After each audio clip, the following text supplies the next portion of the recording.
Finding Avalon: The Quest of a Chaosbringer Light Novel Volume 5 Audiobook by GBOI Gaming. Man, the art, it's bad. IDK man, it's bad. Our mech is a pig. Fucking pig, but why he is so cool? Well, I read 3 gay light novels, so I think I am confused. If you want I can upload those gay light novel, haha, but if you want I can upload those gay light novel. But I am not gay man, but $20 is $20. Chapter 1. Gazing up at the evening sky, it was that time of day when the first star had just begun to sparkle. I tried to remember its name by observing its placement relative to the other stars and constellations. But I could barely spot any due to the streetlights illuminating the sky. This was Japan's one and only dungeon town.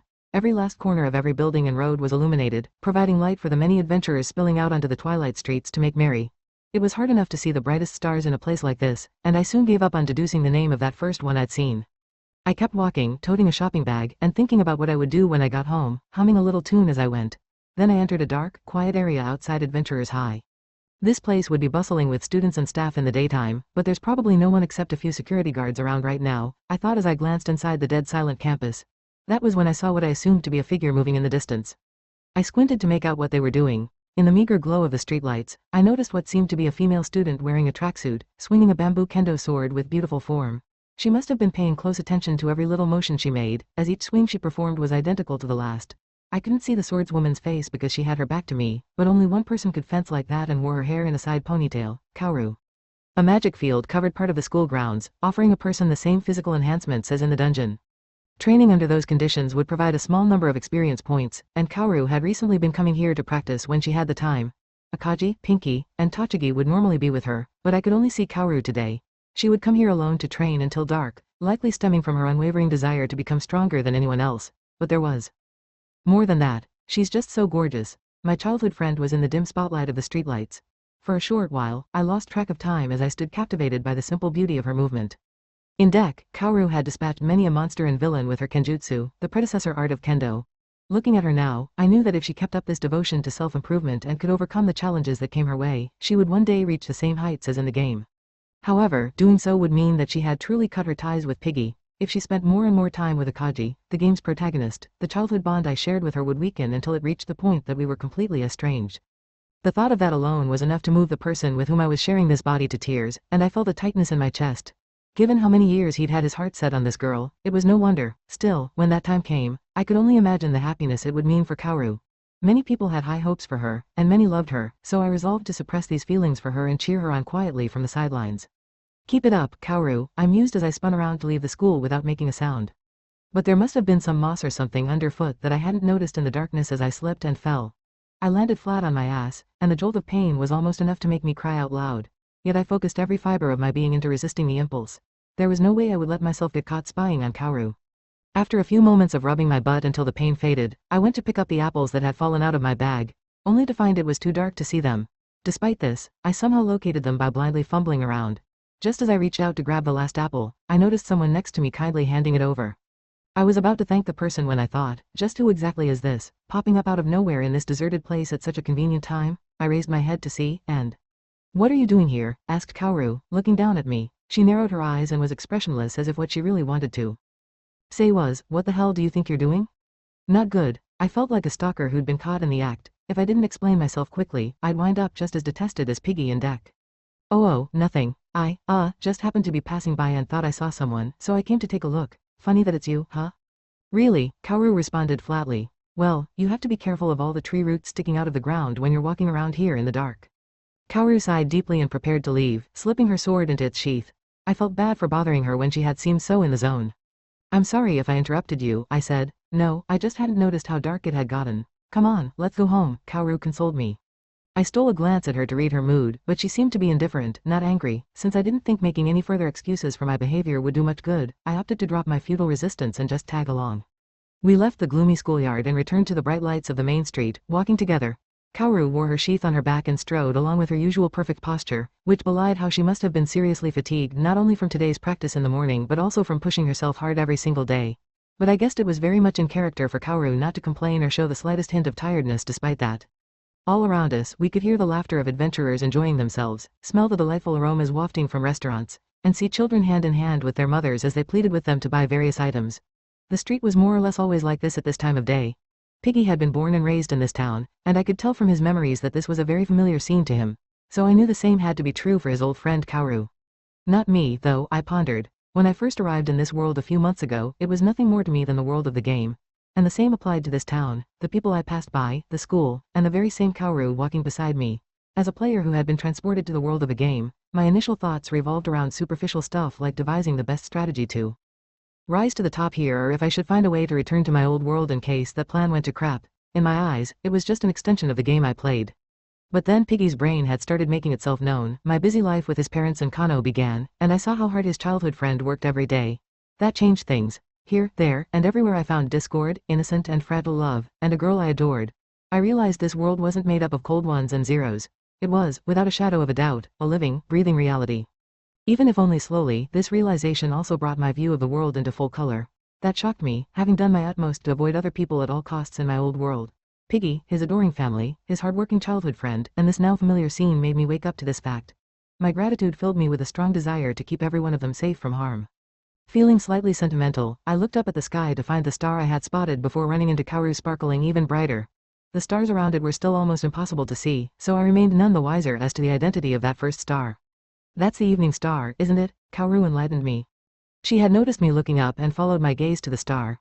The evening star was Venus. Because it was a planet, it moved through the night sky instead of staying in one place, so I had no hope of determining its name from its position in a constellation. I had never realized that Venus shone so bright, though.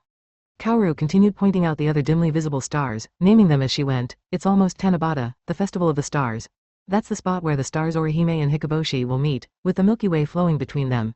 Even as she went on, I was just impressed that she could identify anything despite the light pollution. She must have an interest in astronomy or something, I thought. I've always looked at the sky at night. My mom taught me everything I know. She informed me that she often sat alone on her garden's veranda to stargaze. Piggy's memories confirmed that Kaoru spent a lot of time at home as a child, but he seemed to think that was more due to her frailness than her personality. Now it appeared that Kaoru had only looked to the skies, and her late mother would join her daughter and teach her the names of the stars and the stories that went with them. The impossibly tender and kind look on Kaoru's face beside me as she pointed at the stars above us struck me. Maybe she was reliving those very memories while looking up to the heavens. Kaoru's mother provided her daughter with the moral support she needed to be the true heroine of Dake. I knew that she had been a first-rate adventurer and beautiful, just like Kaoru, but I wondered exactly what kind of person she had been. Try as I might to piece it together from Piggy's memories, he had only been a little kid then, leaving me only vague recollections to go on. Judging from how Kaoru spoke of her, I could infer that she had been a very proud person. That was all I needed to know. Your daughter sure could give you a run for your money, though. This diligent, upstanding girl who had endured relentless sexual harassment from Piggy had the generosity to open her heart to that same person and the courage to stand toe-to-toe against even the most fearsome opponents. She would make for an even greater adventurer one day, which was coming soon. So you just keep on watching your girl from heaven. Chapter 2. Longing for strength. Soda, it's time for school. You okay up there? My mother called from downstairs. I checked the clock to find that it was already time to set off. Kaoru had always arrived early to pick me up, so I never had any reason to keep a close eye on the time. Recently, though, she had been heading to school to train with the Kage and the others first thing in the morning, leaving me to walk by myself, and so I was in my current predicament. Well, I guess I couldn't count on other people to keep me in check forever, I murmured. Kaoru had had a different look in her eyes lately, and it was apparent that she was making a concerted effort to grow more powerful. Her single-minded devotion had blown me away the previous night. It gave me pause to reflect on how I had lived my old life, only taking entrance exams for colleges that I thought were a safe bet and never really giving my all at work. After I started this new life, I concentrated on using my knowledge of the game to get stronger in the most efficient way possible. That was to say, I rejected the beginner's work ethic or any kind of idealism and put all my focus on the speed at which I could grow. Not that it was bad, but seeing someone strive so hard to improve themselves each day made that not sit quite right with me. I wish I could help her, even if only a little, I thought out loud again. So far, I had kept my distance from Kaoru to prevent my expulsion and because I believed that leaving her to a Kage would be her quickest route to happiness. Or rather, it was because part of me feared that I would make Kaoru unhappy by being close to her. Maybe I had just been running away this whole time. Yet, after seeing Kaoru last night, a conflicting desire to offer her a helping hand despite the risks involved was growing ever stronger. I suppose there was no harm in sharing some game knowledge with her and bringing her over to our side. That was what my inner Piggy had been urging me to do day after day. If I were to do that, I would go against her wishes to train hard without cutting any corners, which could affect her development as the Dake heroine. Did I have the right to do that? Was I prepared to do that? These questions weighed heavily on my mind. Okay, that will do, I said into the mirror, flattening my bedhead and making sure nothing else looked out of place before picking up my bag. I had a creeping feeling that there were all kinds of funny goings on at the school lately, but all I could do was pray for a peaceful day with no trouble. July was just around the corner, and even in the morning, the temperature and humidity rapidly rose, causing me to break into a sweat just by walking. Maybe I could have shrugged this stifling weather off if I were skinnier, or maybe not. Either way, I lamented the return of my pudgy figure. When I thought that I would have missed a chance to have those lavish, once-in-a-lifetime dishes had I missed the party.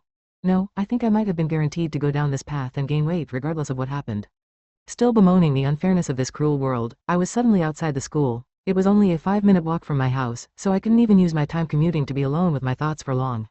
As I placed my shoes in the tidy shoe rack and took out a pair of hallway slippers, a group of people came crashing down the stairway and flew right past me as if panicking. Those are my classmates, I realize. I wondered where they could be heading in such a hurry when homeroom was just about to start. I paid it no further mind and began walking to the classroom only for more classmates to run past me. This time, however, I could hear what they were saying. Is it going down at the second Swordcraft Club? One said. No, it's at the arena, and I doubt they'll go easy on them just because they're girls, another replied. Let's just get a move on, second Swordcraft Club, arena, girl? This didn't sound good at all. But whatever was happening, it was at the arena. I joined the dash to get there. Adventurers High had 4 rooms in the arena. They were all within the magic field and were sturdy enough to withstand a good deal of magic and slashing attacks, making them treasured places for lessons and club practice sessions. I saw that the 4th room in the arena, the same one in which Class E had its swordsmanship lessons, had a large crowd thronging outside it that I forced my way into. However, dozens of people were crammed around the narrow entrance, and I couldn't see what was happening at the front, no matter how I craned my neck. My only option was to read the flow of the crowd and take any chance to push my way forward gradually. A few elbows and punches came my way, but I hardly felt a thing, thanks to the physical enhancements granted me by the magic field. Alright, let's see what's going on. Whoa, there. When I finally poked my head through a gap in the crowd, I saw many members of the second Swordcraft Club in a sorry state.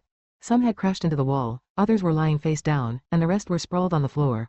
The damage they'd sustained hinted that a single blow had downed each of them. Just what was going on here? Further back in the arena, I saw a Kage covered in bruises and his blazer torn, followed by Tachigi, who had his glasses broken and hair tousled. Behind them were Pinky and Kaoru, both unharmed. While Kage and the others had clearly been attacked, their retaliation couldn't have caused what I saw.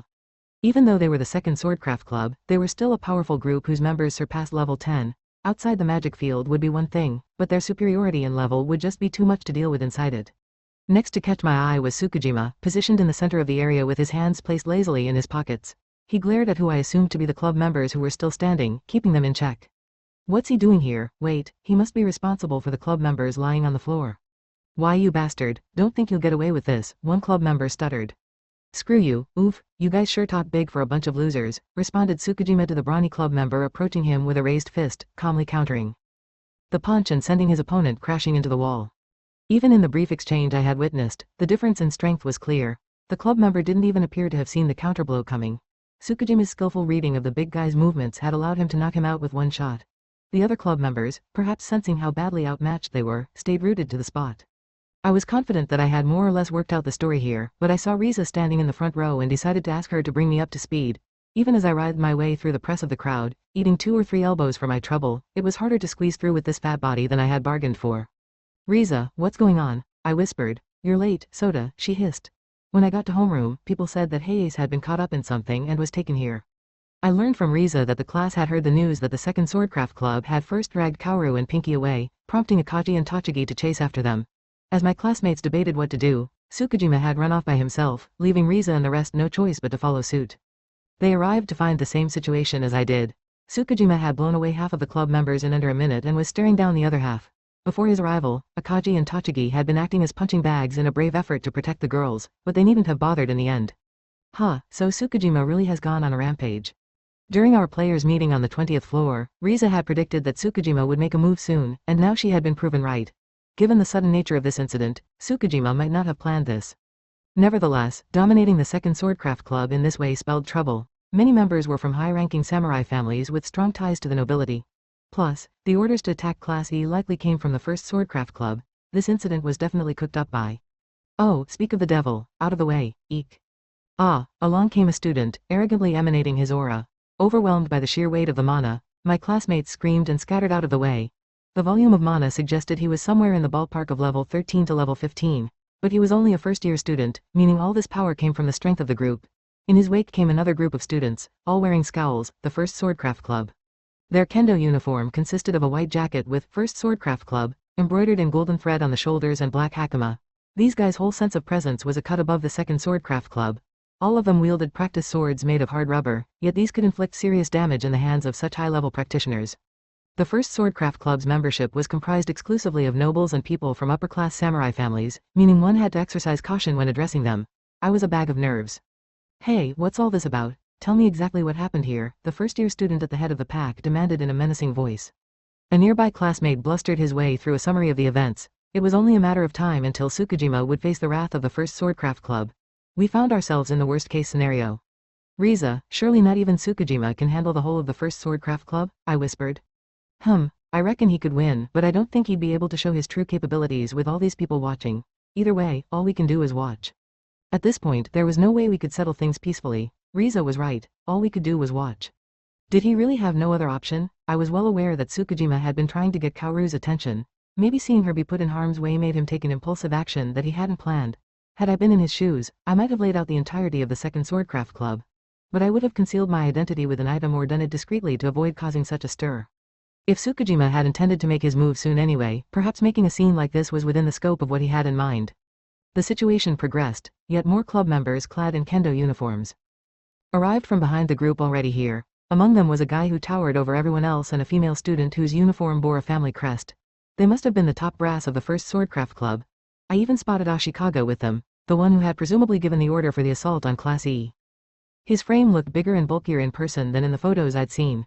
The first-year students addressed him as vice-captain, inferring he was the second strongest member of the club behind their captain, who was said to be one of the 8 dragons. In other words, he was next year's leading candidate for club president. Tsukujima had picked a hell of a guy to piss off here. What's going on here? Explain, freshman, Ashikaga said evenly. Yes, vice-captain.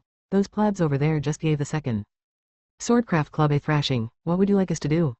Class E defeated the second Swordcraft Club? Oh, my. Upon receiving the report, Ashikaga walked toward Tsukujima. His expression looked more pleased than angry, and his mouth crept into an unmistakable smile. Ashikaga stopped opposite Tsukujima and stared at him intently as if he were taking in every detail from head to toe. Was this your doing? Ashikaga inquired, gesturing at the prostrate members of the second Swordcraft Club. Yeah, what of it? Retorted Tsukujima with a defiant grin. The rest of Class E looked on anxiously, as they were right to be since what happened next could have ramifications for all of us. Might I ask why you did this? Because those chumps were a pain in the ass. Now, I'm going to destroy their puppet master. You, that is, and be done with this crap, said Tsukujima. You, a commoner? Destroy me? Ah ha ha, bwa ha ha ha. Ha ha ha. What began as a slight chuckle escaping Ashikaga's lips spread to his clubmates like some infectious disease until the arena drowned in their cackles. Clearly, they thought that Tsukujima was someone worthy of ridicule. It was natural when one considered that he, a kid from Class E's marginalized group, had claimed that he would destroy the first Swordcraft Club's number 2, regarded as one of the most powerful students in Adventurers High.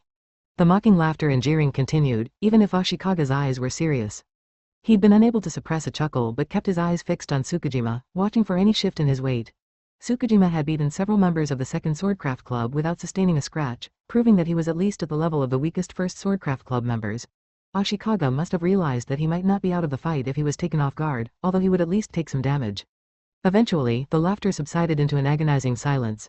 The onlookers gulped as they imagined what might go down between the two, but Kaoru broke the deadlock. I am sorry, it's all my fault, please forgive me. Stand back, commoner. I'm talking to him. Kaoru had laid it all on the line by stepping forward to take the blame. This whole thing had started because her classmates had tried to protect her, and now she boldly asked for forgiveness on the grounds that she hadn't resisted. Yet, Ashikaga wouldn't even look her in the eye. Members of the first Swordcraft Club took out their frustration by angrily coming forward to remove Kaoru, prompting Tsukujima to advance and crack his knuckles. Stand back, Kaoru. I'll get these guys out of your hair in just a sec. Wait, Tsukujima, calm down, Kaoru responded. As Tsukujima ignored Kaoru's desperate attempts to mediate, he let mana surge through his body. The tension in the arena reached its zenith, and everyone let out an audible gasp. With so many curious onlookers in the vicinity, it was impossible to tell how many people might get caught in the crossfire should this escalate to a full-blown clash with the first Swordcraft Club. The same thought had likely compelled Kaoru to try and stop it. But Ashikaga, seemingly uninterested in fighting, held up his right hand to stop his clubmates and appeared to be deep in thought for a short while. Wait, doing battle right now would be pointless. If we are to do this, let us have a suitably large audience to spectate.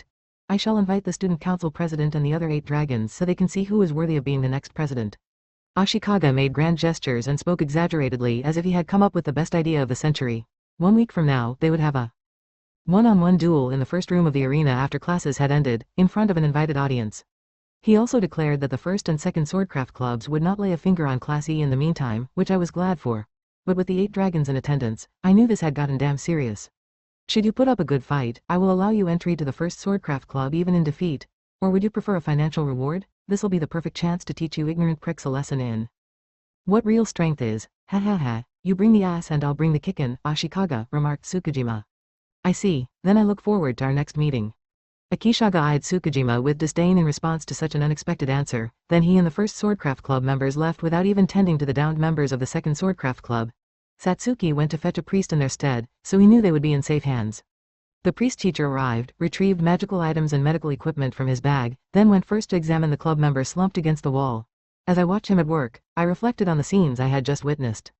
Having a duel is serious business. Could there be a way to prevent it from taking place? Tsukijima was going up against the 8 dragons and the first swordcraft club, the organizations with the most clout and adventurers high.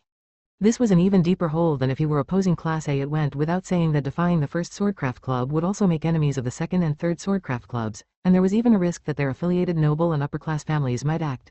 In that eventuality, we in Class E would have our backs against the wall, win or lose. That was what it meant to clash with the 8 dragons. There's been a lot of attention on Kaoru, so she might have to face the brunt of whatever comes our way, I speculated. It would be futile to point out that it was just Tsukijima being a loose cannon. The fact that a noble was willing to engage in a duel showed how grave the situation was. Maybe Kage and his friends could handle someone from, say, Class D, I pondered. I racked my brains trying to find a way out of this situation, but I couldn't come up with a single decent idea, not that there was anything I could do anyway. But I was curious about what Tsukijima was thinking, so I looked his way to find. He and Kaoru were talking about something. I surreptitiously slid closer to see what I could glean from eavesdropping on their conversation. Tsukijima, what was that just now? Are you even stronger than Umiya? Asked Kaoru. I had to keep my real ability secret for a few different reasons. Anyway, Kaoru, I think it's about time you came along with me so I can give you true power too, he said. What does that mean? Seeing Tsukijima close in on Kaoru like this got my heart pounding. By power, he presumably meant player knowledge. He was going to share that with her, right? I'd done the same with Satsuki, so I'd be a hypocrite if I criticized him. If he was going to be her partner, watching out for her permanently, then When I blew those guys away, it was all for you, Tsukijima explained. I can personally guarantee that I'll make you a super light adventurer and keep you safe until you reach that point. Now, don't you want power? Yes. Kaoru's dream was to become a top adventurer. Any player who had completed her story knew about her ambition. In the game, achieving this goal meant enduring a miserable school life that swirled with violence and a sweat and mud-stained struggle in the pursuit of strength. Her mindset in this world was no different. This very morning, she had come to school early to allow herself more time to train. Nobody came close to her when it came to that drive. Even in the game, the words that made Kaoru fall in love with the protagonist were, "Let's you and I become top-class adventurers together." Having fallen for the player character's might, Kaoru took his hand and accepted his invitation by saying, "You're the one who can make my dreams come true." I had little doubt that this was precisely why Tsukijima had chosen the words, "super light adventurer," in his bid to win her over. Kaoru had seen Tsukijima in action as he dominated the second swordcraft club, so she must at least have realized that he wasn't bluffing about his toughness or the potential for her to get tougher if she went along with him. With player knowledge on her side, Kaoru's chances of becoming a top adventurer were extremely high. Conversely, the sensible and intelligent Kaoru could offer advice to the hot-headed Tsukijima and keep his recklessness in check. If he could win her trust, she would be an exceptional ally in and out of the dungeon. This partnership held significant benefits for both parties. Tsukijima applied more pressure when he saw Kaoru's hesitation, taking her hand in his. The sight made my heart thump all the louder and faster. I can't bear to watch any longer. I grabbed Kaoru's other hand from behind and pulled her toward me. Surprised, she widened her almond-shaped eyes a touch and gazed at me. She must have wondered why I was butting in like this. "What do you think you're doing, piggy? In all seriousness, I will kill you," said Tsukijima, seething. "Oh, nothing, A fire had been lit in Piggy's brain, making my body act of its own accord. My impulsive response had thrown a wet blanket on Tsukujima's bold move, and now his face had twisted in a way I hadn't seen before. He looked ready to lash out at any second. Acting without considering the consequences was all well and good, but now I had to deal with them. Well, then, how would I wriggle out of this one? Chapter 3. The Condition for Becoming a Top Adventurer. I pulled Kaoru toward me and stood face to face with Tsukijima. The rage in his glaring eyes was intense to the point of looking murderous. "I'm warning you. Let go of Kaoru right now, you stinking pig." Looking closer, I noticed that Tsukijima had amplified his magic and quietly let it circulate in his body. A blow from someone with his physical enhancements plus magic augmentation on top could kill an ordinary person. I was pretty sure I'd be fine, though. Based on the extent of his anger, I could tell that Tsukijima was serious about what he'd said to Kaoru. He had tried to play it off as a casual conversation, but it was a major gambit as far as he was concerned. Just as he made what was effectively a love confession, the villain, who had long tormented his beloved, went and got in the way. It made sense that he would be pissed off. It's not like I'm just gonna lie back and let you take my dear childhood friend from me, buddy. Had it been the morally upstanding Kage in his place, the guy who helped the weak and boldly stood up to the powerful and wicked, I would have been willing to push Piggy's brain aside and stay out of it. I had already pacified Piggy's urge to see and talk to Kaoru on several occasions, all to let her find happiness. But it was a different story when I was dealing with Tsukujima. He dismissed the people of this world as insignificant NPCs, had a belligerent attitude that made a lot of enemies, and even had dangerous ideas about using force to bend the people around him into submission. Although he could brush most people aside, it didn't necessarily pose a problem if it earned him a lot of ill will. That wasn't the case for Kaoru, however. One of Tsukujima's enemies might determine he was unbeatable and shift their focus to Kaoru, the person closest to him. Would Tsukujima risk his life to defend her, and even if he kept her safe, would that willingness extend to the people near and dear to Kaoru? That didn't seem likely as long as he kept believing that this world was a game inhabited by NPCs. Moreover, that was precisely why trusting him with her was unfeasible. Then what about me? When I first got here, I had also thought I was in a game world and reasoned that I should just have fun without fear of the consequences because it was just a video game. But that was before I returned home to find my infinitely cheerful and lovable little sister and parents, my dear childhood friend just next door with all of her daily struggles, and in my own body, you, Piggy. Against all expectations, you had troubles to contend with as you vied to stay on the right path. It taught me that the laughter, the sadness, the anger, the joy, and all the people who lived in this world were truly alive. Maybe I was just lucky to have had this realization, but now that I had this knowledge, I wanted Kaoru's partner to be somebody who would also love the people in her life. I don't think this can be settled unless I take a punch or two though, I thought resignedly. Tsukujima's rage didn't seem like it would go away easily. Looking at the amount of mana flowing through his body, his level didn't appear to be significantly higher than mine, so I was confident I could handle a little beating from him. Obviously, it would have been preferable to avoid it. If you're still not backing off Kaoru after everything I've said, you're either really dumb or you don't know who you're messing with, said Tsukujima, slowly approaching me as he imbued his fists with power. Meh, whatever. You must be ready for an ass whooping too. What are you doing? Tsukujima broke off mid-sentence as Kaoru stepped between us. Her long hair fluttered as she spread both arms wide to protect me. That's enough violence. If you lay a finger on him, I'll never forgive you. Whoa, don't tell me you're sticking up for Piggy. Just think of all the nasty stuff he's done to you. The words, nasty stuff, got my own memory working, and scenes of Piggy's relentless sexual harassment from the times before Adventurer's High flashed before my eyes. He'd stalked Kaoru, stared at her boobs. Declared her to be my girl, intimidated any guy who got near her. Oh, man. It was enough to make me want to fall to my knees. Seeing Kaoru grow more beautiful with each passing day had ignited a strange panic in Piggy. While he strove to win her affections, all his efforts either backfired or were in vain, as he found himself loathed by her. From my vantage point, I don't know what else he expected. I glanced at Kaoru, who also seemed to be recalling Piggy's misdeeds. Her brow was ever so slightly knitted as she turned her gaze to the ground as if disgusted. What I did was terrible, I apologized internally, imagining myself groveling on the ground. But then Kaoru raised her head to face Tsukujima once again. That was a long time ago. Putting aside how you even knew that, it's not your business to bring up. Even so, don't you think it's best if this dork gets put in his place? Asked Tsukujima. Absolutely, I noted. From what I saw of Piggy and Dake, even I thought he had no hope of redemption. Haha. I can't stand people who insist on using violence to settle everything, Kaoru asserted. Ha, all right, stated Tsukujima, sighing. What a loser, though, cowering behind a girl like that. You even got any balls, or what? He threw me a dirty look. With a piercing stare, Kaoru had made it quite clear just how much she detested violence. Tsukujima realized that tearing me a new one wasn't worth getting on her bad side, and his shoulders relaxed into a slump. Despite his insult, being protected by a girl didn't feel like such a bad thing. I meant what I said. Think about it, Kaoru. Kaoru remained silent. I've always had my eye on you, later, Tsukujima said, departing with a wink. Although I had mentally prepared to get socked in the face, I felt relieved that he backed off. No matter how much my physical enhancements had boosted my defense and recovery, pain was still pain. Turning my attention toward Kaoru, still with her back to me, I noticed that her legs were trembling slightly either from fatigue or fear. Kaoru, were you thinking of accepting Tsukujima's offer back there? I asked her. His offer to give me strength, you mean? She slowly turned to face me, her eyes cast down. On closer inspection, there were faint bruises on her pretty face. I thought she had escaped the ordeal unscathed, but it appeared she had been struck. All the same, it was likely thanks to Akagi and Tachigi that she escaped with only these minor injuries. Perhaps seeing that had sent Tsukujima into a frenzy. Kaoru had gone to the effort of coming in early in the morning to do some extra practice, only to have it ruined by some of the many bullies at this school. Life just wasn't fair. Such thoughts ran through my head while I waited for Kaoru to continue, but without the slightest hint of uncertainty, she shook her head and gave a decisive answer. I had no interest in that at all. Sure, I'm serious about wanting to get stronger, and maybe going along with him would give me that. But I could see violence in his eyes.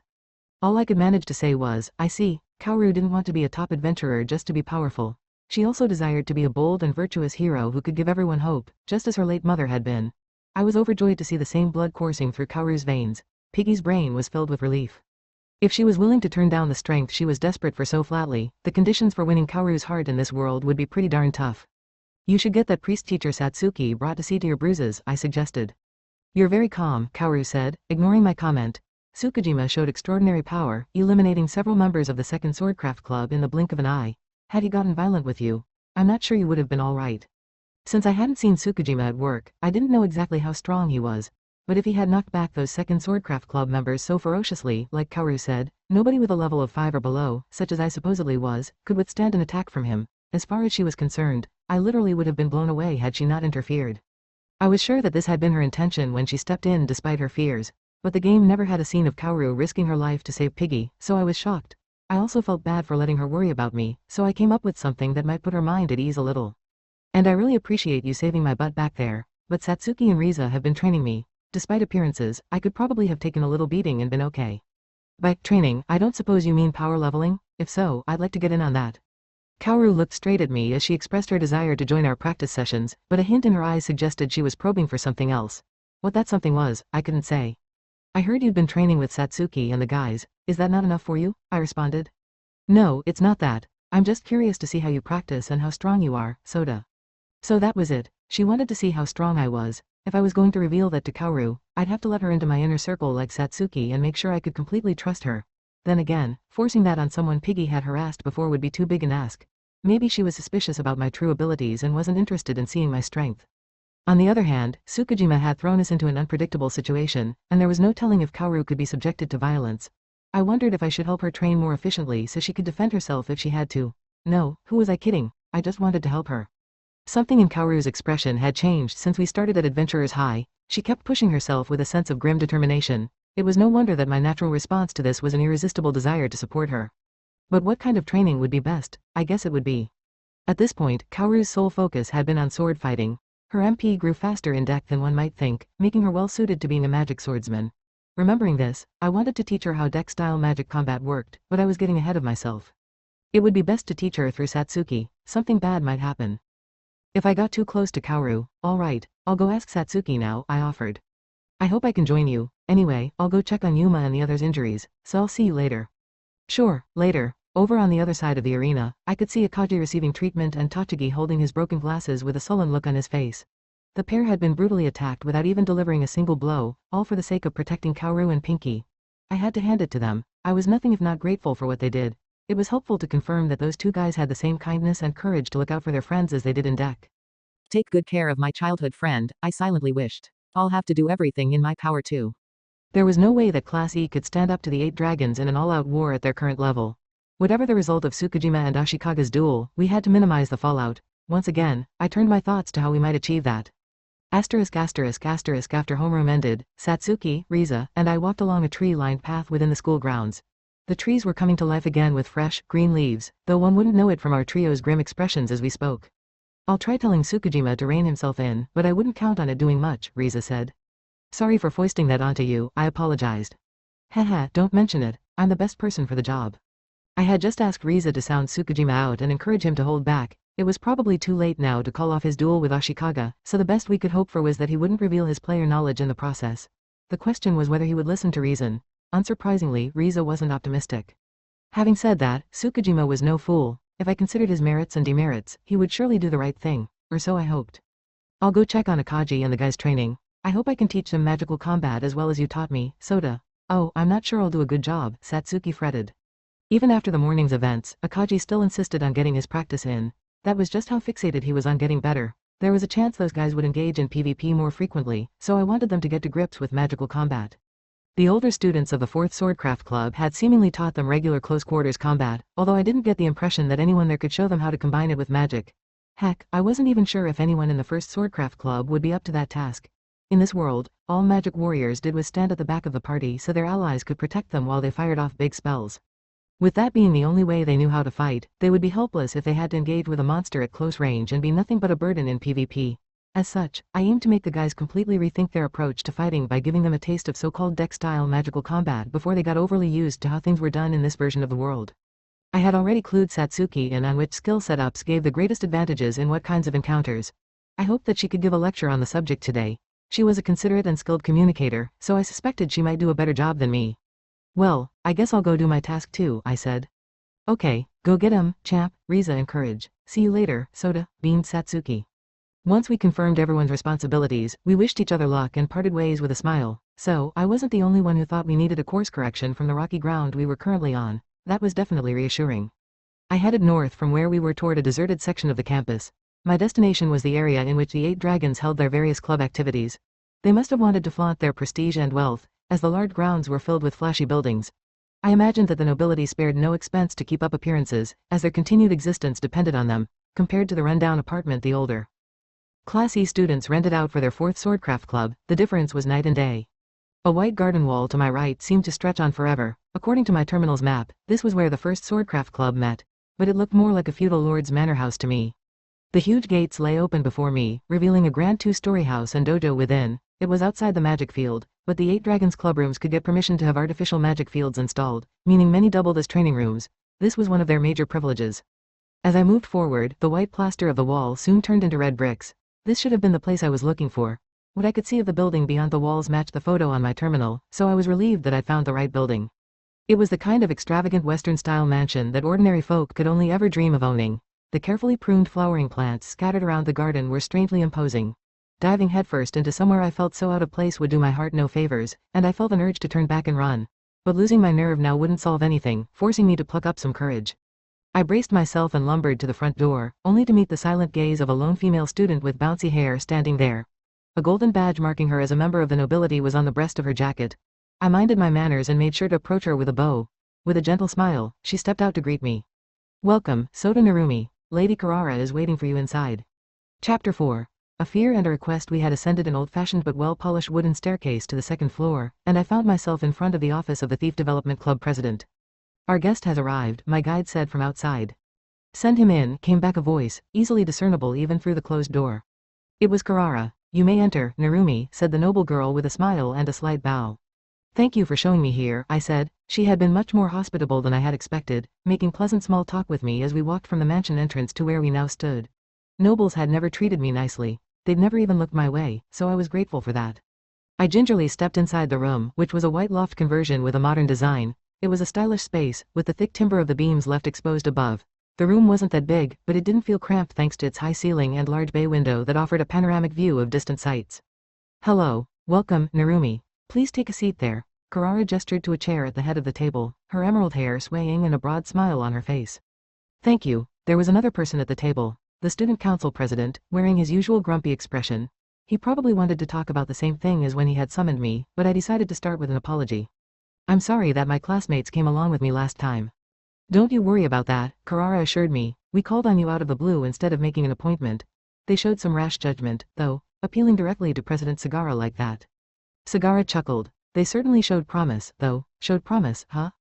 That much was obvious for Satsuki and Riza. I suppose Tachigi, too, was a hero character in deck with enough latent potential to rival a Kage. He usually played it cool but also had a fiery side that he would never back down from showing when the going got tough. The contrast between these two sides of his made him a firm favorite among the female player base. There was no way his insight could have stretched that far, although I guessed that maybe he had a better eye for people than I suspected. Here you are, Karara said, filling a small cup with green tea and placing it before me. The season's first harvest from our very own plantation. Our club members have commented on how fragrant it is. She probably had a leisurely chat in mind, but any interaction with the nobility came with a risk. Or rather, it just wasn't good for my heart, so I was keen to get to the point. Thank you very much. So, you wanted to talk to me about something? I probed. Yes, but first, let's make sure nobody can eavesdrop on us, Sagara answered. A square, gaudy box sat on the low table made of beautifully grained wood. When Sagara placed his hand on it, faint beams of magic radiated. If they were using a magic soundproofing device, I probably wouldn't like whatever they had to say. It's a simple matter, really, Sagara began. Do you have any interest in the student council, Narumi? Huh, was all I could manage after a brief pause. President Sagara would like to nominate you for the student council if you find that agreeable, Narumi, said Karara. Right, the student council president had the authority to nominate council members. Sagara's term in office was nearly over, but anyone appointed to the council would keep their seat for a year after that point, so that wouldn't be a problem. Scratch that. I'd have nothing but problems. I scrambled to find the right words. The student council? I had no intention whatsoever of joining it. Not to mention that from what I'd heard, all the student council members were nobles with outstanding grades. Did I have my information wrong? But I'm a commoner from Class E, I stated. No title is necessary to join the student council. Though it seems many mistakenly believe that since every leader until now has been from a noble family, Sagara explained. We in the Thief Development Club would also give you our endorsement, so don't worry about that, Kurara added. Huh, can I ask why you want me? I had already made up my mind that I would decline the offer. Even so, I wanted to find out why they wanted me on the student council. I had been trying not to draw attention to myself and just live a quiet school life. What could I have done to get the attention of the student council's leader? I was pretty sure I'd never shown my true power to Kurara either. Do you remember when you stood face to face with me outside the workshop? I sensed an unfathomable air of strength in you. It greatly intrigued me to learn that a student who could stand up to someone of my level or possibly even higher was in Class E, Sagara responded. The workshop, huh? Right, I'd forgotten about that. That happened when the guy from the workshop tried to con me out of my mithril ore. But all Sagara and I had done was stand facing each other. I never got my mana flowing, and certainly not my aura.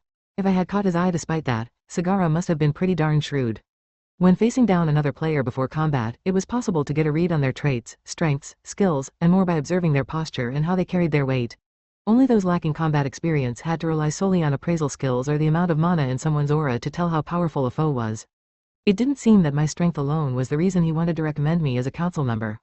Just speaking hypothetically, what would you want me to do once I was a counselor? I want you to be the wedge in the council that will allow for the school revolution I long for, Sagara said. School revolution? I repeated. Year after year, the levels of the students at this school keep falling owing to the bias toward the nobles. As your classmate Tachigi pointed out, it's a sorry state of affairs. I became leader of the council because I wanted to change that. Every word Tachigi had said to Sagara was true, and it bothered him. The old nobility had applied pressure on Adventurers High, insisting on countless absurd rules that only served to crush the prospects of those such as Class E's many talented students. Consequently, the students with the highest grades who would go on to Adventurers University were inevitably almost all nobles. After graduating from university, they would never enter the dungeon again or even support those who did, meaning that the system didn't benefit the nation. The competition with other countries was fierce. Countries frequently conspired to use their spies to disrupt others, and some nations had even gone to ruin when just a few agents instigated rioting. In such a perilous world, Japan would perhaps not just decline if it couldn't produce excellent adventurers but collapse outright. Out of such a concern, Akazane Sagara had stood to become leader of the student council to create a level playing field for all students in the school. Upon getting elected, Sagara found himself in a standoff with the uncooperative clubs that comprised the 8 dragons.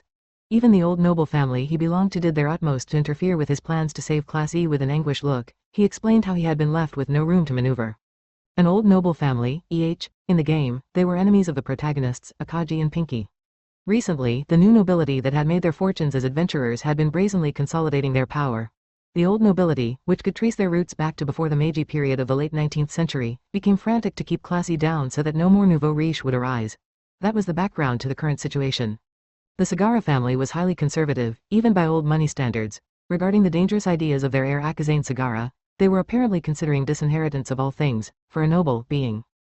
Disinherited meant more than just getting kicked out of the house and becoming a commoner. The sin of wronging the nobility would also result in their thorough banishment from Japanese society, leaving them utterly lost and with no prospects. It sounded pretty bad.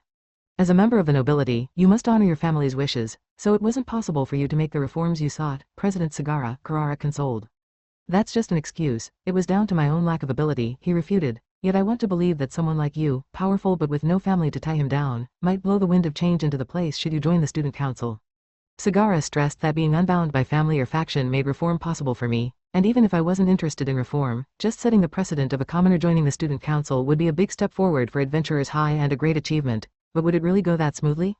If a commoner like me sat on the student council, I'd surely receive a lot of abuse. The upper classes would be on my case every day, engulfing me in a storm of jealousy. Don't worry about that, Sagara assured me. Those who sit on Adventurers High's student council have the authority to penalize students as long as they have a valid reason.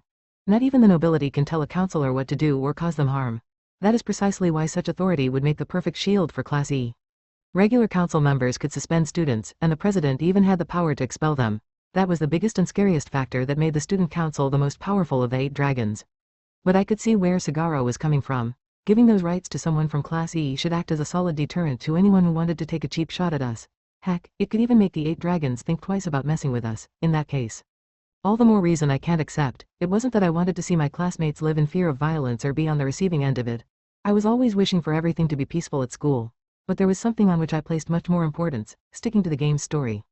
If this world followed the same path as the game's storyline, Kage and his friends would get caught up in crazy events that would make everything until now seem like child's play. There was no question my dear Kaoru's troubles would grow and grow. Others would harass my classmates to the point of expulsion, leaving many of Class E's desks empty. And the sight of that would surely break Satsuki's heart. But I didn't mind. I had already mentally prepared myself for this long ago. Knowing that bad things would happen was no reason to throw away my game knowledge of what the future had in store. This benefit of foresight was only one of the reasons for keeping the game's story on track. Out of the window, I could see a peaceful scene brimming with the green of newly emerged foliage. In the distance was Adventurers Square, with its huge buildings and throngs of people coming and going. If DEC's storyline completely collapsed, it would unleash hellfire and brimstone, razing the place to the ground and burying piles upon piles of the dead beneath the smoldering rubble. This cataclysm might spread from one place to the next until the whole of Japan was hell on earth. This was the worst bad ending you could get in the game, and you only saw it if you really messed up. The only one who could prevent the worst-case scenario was the game's protagonist, who achieved this by making it through the many events and storylines until they united the humans, spirits, and fiends who now adored them. Leveling up and applying our game knowledge wouldn't be enough to stop it. That was the reason Riza and I had been pushing Akagi and Pinky to keep growing and taking measures to stop the game's story from falling apart. I had no intention of using a seat on the student council to stop any of the violence or purges that took place in the game. Far from it, I was prepared to do what was necessary to ensure they happened if I had to. That was what it would take to protect the game's story, and I was ready for it. Incidentally, Piggy's and Satsuki's expulsions were only a part of subquest plotlines for Kaoru and Tachigi, respectively, and they didn't affect the main story. Failing or altering them would be no big deal. And even if it did prove to be a problem, it would only make it harder to date those characters and nothing else. The story I was concerned with was the meat of the game, in which the protagonists followed the sequence of defeating upper-class folk, the 8 dragons and enemies in and out of the dungeon. That also included recruiting a minimum number of allies by romancing the various heroes and heroines before arriving at DEC's ending. Keeping the story intact wasn't my absolute top priority, of course. I'd smash the story to pieces without a second thought if I had to do so to keep my family or Kaoru safe. Their well-being was a higher priority than my own life. But that aside, I politely declined this invitation to become a student counselor. Sagara's concern for his school and country was laudable, though. I couldn't just dismiss him out of hand. I'm sure you're right that my joining the council would have many benefits for Class E. The thing is, I want to lead a quiet student life out of the spotlight. I'm really sorry, but... I got the impression from our conversation that you might say that. I have no intention of forcing a burden on you, so I'm quite happy you declined. I just wanted to share what I've been feeling with someone, Sagara said. He didn't mind if I didn't become a counselor, he didn't mind if I didn't climb in rank to Class A and advance to Adventurers University. But for the sake of all future Class E students, Sagara abandoned his pride and asked me to become a famous adventurer. Even here, where nobody else could see us, Sagara's willingness to bow his head to a commoner like me showed the strength of his will and wish. Well, I was set on becoming not just a famous adventurer but the most powerful one in the world, so I was all ready to agree. Still, I realized that as student council president, Sagara had a lot of problems on his hands. I had assumed beforehand that as a member of a major noble family and with the student council's massive budget at his disposal, school life must be a breeze for him. Karara also hailed from old nobility, so to think that she was afraid of Class E coming to ruin and acting to prevent it. I wondered if this had come from her mistress in the Red Ninjets, Haruka Mikami. This is one thing they needn't fret too much over, though. The next student council president was all but guaranteed to be that rare genius, Kiku Sara. If things went down as they did in the game, she would implement major reforms, affording Class E more opportunities to progress. This would provoke a great deal of opposition and trouble, but I was quite happy leaving her to bring about change in Adventurers High. We reached a natural break in the conversation, and Karara stood up to get us some new cups of tea. She opened a fridge with curved sides in the corner of the room to reveal an array of containers, presumably all filled with tea. She asked what kind I would like, but I had no idea about the different types of tea, so I opted to copy Sagara's order. Right, now, how can I bring this up? I pondered. I hadn't come here to listen to what Sagara had to say but rather to ask for help in minimizing any damage the duel between Tsukijima and Ashikaga might cause. It felt beyond cheeky to ask for a favor right after turning down his request to join the student council, but I'd have to put my embarrassment aside for the greater good. I couldn't tell him the full extent of the situation. All the same, I had to convince him of the danger and take action. Even if it was an unreasonable request, I had no choice but to make it. Chapter 5. Fatal and Unavoidable Attacks. Here you are, President Sagara, and yours, Narumi. Careful, it's hot, Karara said, softly placing a cup in front of me. The bright afternoon sun illuminated the president's office of the Thief Development Club through its large bay window. This second cup of tea was much more fragrant than the first, and I supposed it was a fancier variety. And I believe there was something you wished to talk to me about, Narumi? Akazane Sagara asked, changing the subject. The incumbent school council president's bespectacled gaze seemed to have softened as he asked this question. My first impression of him had been one of a proud, cranky, and troublesome noble. Now that I'd spoken with him, I realized that he was a likable young man who didn't discriminate against the lower classes and was taking action out of concern for his school and country. I couldn't help but get my hopes up that a guy like that would give me a fair hearing when I requested this favor. Then I said, "That's right. There was some trouble with the swordcraft clubs this morning, and I was hoping to consult with you." This wouldn't have anything to do with the invitation I received from the first swordcraft club, would it? They got in touch to let me know there would be a duel with a Class E student. Kurara chimed in as she took a seat on the opposite sofa and picked up a cup of steaming hot tea. So, they had informed all of the 8 dragons as promised. I recalled Ashikage's bold declaration that he would give Tsukujima a thrashing for all to see. In that case, it was already a done deal. I made it clear that I hoped the two of them could prevent the duel from happening at all, but Kurara just shook her head. The first swordcraft club has done everything by the book, so our hands are now tied. Actually, I heard that the opponent agreed to the duel anyway. I'm afraid I can do nothing to stop it either. But since it's a formal duel, you can rest assured that there will be no loss of life, Sagara contributed. The school permitted duels as long as they adhered to Adventurer's High rules. These rules dictated that duels must not be fatal, a priest-teacher must be on standby, and the arena was to be used as the venue. Akaji's fight against Kariya had been an official duel, so these rules applied then too. While the school apparently allowed duels to give students PvP experience and sharpen their fighting senses, it was dubious whether that was the real outcome of the policy. Duels in the game had been used as an acceptable way of bullying weaker students, and this upcoming duel was a blatant excuse to put Class E in their place. It was no skin off my nose if Tsukujima went and got himself smacked around. With all that mayhem he caused, he was partly responsible for provoking Ashikaga and the other nobles in the first swordcraft club. Plus, it was against the rules to kill your opponent, and there would be a priest-teacher close at hand, so I hoped this would just be a painful lesson for Tsukujima. But I knew that wasn't likely. Ashikaga is going to lose. Badly. What? Sagara said. What do you mean, Narumi? Is Tsukujima's level really that high? Sagara and Kurara's eyes were wide with astonishment. They hurried to bring up Tsukujima's data on their wrist terminals, which baffled them even more. Takuya Tsukujima, Class E, a level 4 newbie. You mean to tell us that this information isn't reliable, Narumi? Sagara mused. Be that as it may, he'd still need to be at an improbably high level even to take on Ashikaga, let alone the whole of the first swordcraft club at once, Kurara reasoned. Tsukujima would have to be nearly as strong as the leader of a major assault clan. I don't think Tsukujima's level is too far off Ashikaga's, I informed them. According to the database, Vice Captain Ashikaga of the first swordcraft club was level 21. If Tsukujima were to dispatch Ashikaga handily, he would have to be around level 25. To take on the entirety of the club, he would need to be at least level 30, give or take. It was hard to imagine that Tsukujima had leveled up that high.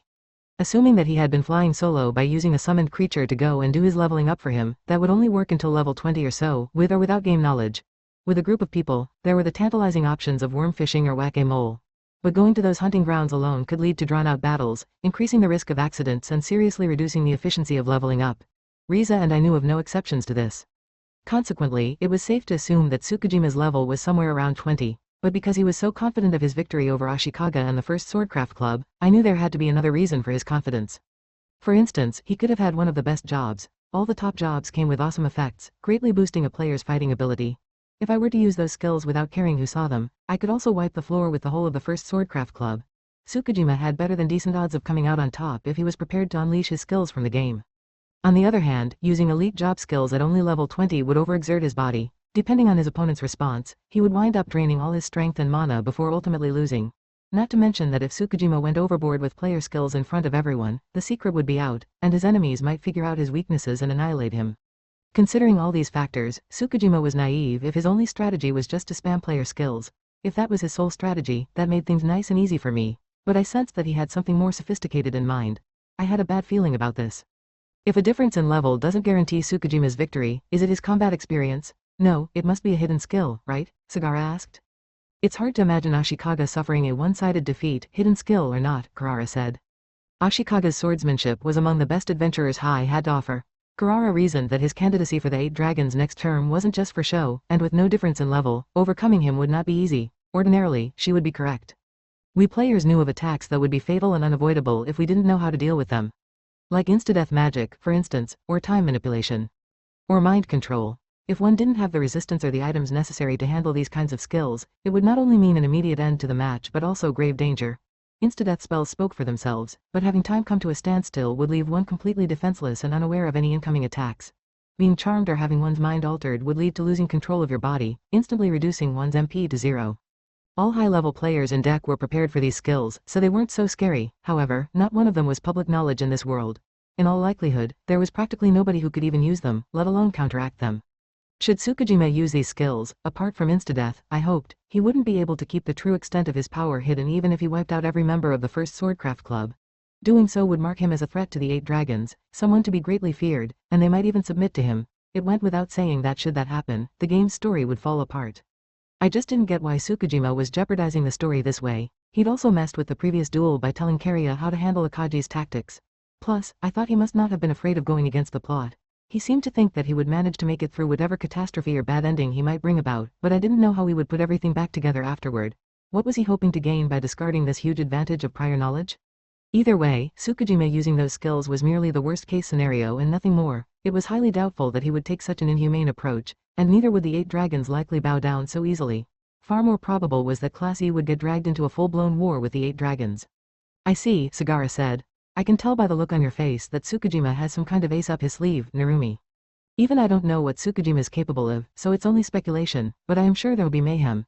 If we can't cancel the duel, we'll need to take additional measures, like limiting the number of spectators. Or making everyone swear to secrecy about what they see. That's serious, is it? If one of the 8 dragons falls, we'll have problems, Karara fretted. As unpleasant as it was, they had assumed this duel to be just part of the usual Class E bullying, but now that they were alerted to the risk of the school's whole order being overturned, they turned to one another and thought hard. The nobility's prestige was founded on their authority and pride, and a commoner laying out one of their own risked putting a crack in that. Even if Sagara and Karara wanted to foster an environment in which Class E could thrive, I doubted that the abolition of the nobility was anywhere on their agenda. I could understand why someone in their position might feel threatened by this. What I wanted them to feel threatened by, though, was the leakage of hidden and confidential information. If that got out into the wider world, we ran the risk of all kinds of crazy organizations showing up on our doorstep. Heck, who was to say they wouldn't come gunning for everyone who witnessed the duel? I could do nothing to prevent that stuff, so I would have to count on Sagara instead. Silence fell briefly as the two appeared to be gathering their thoughts. My minimum goal for this meeting was to get across the point that this duel would cause nothing but trouble, and it seemed I had achieved it. Incidentally, might I ask just who this Tsukijima fellow is? Sagara asked, lifting his gaze from his terminal. He was doubtful that someone like Tsukijima was just a student and not a dangerous member of some organization.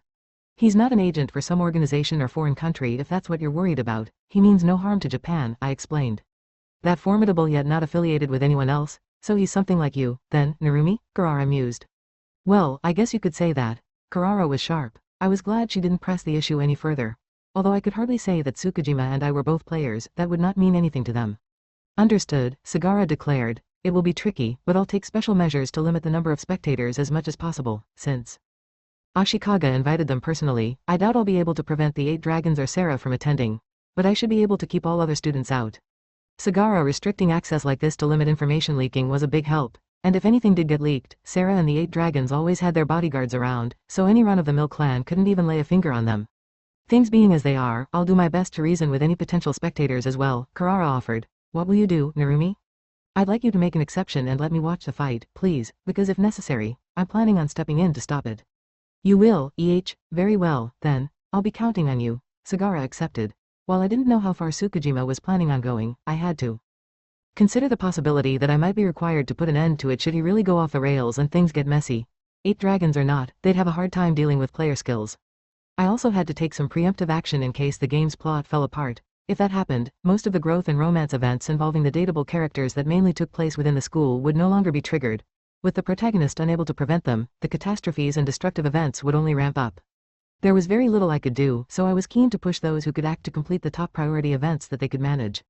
I had 1 week until the duel. It looked like Arthur was triggering an event in an effort to invite her out to see him. But I had a favor to ask of her as well. Due to that maid and differing social status, there had always been numerous obstacles. The question of how to break through those obstacles and corner her would be a real headache. Chapter 6. A meeting full of smiles. Below me lay an array of huge machines packed tightly together and dozens of craftsmen weaving their way between them, metallic screeches and flying sparks following wherever they went. What do you make of it, then? Welcome to the beating heart of Dukes, the pride of Tenma Enterprises, Kurosaki boasted, facing me with her rather buxom chest puffed out. She wore a black dress again today, with a white frilly apron to complete the maid look. Despite appearances, she was the leader of the Tenma family's fighting black butlers and a top-flight adventurer. Our company is developing all kinds of new products for adventurers, explained Tenma. We mainly push our Duke's brand equipment that's made right here. Many top clans and adventurers use our products, you know. The bottom part of her helmet was raised as she daintily held a beautifully patterned teacup to her lips. Her full suit of plate armor was utterly spotless again today, reflecting light in all directions.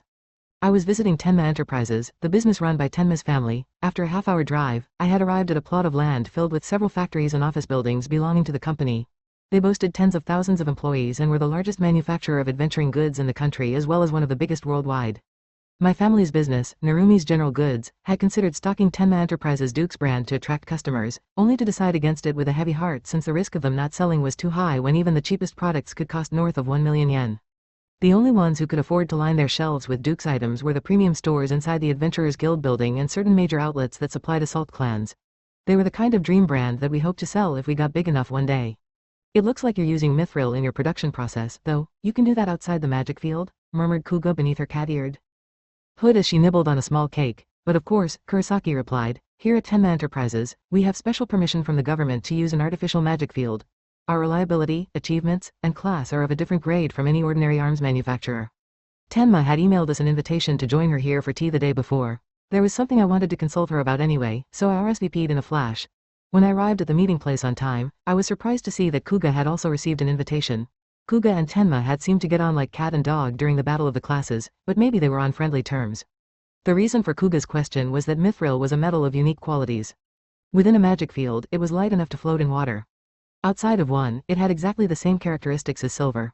Everything about it, including its weight, hardness, and malleability, completely changed depending on its location. It wouldn't be so bad to work with mithril within a few kilometers of the dungeon, where there was at least a little bit of magic floating around.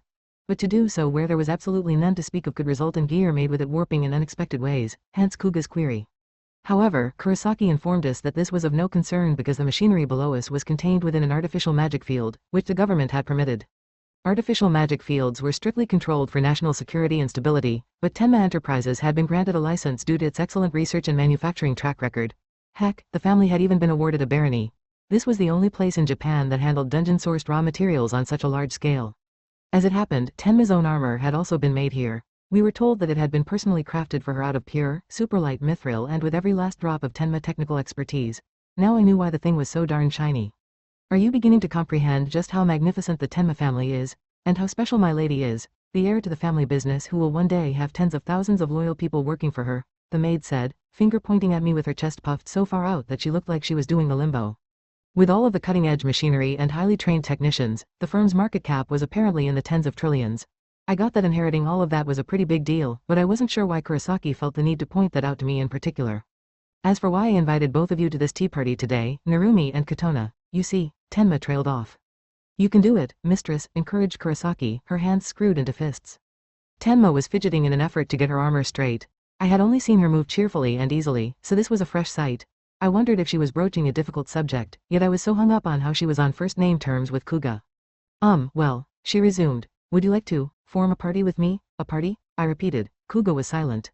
I assumed that Tenma meant she wanted to go hunting as a group, but I couldn't imagine why since she was free to take her deadly black butlers with her to hunt efficiently at any time.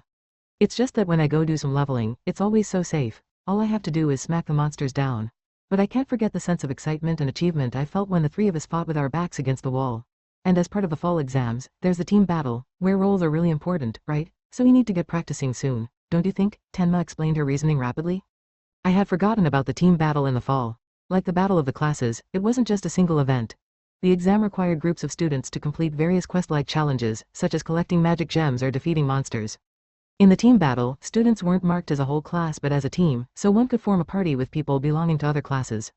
Even so, classes had disdain for one another due to factionalism and differences in level, meaning students generally teamed up with their classmates. The team battle demanded that students consider whether they should form a party that would make up for their own weaknesses, one in which all members specialized in a particular area, or whether they just wanted strong people of any kind. There was plenty of depth to party building. Many people in the top classes were said to have already established parties and were dungeon diving with them in preparation for the team battle. Even in our class, I expected guys like Majima and Kage would have the team battle in mind as they ventured into the dungeon with the same crew of skilled members, simultaneously polishing their fighting technique and teamwork. Looking at Kuga to gauge her reaction, I saw her nodding in ready acceptance of Tenma's offer. I'm in. Leveling up by myself is getting tough now, and besides, it sounds like tasty treats might be involved. Tonight's main course will be fresh Mediterranean seafood, Kurosaki said. Will the usual blood orange juice suffice as your drink? That will be just fine, Kuga replied. She had apparently been invited here for lavish feasts many a time. Her expression was blank at first glance, but it lit up when she realized that she would be served another fancy dinner. Kuga was practically Kurisaki's spoiled pet at this point. At the same time, I could tell from the way in which Tenma urged Kuga not to be shy and eat her food that she thought highly of her. Kuga had watched Tenma's back in the clash with the lesser demon, realizing the noble girl was not only strong but also dependable. Perhaps this had formed some kind of bond between the two girls. Well, Kuga is one of the most powerful heroines. Though Kuga might initially come across as a feeble loner, she would become the strongest student in the school other than the player character. She could become even more fearsome depending on which events were completed. No matter her odd personality, I wanted her on my side. Speaking of which, there was another uncompleted event that would see Tenma undergo a transformation, but this invitation was a lifesaver.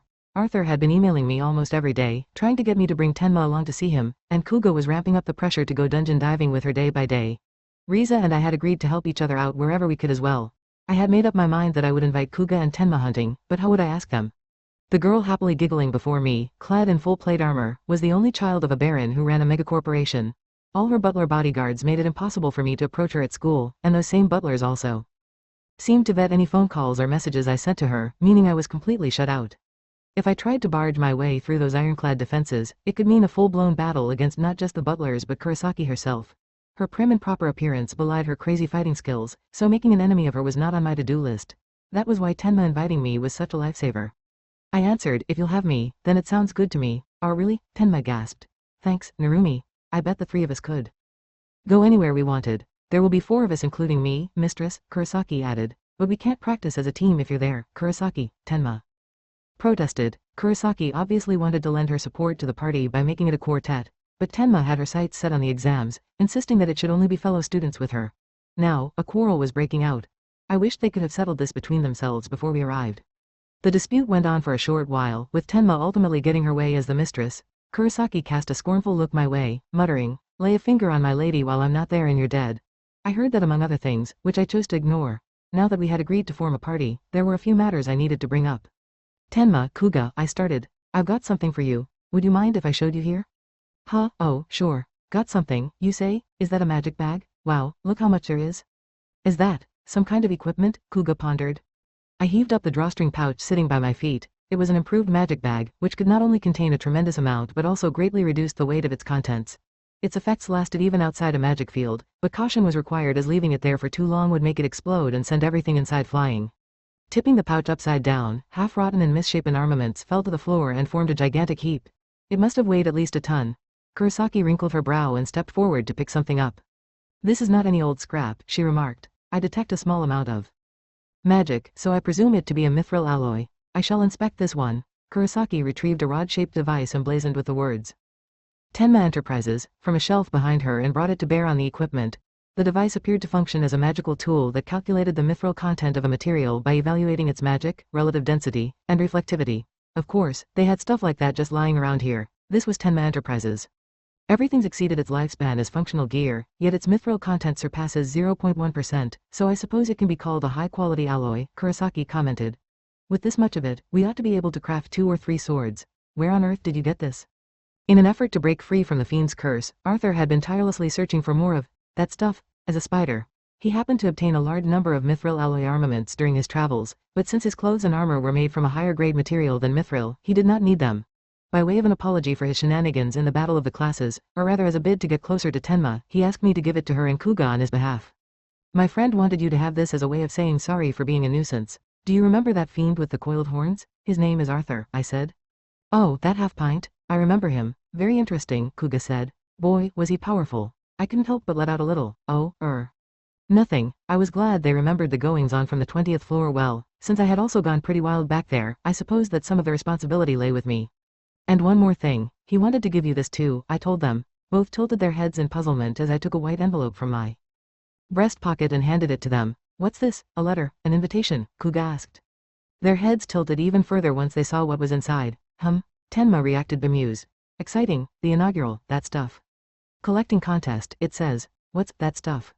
Then at the end it says, the winner will receive an extra special present. There are participation prizes too, Kuga read aloud. Very intriguing. I had given them Arthur's invitation to his that stuff collecting contest. The prizes were apparently items that drop where Arthur lived on the 38th floor. In this world, no goods from beyond the 30th floor were available, even at auction, making them priceless. I didn't know what prizes he had lined up, but they would surely be extremely precious. But first and foremost, how the hell did you two decipher that diabolical excuse for handwriting, I wondered. If you think I will let such an untrustworthy brute drag my lady down there, you... Tenma cut off Kurosaki and happily sprang to her feet. Sounds fun, I'll definitely take part. Will you be joining in, Narumi? You bet. Some of my friends will be there too, I replied. Mistress, Kurosaki objected in a low voice, glaring at me. This could be some awful ruse. She recoiled in panic at Tenma's announcement. Only Satsuki, Riza, and I had originally pitched in to help Arthur find his stuff, but then Arthur grew tired of my failure to invite Tenma and demanded that I ask her and Kuga to come along as well. At that point, he also turned it into a full-blown event with prizes and all. Making it into an event would make it more appealing to Tenma and, therefore, easier to invite her. Additionally, we could hold future events like this one and speed up our that stuff gathering. This tactic would kill two birds with one stone. It says here that it's taking place on the 15th floor of the dungeon, though, Kuga pointed out. If it's happening tomorrow, we won't make it there even if we set off now. Dang, you're right, maybe if we ran, suggested Tenma. Mistress, you'll start a train if you do that, Kurosaki cautioned. Reaching the 15th floor in a day wouldn't be impossible if we put our physical enhancements to use and ran down the main streets. However, we'd wind up with several huge trains of monsters on our tail and be on the front pages of tomorrow's newspapers. Luckily, I had another way of getting us there with no trouble. Don't worry about that. I can get us all there on time. Is the square outside the Adventurers Guild a good place to meet for you guys? You have some special way to travel there, do you? Now I'm curious. Kuga said. Kurosaki, please pack my things for tomorrow. One suit of armor should do. Oh, that cute one will be great. Mistress, please think this over a little more carefully. This cleared the way for the first step toward initiating the romance events for both girls. As long as I stayed close to Tenma, I could support her through her curse lifting event. If I became more familiar with Kuga, I might just be able to steer her away from her destructive events. At present, both had their fair share of hardships that prevented them from attaining their full potential. But if they were freed from these limitations, they might well grow into heroines who could give a player a run for their money. The problem was that no groundwork had been laid for their romance events. Ordinarily, I would have liked to embark on this a little later once I had cleared enough events and reached a sufficient level.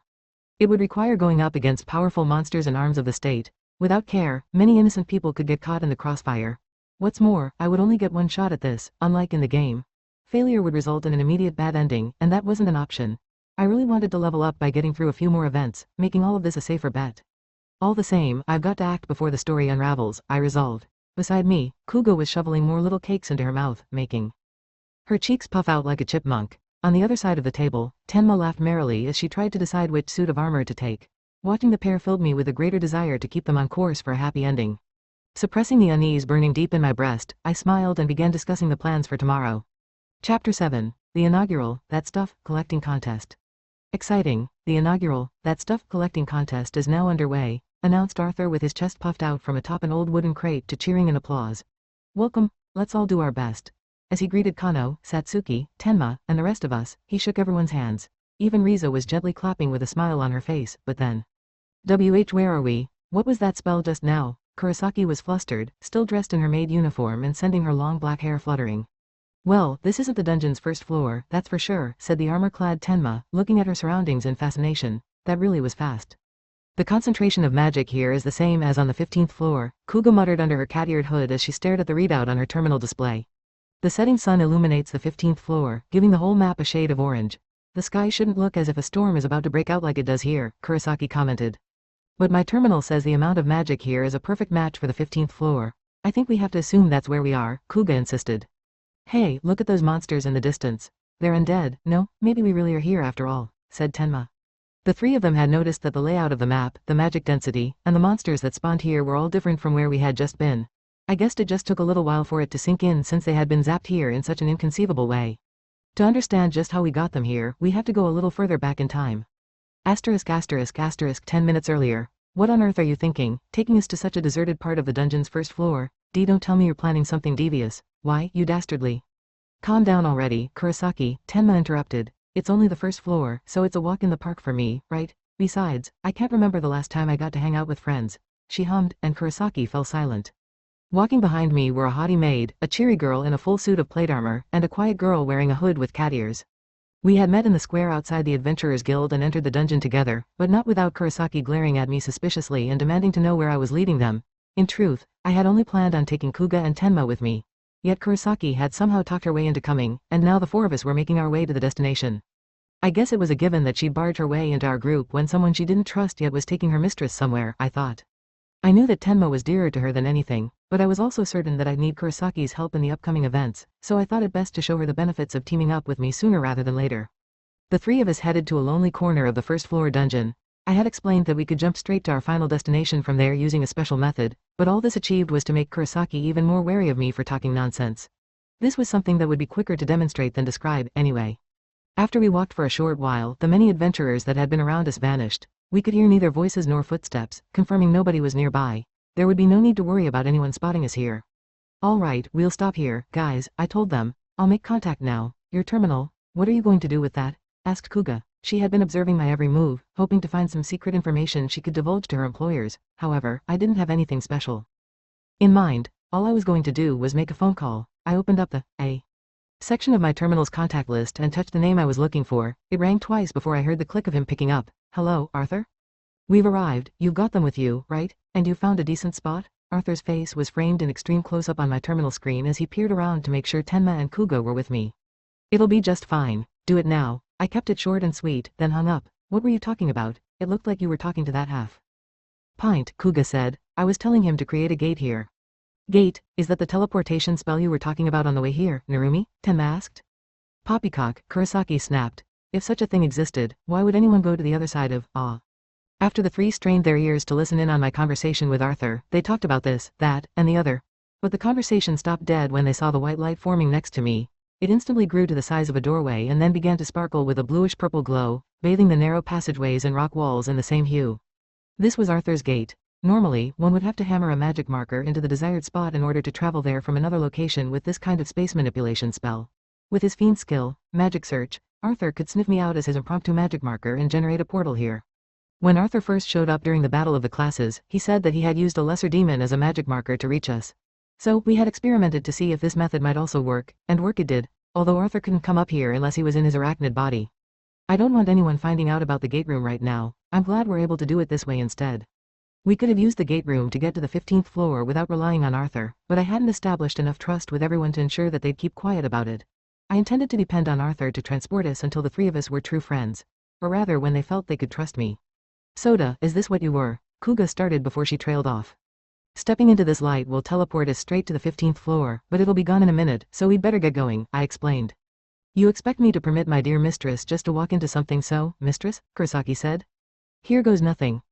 Tenma dove straight in, her brilliant armor scattering the purple light in all directions. Seeing this, Kurosaki jumped in straight after Tenma, her long skirt billowing as she went. Kuga looked at me for a moment as if contemplating something, then followed. Well, I hope this goes well, I said. Satsuki and everyone were already on the other side. I expected that everybody would recognize each other, but this would mark our first time hunting together. I hoped this would be a band of comrades who would work together to solve all kinds of problems. Praying that everyone would get on, I leapt into the dark purple glow, and found myself where I was now, though my travel companion's shock at learning of teleportation magic was greater than I'd imagined. The higher an adventurer's level got, the deeper they'd have to delve into the dungeon. Accordingly, the time it took to reach their hunting grounds would also increase. Kurosaki clearly had the highest level here and would only get a few chances a year to do some serious leveling and had gone to great pains to get where she was today. The same was true of anyone over level 20, such as Tenma or Kuga. All they could do was remain silent as they considered the implications of this spell. One after another, Arthur, Satsuki, Riza, and Kano approached the dumbfounded trio to greet them. Akira, thanks for coming, Arthur drawled at Tenma. I can't tell you how long I've been waiting for this. Nice to meet you. I'm Satsuki Umiya, from first year class E. I'm Riza, from the same class. Let's give it our all today. Hi there. Kuga, and I'm Kano. Gee, what shiny armor. Hey, is this stuff pure mithril by any chance? Hello, wait a minute. That's a lot of people from class E besides you, Katona. Just what is going on with you guys? Tenma's surprise at how many class E students were on the 15th floor, leaving out the fact that Kano was a middle schooler, prompted her to stretch out her arms in an exaggerated pose, but her question was met with silence. Kurosaki, who was watching Tenma's adorable reaction, glided over to whisper something in my ear. Hey, brat, is that kid with the horns the one who cast the teleportation spell? Yeah, all he did was link our location with his, I replied. Still, that's incredible. I assume you haven't told anyone outside of the people here about it, she said, still in hushed tones. My family are the only other ones who know about it. Kurosaki went silent for a moment as if in thought. Teleportation would do more than merely make it easier for Tenma to level up. With a high-level heiress, the Tenma family stood to rise in the ranks of the nobility, which was a major boon for all of them. I wondered if Kurosaki was starting to see the huge benefits of teaming up with me. Though, we weren't here to level up today, only to do a single event. It looked like Kano and the guys had finished with their hellos. Arthur then hopped back onto the crate and began addressing his audience in a proud, excited voice. Without any further ado, I will now explain the rules, but first, get a good look at this bad boy. Arthur twisted his upper body in a dramatic motion to point at a 20-centimeter thick, 3-meter-long log. This was today's participation prize. A log? Asked Tenma, puzzled. It's got a little bit of green stuff on it, but it just looks like a regular old piece of wood. What's it for, I wonder? That's no ordinary log. Big sis in the armor. You can use it to make gear. Like, Kano began talking to Tenma eagerly. Her smile seemed friendly at first glance, but I didn't miss the dollar signs in her eyes. When I revealed to her the previous night that the daughter of the Tenma Enterprises boss was invited, Kano had exclaimed, "You mean that Tenma Enterprises? I'm going too, and I'll absolutely, positively make friends with her." She was apparently desperate to network with Tenma so that we could sell her family company's products in our store.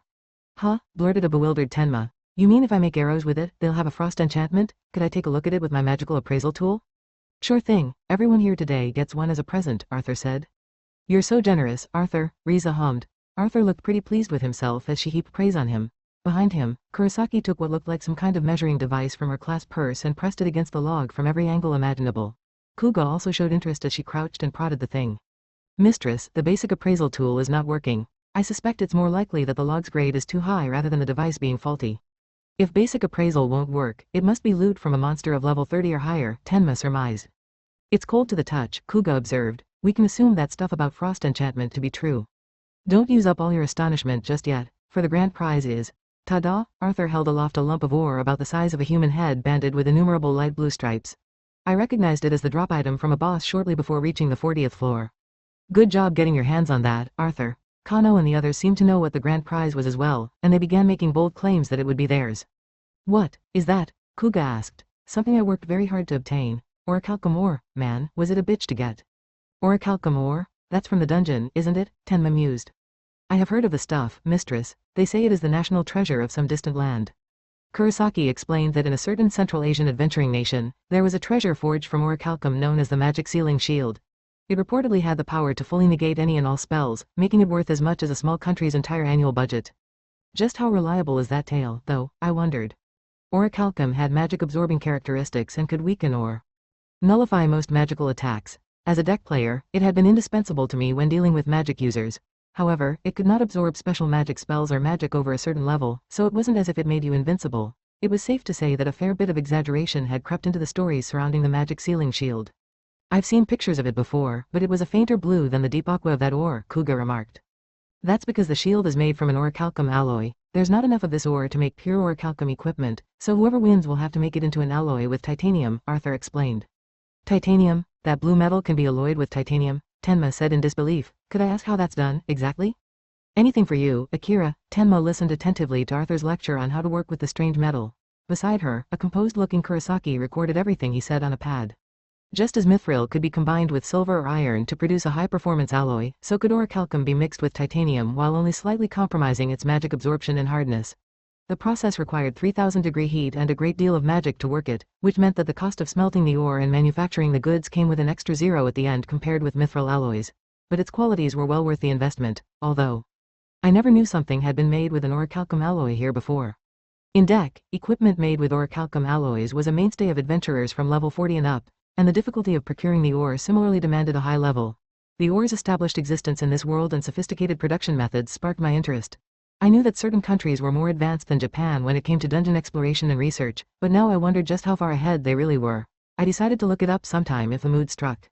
Arthur finished his rundown of how the alloy was made and cheerfully flew back to his perch on the wooden crate. The rules are simple, he said, whichever team picks up the most accursed entrails within the 30-minute time limit is the winner. Oh, this is what they look like, by the way. He held out a clump of viscera in his right hand. The occasional twitching was the finishing touch that gave it a 10 out of 10 on the gross scale. They were accursed entrails, a quest item with a low drop rate that one could obtain by defeating the undead that spawned in the area known as the Gathering of the Fallen. Collecting 12 also triggered a boss monster called the Bloody Baron to spawn. The contest would see us compete in 3 teams of 2, since this was Tenma and Kuga's first time playing Whack-A-Mole. Kano and I paired with each of them, respectively. To make up for the level discrepancy, the team of Satsuki and Riza were allowed the use of boost hammers. I'll be using an item that makes the monsters spawn 10 times faster, Arthur continued. I had my work cut out getting this too, I tell ya.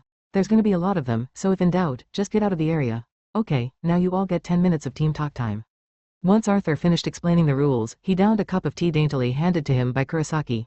He remarked with a broad smile, maids are always reserved, graceful beauties, aren't they? It made sense that he would mistake Kurosaki for the same perfect maid as she was in the game if this was his only experience of her so far.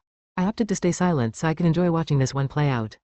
Now, it was time for each team to plan their strategy. While I definitely had my eye on that orichalcum ore, the point of this event was for Arthur to become friendly with Tenma and Kuga.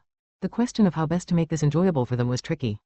Wow, we could win something that was used to make a national treasure. Isn't that awesome, big sis? We've got to win this, right? By any means necessary, Kano said, pressing in close to Tenma as the two stood by my side. Any means necessary? Why, you're certainly enthusiastic. I'd also like to win that stuff, so let's give it our best shot. The previous night, I had instructed Kano to make sure Tenma felt at home, but her greed-filled eyes suggested that she had forgotten this. Although I was a little concerned, there was no harm at all in Tenma winning the contest, so I could only pray that Kano did a good job of supporting her. Slightly apart from the rest of us, Riza gestured toward the gathering of the fallen and discreetly spoke with Satsuki. I couldn't make out what they were saying, but I could rest assured they'd always read the situation and take appropriate action. Realizing that I should be strategizing with my teammate, I turned around to look for Kuga and felt a jolt of surprise when I found her right behind me.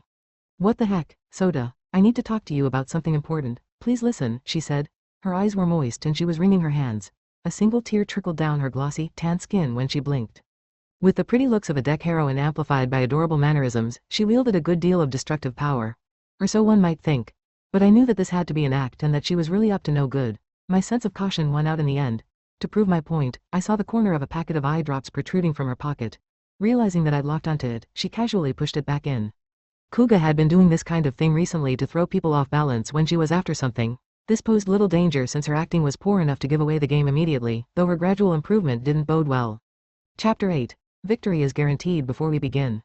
Soda, I need to talk to you about something important. Please listen, pleaded the usually curt and not at all charming Kuga, now with the look of a tragic heroine. I'd already busted her act, and I even had an idea of what she was going to say.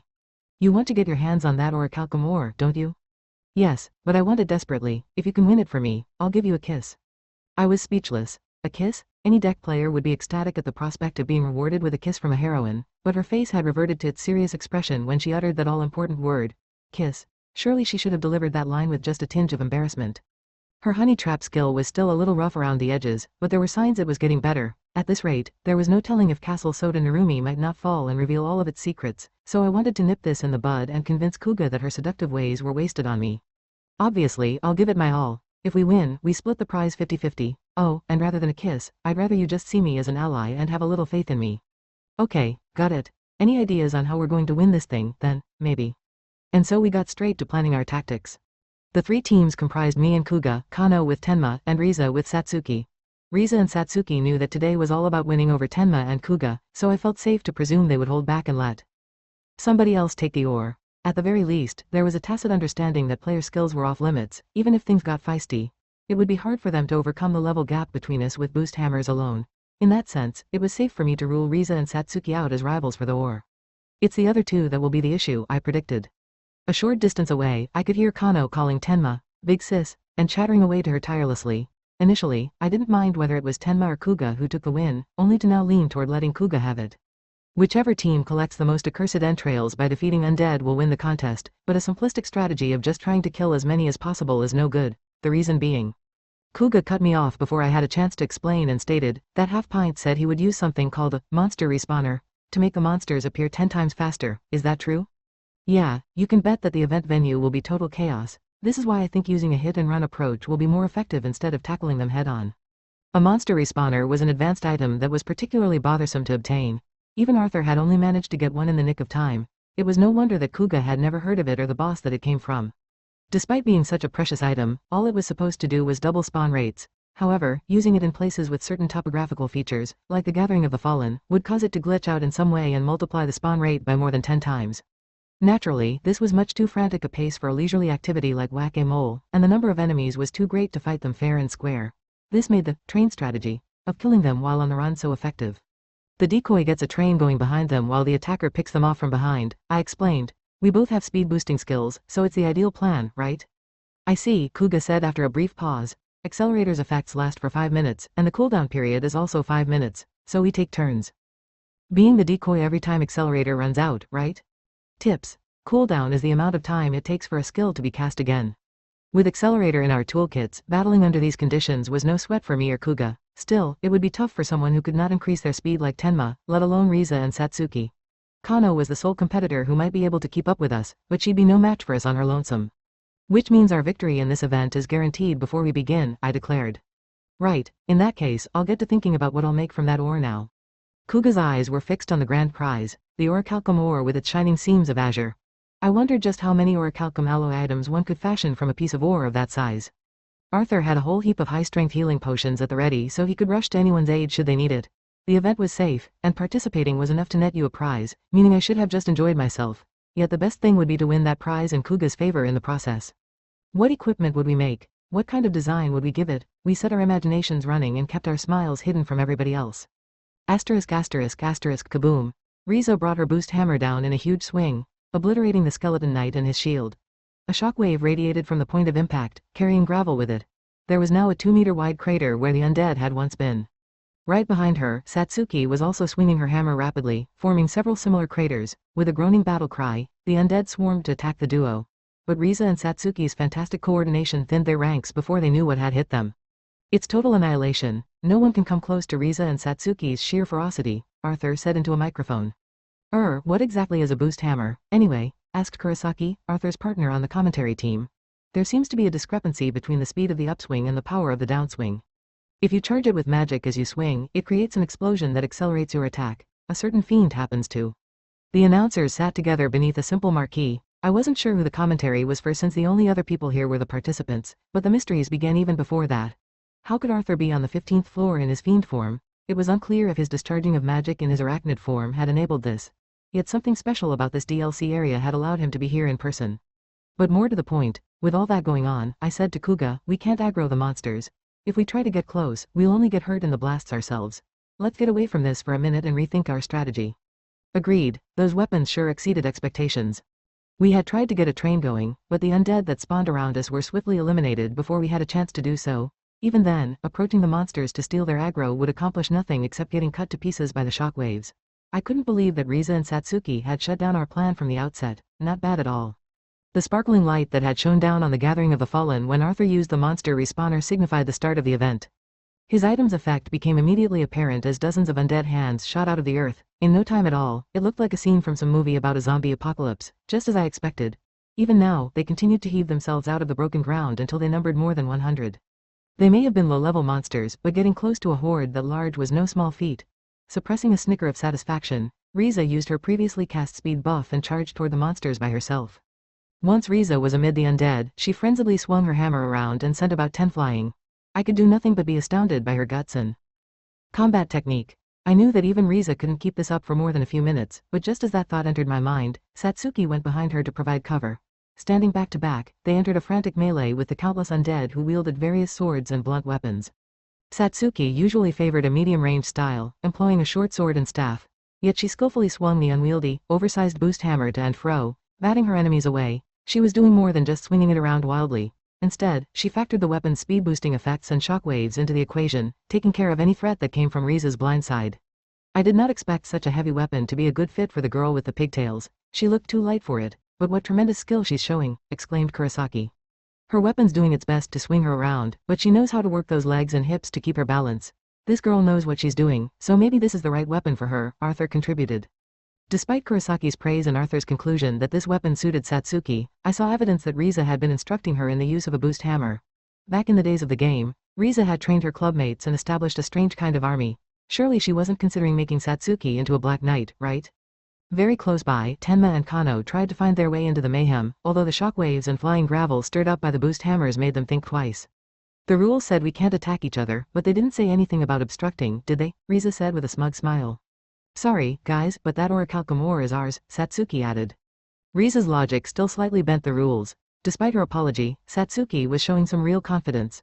The duo swapped positions frequently, taking it up a notch as they chained each giant hammer attack in a series of explosions. Perfect teamwork. A perfect game plan. Is this over before it has even begun? Arthur commentated. It appears those shock waves have the effect of slowing down the undead. If they can sustain this until the end of the allotted time, those girls will surely be victorious. Just as Kurosaki pointed out, though the undead were advancing from all sides, the shockwaves and accompanying blasts of gravel were reducing their pace. This gave them more than enough time to see the monsters off. Not only did this ruin our plan, their astonishing strategy also allowed them to dispatch their opponents despite being surrounded by so many. I had never used boost hammers that much in deck, so I was unaware of their potential for such feats. What irked me was how readily Riza and Satsuki had abandoned a hospitable approach to Tenma and Kuga, which should have been the entire point. Still, it's complete mayhem in there. They can't keep this up for that long, can they? Riza continued to do away with the swarms of incoming undead with fearsome speed and accuracy. Satsuki's ability to keep up with this high-level combat also surprised me, but I noted that some of the undead were actually activating weapon skills that threw her off balance, leading to a few close calls. While Riza had the experience of countless such scrappy battles, I suspected that fighting with such a heavy load was a steep learning curve for Satsuki. As I mulled the situation over, I struck down an undead that crawled out of the ground in front of me, but a figure under a cat-eared hood drifting silently over interrupted my train of thought. Soda, what would happen if, say, they had a few more undead to deal with? She asked like a little devil on my shoulder, her face deadly serious. I had been hoping to pick off a few undead just to eat into Riza and Satsuki's share of the harvest, if only a little. We couldn't even approach them the way things were, hence Kuga's suggestion that we send some more their way to throw them off their game. Satsuki looked a little unsteady on her feet from what I could see, although Riza moved around to cover her astonishingly well as the two kept up their valiant effort. We were already past the halfway point of regulation time, and it was more than plausible that the two of them would keep running down the clock until the end. As such, Kuga argued that standing here with our thumbs up our asses was as good as giving them the orichalcum ore. She pointed out the action and elaborated, see all those accursed entrails lying around their feet, if we can get them to move a little further along. They'll be ours for the taking. It's not against the rules, it's what we ought to do. You're right, I agreed. Directly attacking or stealing items from other competitors is foul, but setting undead on them so you can pick items off the floor isn't. Riza was too busy slaughtering the waves of undead coming her way to collect any of the several accursed entrails they dropped. Now, Kuga really wanted to bend the rules in a way that would allow us to take them for ourselves without being at fault. On the other hand, winning the orichalcum ore would score me huge points with Kuga, who was exceedingly difficult to win over. Additionally, it might be the foothold I needed to get her events going. I was confident that Riza and Satsuki would see this was all for the greater good, so I made no delay in running around to aggro the undead spawning nearby. Too many of the undead and I would put Satsuki in danger, too few and the monsters would be batted right away. I decided that around 10 of them would suit our needs perfectly. Alrighty, then, time to pay Riza and Satsuki a little visit. Chapter 9. Soda Narumi's Strategy, Gore, Roro. Whoa, we've got a live one, I exclaimed. I dodged the axe leveled at me by the corpse warrior, who I thought was ridiculously fast for a zombie. Then, I pressed on to the rendezvous point with several skeleton knights still on my tail even after I'd kicked their heads clean off. I spotted Kuga running toward me from the opposite direction, with several pursuers trailing behind her. Mav and Katona are picking up a bunch of undead as they run. Is this what I think it is? How sneaky, but how effective, Arthur's voice rang out. Of course that boy would cook up such an underhanded scheme. I cannot help but pity the poor girl he has forced into being his accomplice. But this all started when... Leaning into the microphone, the maid detailed how I, a terrible villain, had been sweet-talking her pure and innocent mistress as part of a plot to make Tenma Enterprises my own. Knowing it was all BS, I ignored her. When Riza, who was still in the middle of nimbly battering the undead, saw Kuga and me bringing even more her way, she raised her pretty eyebrows in surprise. Hey, you can't do that, she protested. Riza, I think we'd better leave it here. This might be too many for me, said Satsuki. The burden on Satsuki sharply increased with the 10 and change undead we'd brought. Riza being Riza covered for her to a certain extent with some ferocious swings of her hammer, but Kuga and I could always bring more undead to the party. Realizing this, Riza immediately began a retreat and brought up the rear. Decisive as usual, I thought. Sorry, guys. This was all in the name of making the event a success. Or rather, all to get some more orichalcum ore. After Riza and Satsuki withdrew, taking masses of undead with them, approximately 100 clumps of viscera that were accursed entrails lay on the ground. If we could pick up all of these, it would significantly boost our chances of winning. Just as Kuga and I stepped forward triumphantly to collect our spoils, another pair sprinted toward us at a tremendous pace, Tenma and Kuga. Yeah, right, I screamed. We need to speed up, Kuga. Accelerator, they won't outpace us, she replied, accelerator. We buffed our speed and cut down the corpse warriors that spawned near us as we went. I felt a wind wrap around my legs that boosted my movement, and with every step, I got faster and faster. We're getting there first, suckers, big sis, now, Kano yelled. Here goes, let the ground crumble before my might, earth splitter. Tenma jumped into the air, brandishing her gigantic axe high before smashing it straight into the ground. Not good. No sooner did I have that thought than the ground in front of her broke into chunks that scattered everywhere. Wah. Whoa. I let out. Kuga and I were going too fast to stop in time, and I went clattering right into a block-shaped clump of dirt. Unlucky, it'll take more than that to stop me. Meanwhile, Kuga used her cat-like balance to spin in the air and quickly regain her posture. She then launched herself off the head of a corpse warrior writhing its way to the surface in front of her and resumed her sprint. I saw that Kano was running toward her from the opposite direction. I am the Black Wind, faster than any. You think you can outrun me? Kuga said over Kano. Huh? And faster still. Behold, a true hero's skill. Shadow Step. Kuga showed that she was confident she would win in a one-on-one race, but the tables turned when Kano used her advanced skill, Shadow Step. Then thick black magic enveloped Kano's legs, and she charged past Kuga in an explosion of speed. And there at ease, came Arthur's amplified voice. Shadow Step, the classic cheat skill. Could this spell trouble for Katona, who's yet to learn it for herself? What absurd speed, how is she generating such acceleration? Kurosaki said in disbelief. Unlike Accelerator, which only increased one's movement speed, Shadow Step also gave a major buff to agility. Every parameter influenced by agility, like acceleration, rotation speed, and evasion, also got a big boost. The skill was so broken that many veteran deck players had it in a skill slot, regardless of their job. Plenty of undead had already spawned in the area where the accursed entrails lay, and they swarmed their new target as soon as they recognized the threat. Kano was a dark whirlwind, ignoring the monsters as she wove around them. Damn, she's picked up 10 accursed entrails just in that last split second, I swore. Kuga stood still, dumbfounded by Kano's unexpected and overwhelming speed advantage. It wasn't over yet, though. If I gave up now, I could kiss goodbye to my orichalcum equipment and Kuga's affection. We're still in this, Kuga, I hollered, brushing off the dirt and rushing to join my teammate. If we both get to picking them up, we can. I'm here too. Tenma was also running over with a lumbering gait, swatting away the undead with her huge axe. Hey, those are ours, I heard Satsuki and Riza say in the distance before they also rushed back to the same spot. With a horde of undead surrounding us, the scramble to pick up the items was about to begin. Asterisk asterisk asterisk, and now it's time for the winners to receive their prize. Come on up, you two, beamed Arthur, holding the orichalcum ore high above his head. Yup, chirped a dust-covered Kano as she stepped forward. She had clearly been eagerly anticipating this moment. Will I really be able to craft such a dream alloy? I can't wait to try it out as soon as we get back. You wrote it all down, right, Kurosaki? Asked Tenma. Of course, mistress. Kurosaki broke off from polishing Tenma's armor to hand her a notepad. Tenma eyed it nervously. Yes, it was those two who came out on top. It turned out that those accursed entrails Kano picked up in a flash made the difference. Or maybe our fate was sealed when Kano and Riza read our strategy like a book. And I was so sure we'd win. Hey, Soda, if it wasn't for you, that would have been ours. Yeah, you're gonna have to make up for this, you hear? The vengeful Satsuki and Riza sandwiched me, prodding at my cheeks from both sides. I felt bad for spoiling their game plan as part of my bid to win. If only I had at least managed to net some points with Kuga by doing so. I glanced sideways at the girl in the cat-eared hoodie, which was also dusty. The moment our eyes met, she grumpily looked the other way. If I was going to cheer these girls up, I would have to chat secretly with Arthur. At least Kano and Tenma are happy, I consoled myself. Every cloud and all that. The two winners giggled as they discussed what they would make with their prize. Kano would head straight to the Tenma Enterprises factory with Tenma after this to see the ore smelted and turned into the items of their choice. I was really pleased that she had achieved her goal of establishing a relationship with Tenma. Despite Tenma's approachability, she was still nobility. I'd have to instill in my sister the importance of being careful not to offend others. Well, guess it's time to go home now that the event's over, I thought, shoving my gear into my magic bag.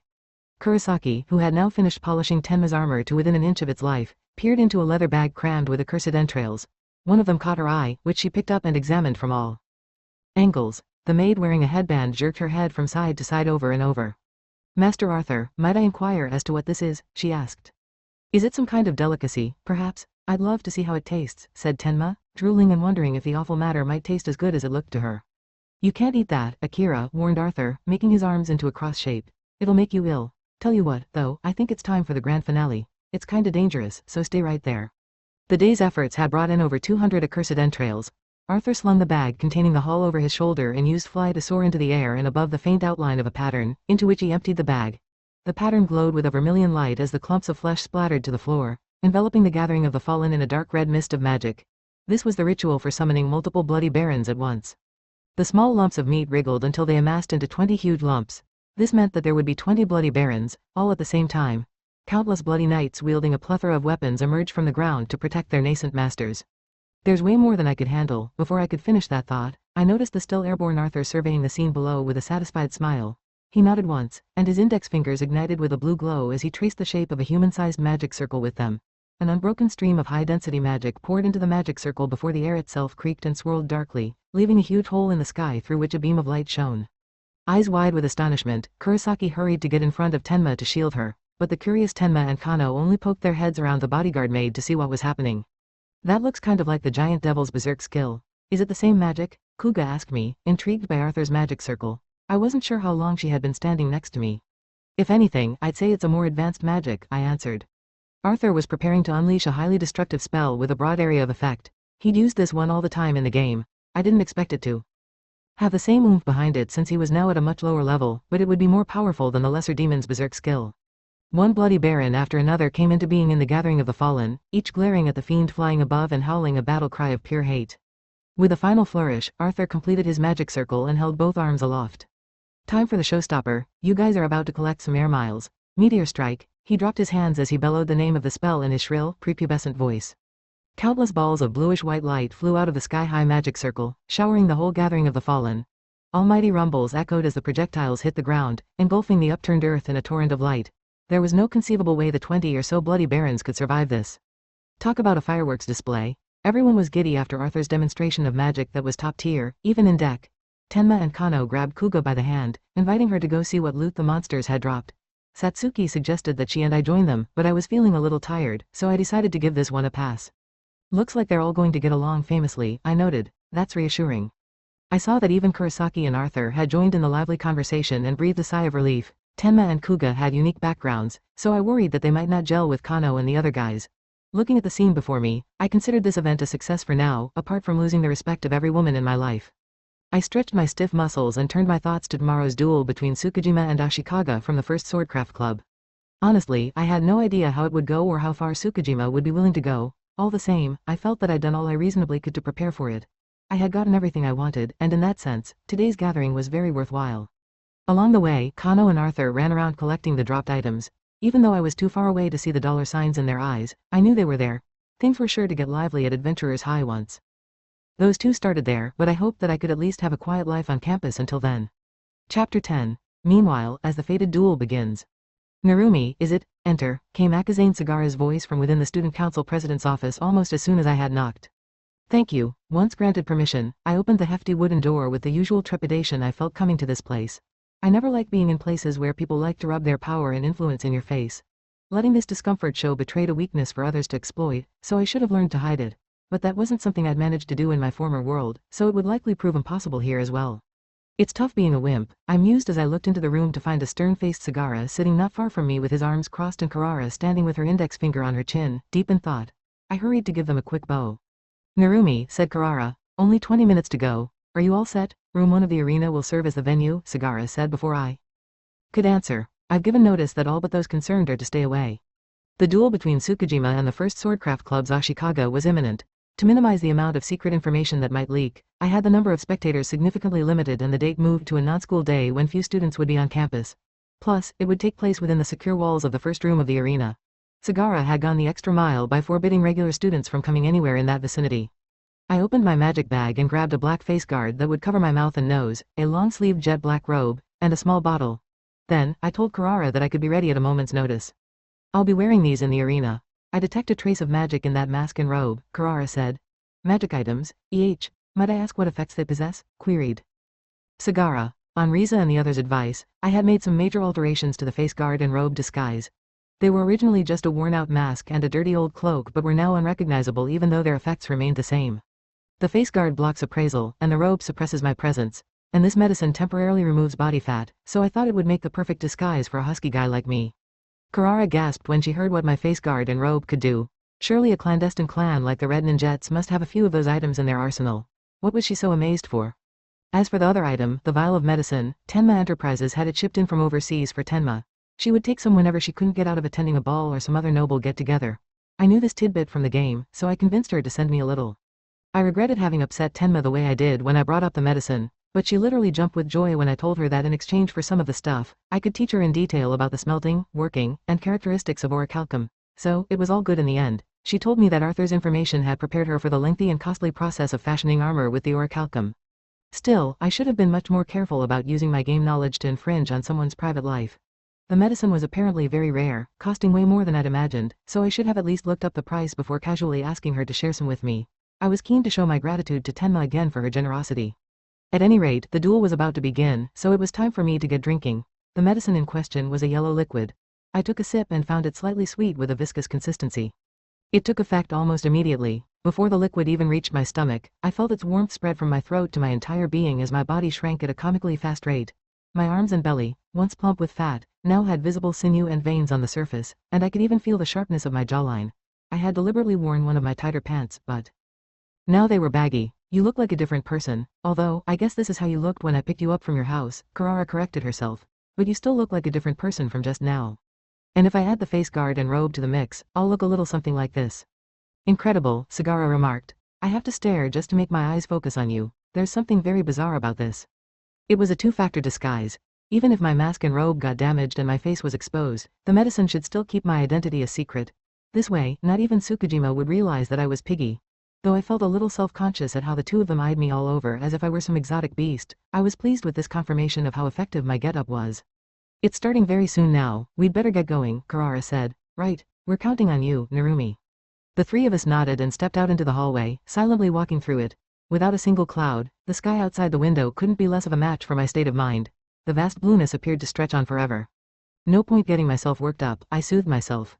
I expected that Tsukujima was well aware of the problems caused by ruining the game's story, so maybe things wouldn't be as bad as I had thought. And if it did come to blows between us, I had come up with a few ways that I could come out on top.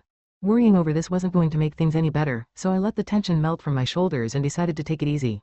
Adventurer's High's Arena contained 4 rooms. The first room of the arena prioritized durability and privacy so advanced adventurers could duel in it without issue. For example, every last inch of the walls, floor, and ceiling was covered with highly pure mithril alloy tiles, enabling them to withstand a direct hit from a weapon skill. The room was completely windowless and protected by several layers of soundproof and shockproof magic to prevent the leakage of any valuable data on skills, combat abilities, or personal information. The cost of building and maintaining such a facility was nothing to be scoffed at. Since the training of new adventurers was in the interest of national security, a tremendous amount of taxpayers' money was granted to the project, which was completed relatively quickly. For a student at Adventurers High, using the first room of the arena afforded a certain kind of status. As we arrived at the building's entrance, we found a female student dressed in a kendo uniform standing with her arms crossed formidably. This was a gatekeeper in every sense of the word. Her sleeve had the words, First Swordcraft Club, embroidered in golden thread, and I spotted a small yet prominent family crest on her lapel. She gave a slight smile and bowed when she saw us. President Sagara and Mistress Kusunoki, it is an honor. I shall serve as referee for today's proceedings, but might I ask who your friend in the mask is? She turned a sharp eye on me after pleasantly greeting the other two. I could tell from her posture and the slight amount of magic emanating from her that she was pretty powerful. With my mask already on and robe well over my head, my face and presence were barely noticeable. It was no wonder she was wary. I invited him, especially as my bodyguard. I can vouch for his credentials. If you say so, President Sagara. Please, go right in, said the student, smiling at me with a bow as Sagara's introduction eased her suspicions. Her letting me right in despite looking like this went to show just how trusted Sagara was. I didn't need any further encouragement to head into the arena. Seriously, though, the referee is also from the First Swordcraft Club? The referee was the person responsible for ensuring that a duel was conducted according to the rules and acting as the sole arbitrator of deciding the winner and loser. Maybe they needed someone of equal or greater ability than Ashikaga if they had to referee him, but finding such a person from within the school would only leave the 8 dragons or their top members. From their point of view, the main goal of this duel was to punish another student, so there was no need for another powerful member of the 8 dragons to get so involved. I could only assume that this was the reason for this girl of similar strength to in the same club as Ashikaga would serve as referee, but this also came with a danger of her officiating being biased toward the First Swordcraft Club. I would have to be ready to step in just in case it looked like they might cause Tsukujima to lose. Regardless, it didn't seem likely that a player who was more than familiar with the strength of the 8 dragons would be defeated. Tsukujima would even be doing me a favor if he lost by minimizing the stir this would all cause. Maybe I had been fretting for nothing. Inside the arena, I involuntarily narrowed my eyes at the dazzling white light that bounced off the white paint of the mithril alloy tiles coating the floor and walls. As I glanced around, I thought the place was cold and sterile, like some kind of laboratory. Sagara and Karara were making their way up to the spectators area 1 level up. I followed suit and found that several of those invited to watch had already taken their seats. Hey, Sagara. This duel even going to be worth watching, or what? Asked a muscle-bound guy, who stroked his beard as he threw a dubious look in our direction. This was Sakin Tachibana, the captain of the First Swordcraft Club. He had already retired as club leader by the time he appeared in the game's story. Though one would expect him to be as haughty as most other nobility, he was a fickle character who actually trained the protagonist and sometimes helped them out. I was going to ask the same thing. What's this Takuya Tsukujima fellow like? Asked the girl sitting comfortably beside Tachibana, whose red hair, tied up on one side, spilled gently down onto her robe. She was a Toha Ashiki, the captain of the First Magic Club. Her gentle features tempted one to let their guard down, but she would stand in the player's way along different routes of the game's story, requiring caution. Ashiki enjoyed a good scrap, and if one ever went up against the nobility, they would find her on the front line, spoiling for a fight. I would have to make sure she did not find out who I was. Sagara took a seat near the pair. He sat straight, crossed his arms, and answered in a surprisingly resonant yet moderate voice. I'm only here to see that this is done by the book. I couldn't tell you any detailed information. Tachibana tutted. He's one of your favorite little freshmen, isn't he? So I guess we shouldn't expect anything from him. I've been putting Ashikaga through intense training ever since he was in junior high. No way a Class E student who's wet behind the ears will ever beat him. Yes, but didn't he declare that he would defeat Master Ashikaga? I wish I'd been told sooner that it was someone so fascinating. The conversation between the 8 dragons was interrupted by Kikusera, the next student council president, or at least the one expected to be president. Her violet eyes and long silver hair glistened in the white light, the picture of a goddess's sublime beauty. She said she had received an invitation a few days prior, but it contained no details at all. Sarah, therefore, concluded that it would merely be about making an example of a Class E student, but when she had emailed Ashikaga last night to decline the invitation, he informed her in his reply that his opponent had bragged about defeating him and that Sarah might be interested in seeing Tsukujima. The excitement had then apparently kept her up all night, and presently, Sarah pouted as she lamented that she could have looked into Tsukujima's future if only she'd known about him before. You should have shared that info with Sarah sooner. I mentally jeered at Ashikaga as a guy with shaggy hair butted in from the side. I looked him up, but there was nothing interesting at all. I thought there must be something to this since they invited all the 8 dragons. Anyway, who's the mystery man next to Kusunoki? His presence is weirdly faint, he said, fixing me with a viperish glare. This guy wasn't ringing any bells. His arms and legs were unusually long, and he must have been pushing 2 meters tall. With that and his distinctive voice, I doubted that he was a game character I had forgotten about. 8 dragon members, like Sagara and Tachibana, who were currently in their 3rd year, were interchangeable before taking center stage, and some didn't make it into DEC's story. That was likely the case for this guy. But how would I answer? I could hardly tell him who I was. As I racked my brains to come up with some cool name for myself or an organization I belonged to, Karara gracefully flicked a black fan and answered for me. This is a guest of President Sagara's. He is here to help out should the duel take an unexpected turn. That's right, Sagara concurred, so I can't disclose his identity. You mean he'll handle anything that even we can't, if he wasn't backed by the Sagara family? I'd love to challenge him to a duel right now, spat the shaggy-haired guy. How I wished he'd stop scowling at me like that. Tachibana was one thing, but all this venom from the other 8 dragons and the people around them was becoming too much. I suppose that the stronger one got, the harder it became to find someone to go all out with. Karara gestured for me to sit next to her, but as a commoner, I hesitated to take a seat reserved for the 8 dragons. I opted to remain standing instead. The clock showed there was less than a minute to go until the duel. Everyone seemed too busy with their own thoughts to talk to one another, and the arena was dead silent. Only 5 of the 8 dragons were here, and I doubted that any more would show up. Just before it was time for it all to begin, I heard a rattling of metal from the direction of the entrance. Ashikaga, the vice-captain of the 1st Swordcraft Club, walked in with his helmet under one arm and fully clad in metal armor. He advanced straight to the center of the arena and bowed as he greeted the audience. Thank you all for coming out here today. I hope you'll enjoy the show until the very end. Large shoulder plates granted him protection from his upper arms all the way to his neck. Ashikaga wore mail beneath his armor, and a huge, ornate sword that looked sharp as hell hung from his waist. He had come more heavily armed than I expected, clearly anticipating a serious clash here, despite his opponent being a Class E student. Tachibana, who had been wary of this earlier, exasperated, Ashikaga.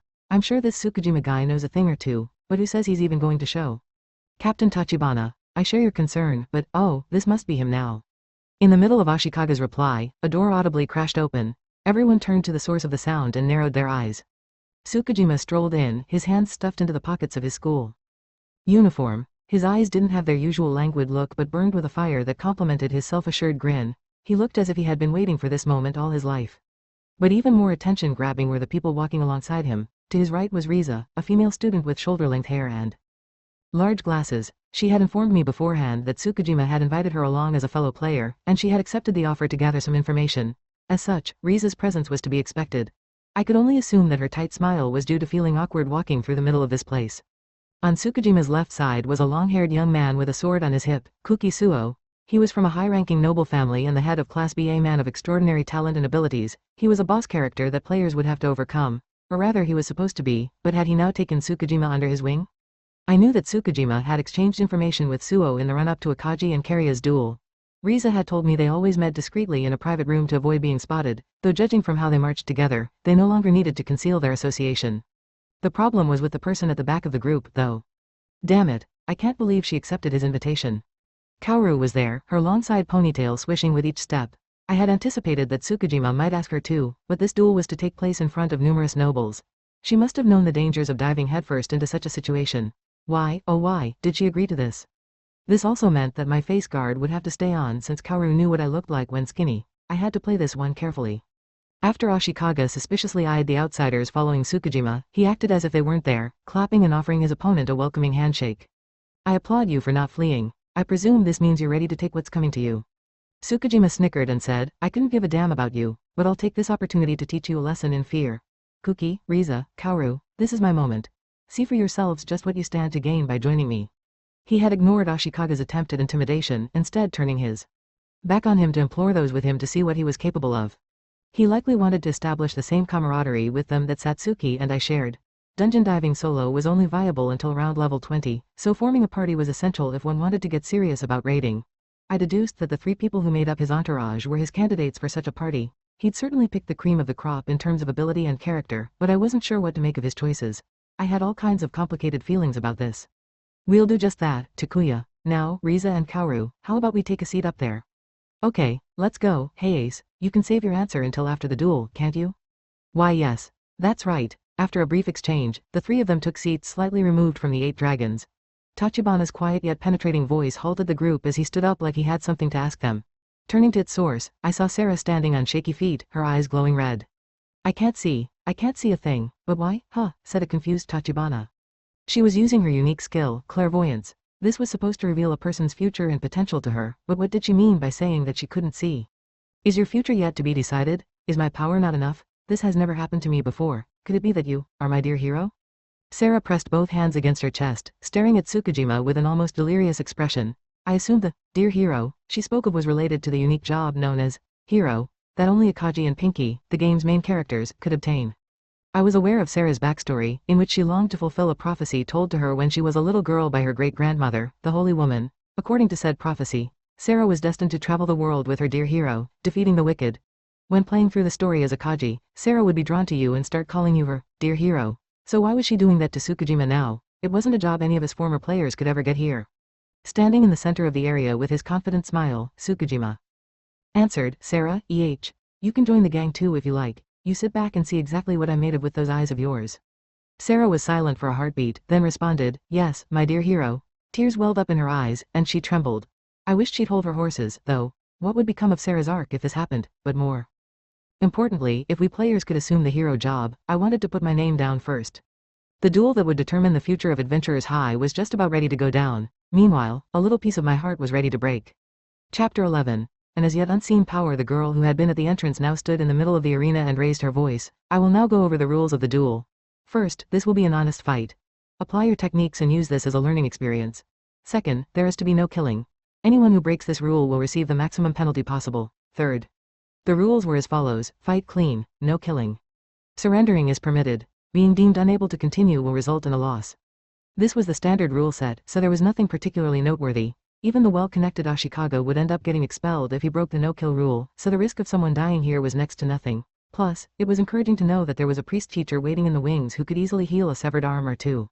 We will now begin. Are both duelists ready? Wait, Ashikaga said, stopping the referee. Are you going to fight dressed like that? Ashikaga scowled at Tsukujima. Though it was time to fight, Tsukujima was still just in a school uniform, unlike Ashikaga's plate armor that covered everything but his face. And it weren't as if Ashikaga was wielding some blunt piece of junk sword either. The cutting edge of the katana at his waist was deadly enough to lay waste to monsters by the bucketload. Even Tsukujima's physical enhancements would do nothing to dull the pain his opponent inflicted, which would also hinder his movement. Although he could rely on the priest to heal him if he got cut, he might pass out from the agony of those injuries. This wasn't like Dek, where one could have complete freedom of movement until their HP ran out. Thus, armor should be essential, and yet, I don't need no armor. This is all I need, Tsukujima said, taking out a small, 30-centimeter long metal wand. I knew there was a good chance that he would use summoning, so the wand was no surprise. This also explained his lack of metal armor, as it could interfere with magic. But this only raised a new question. Everyone in the audience frowned at this sight, as if it were common knowledge that magic users weren't suited to dueling. Fighting with magic in a one-on-one duel, and in such a tight space? Dear, oh, dear.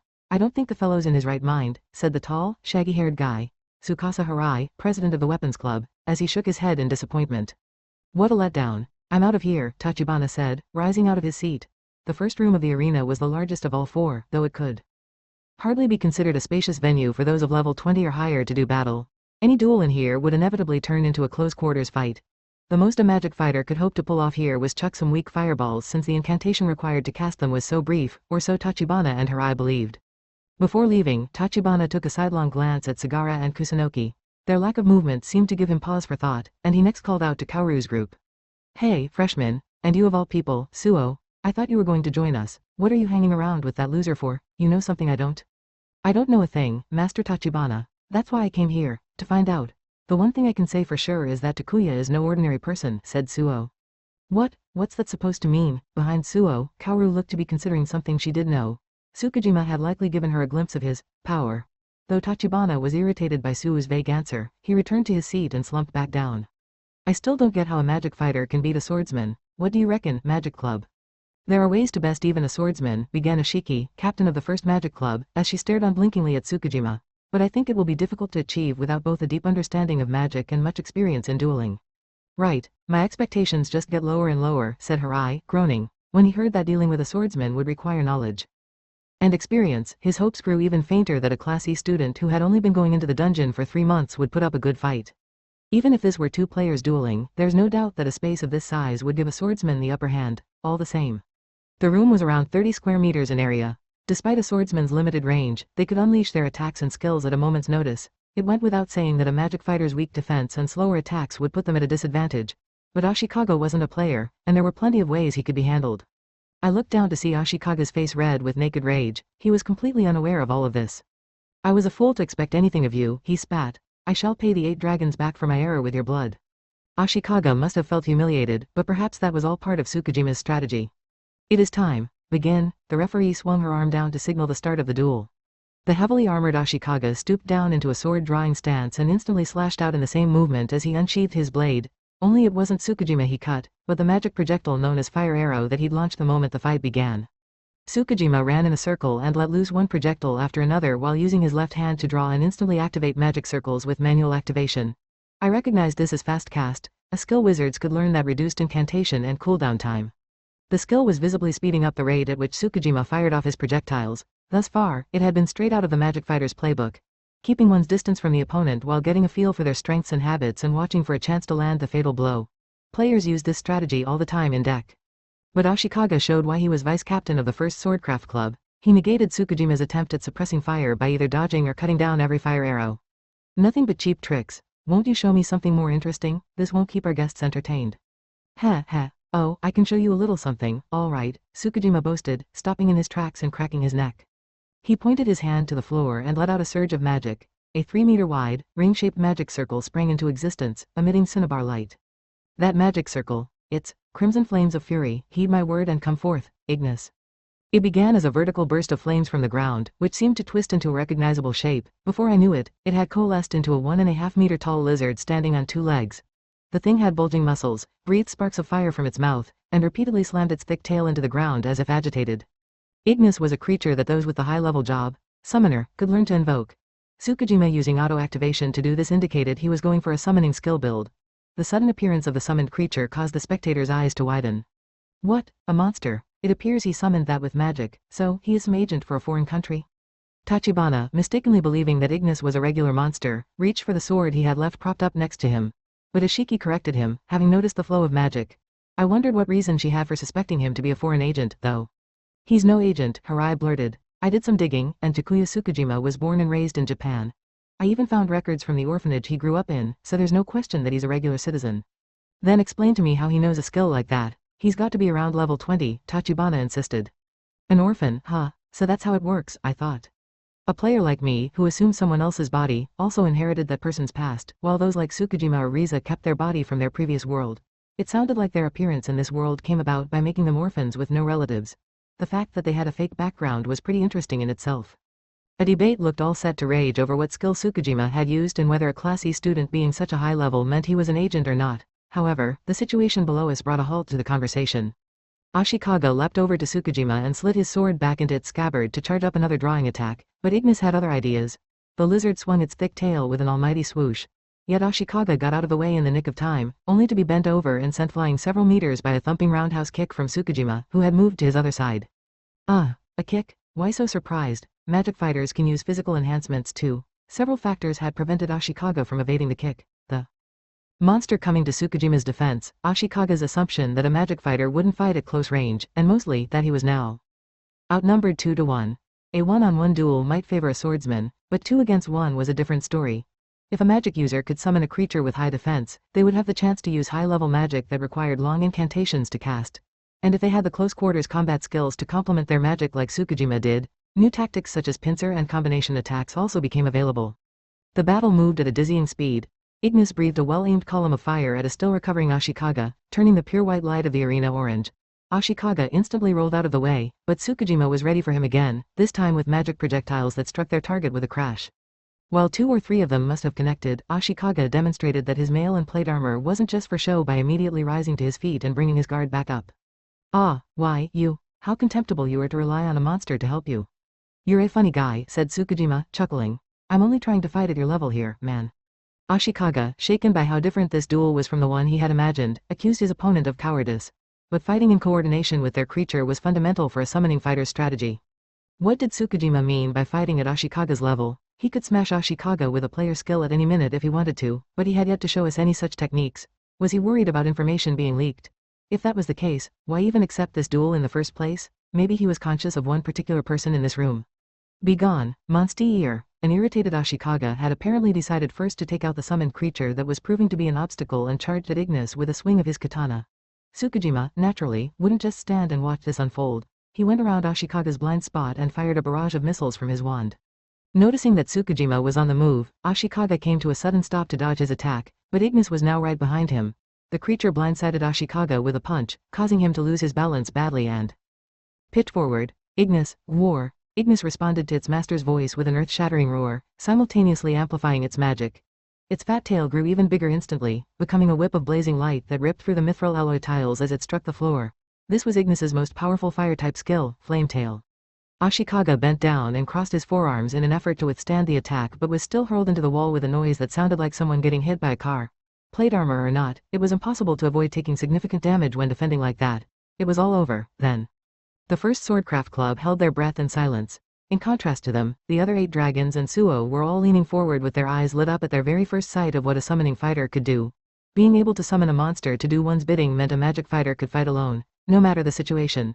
Perhaps that could even be the best option for PvP. Such were the things the latter group discussed, but the reality wasn't all that simple. The shortest incantations required to summon creatures took a few seconds, and the longest more than 10. Buying enough time to do that when one's opponent was a swordsman was tremendously difficult. If only Ashikaga hadn't given Tsukujima an opening to summon his creature, he might have stood a chance to win. Even after Ignis was summoned, Ashikaga could have kept his cool if he already had experience in fighting multiple opponents at once. He must not have trained for this on his previous hunting trips or club practice sessions. The fact that he wasn't accustomed to dueling a summoning fighter was plain to see. Tsukujima rolled his head around to crack his neck, then gazed at the unconscious Ashikaga and said in a bored tone, "Even punier than I thought. I guess this is all the natives here have to offer. Well, that's the price you pay for messing with me." "Why, you're disqualified. Do you have no shame for using a monster to fight for you?" the referee cried. The members of the first Swordcraft Club in the audience joined in with their own furious jeers. This kind of reaction to Ashikaga's defeat wasn't surprising. If anything, this was all going as expected. I looked at Karara to see if I should do anything and noticed that she was speaking with Sagara in hushed tones. "President Sagara, I think we should let this play out to gather further information." "You make a good point. What do you say, Narumi?" "I'm sure that he's only shown us a fraction of what he's capable of," I said, matching their whispers. "If the first Swordcraft Club takes him on, he'll likely use some of his real power. But if we're going to stop him, the sooner the better." One could expect a player like Tsukujima to have some fearsome player skills up his sleeve, but he hadn't displayed a single one. He would have no choice but to use some of those skills in the event of the first Swordcraft Club coming down on him. If that happened, it would be possible for me to deduce what job and fighting style he'd had as a player based on what skills he used and how he fought. Watching Tsukujima in action would be informative, but he was still a player, unlike anything that anyone in this world could imagine. The mere sight of a creature that only those with top-class jobs could summon would endanger everyone in this room. I didn't get the impression that Tsukujima would do that, but as long as I didn't know what he was thinking, I couldn't predict what harm he might do. The safest bet was for the student council president to use his authority to put an end to this sooner rather than later. If he could put an end to this, that is.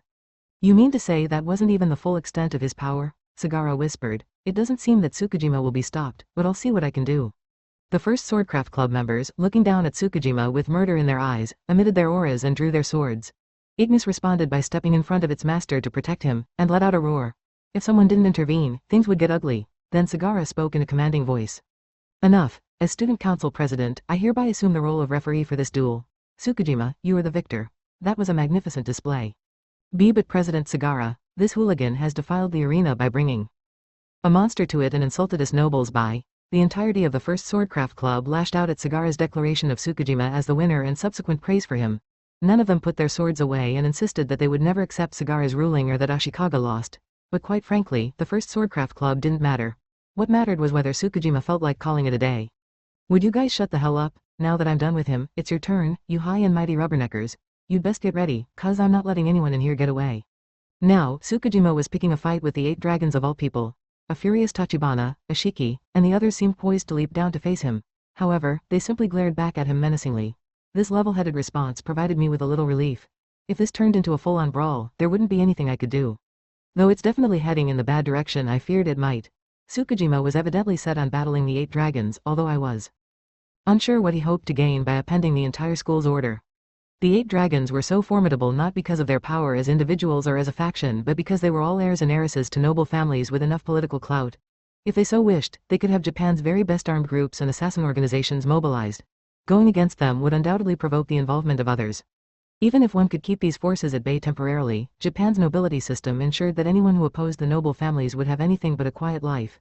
That was precisely why even someone like me with crazy cheats, thanks to their game knowledge, did their best not to draw attention to themselves. Did Tsukujima have something to show why he didn't care about any of those consequences?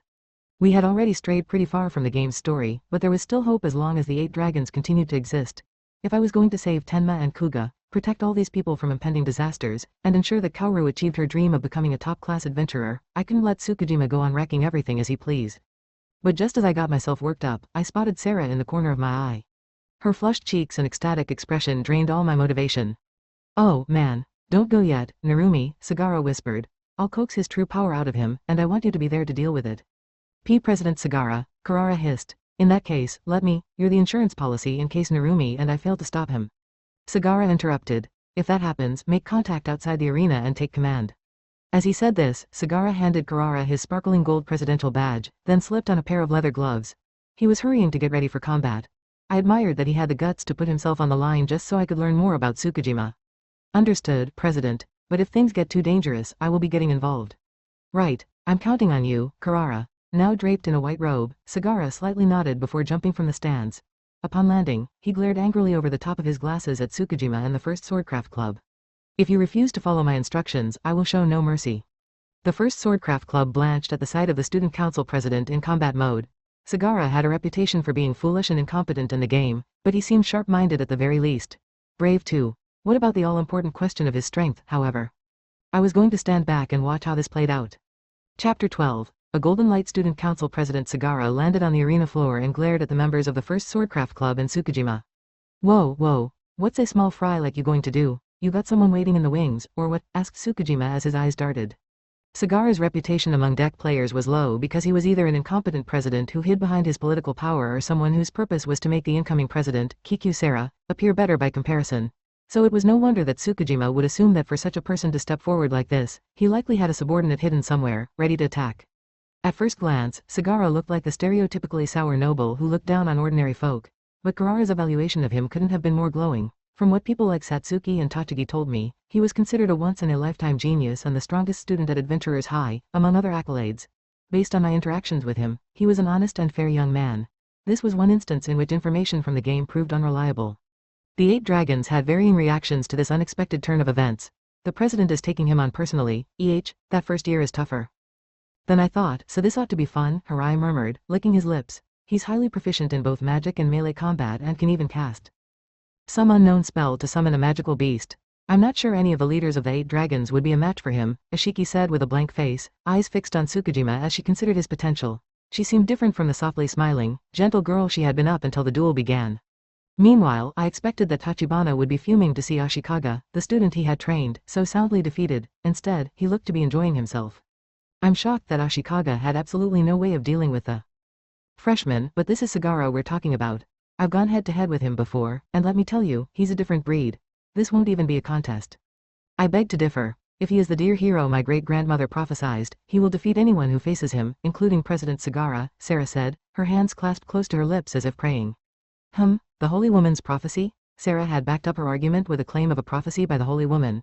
In Japan, people treasured her prophecies as an absolute vision of the future that surpassed even Sarah's clairvoyance. Tachibana could not just dismiss this.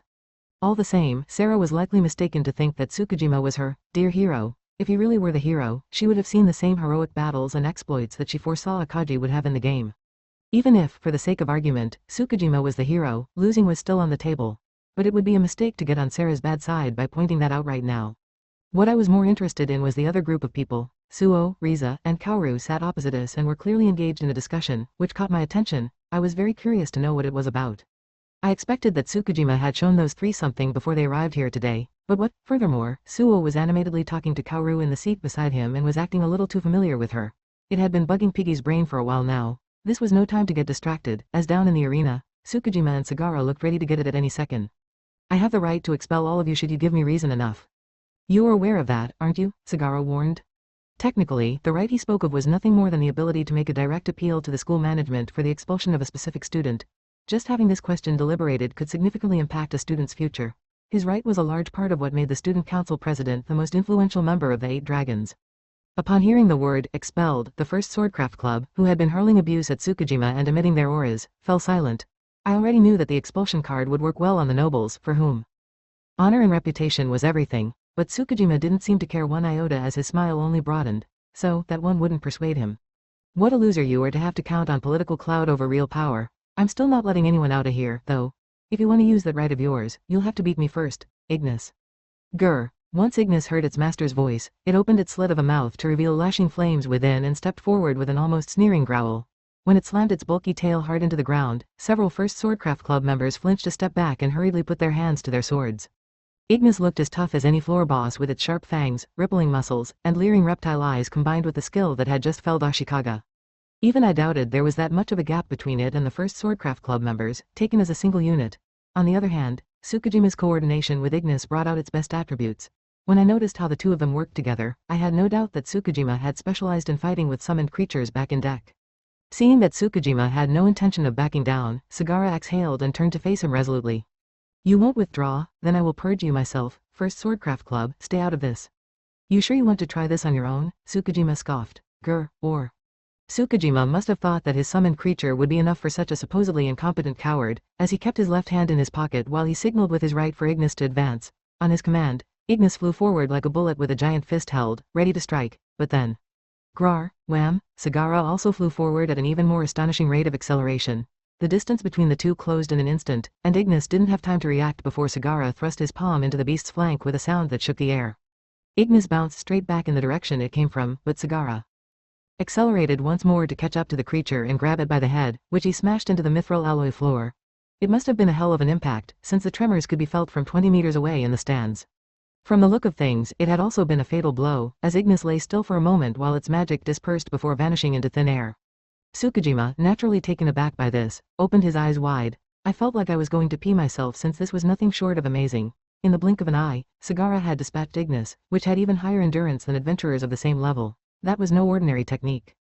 You little. What was that? Precisely what it looked like. Unlike Ashikaga, I won't give you the time to summon any more friends, said Sagara, gently brushing the dirt off his sleeves. He then took a big step forward with his left leg and took up a proper fighting stance for the first time.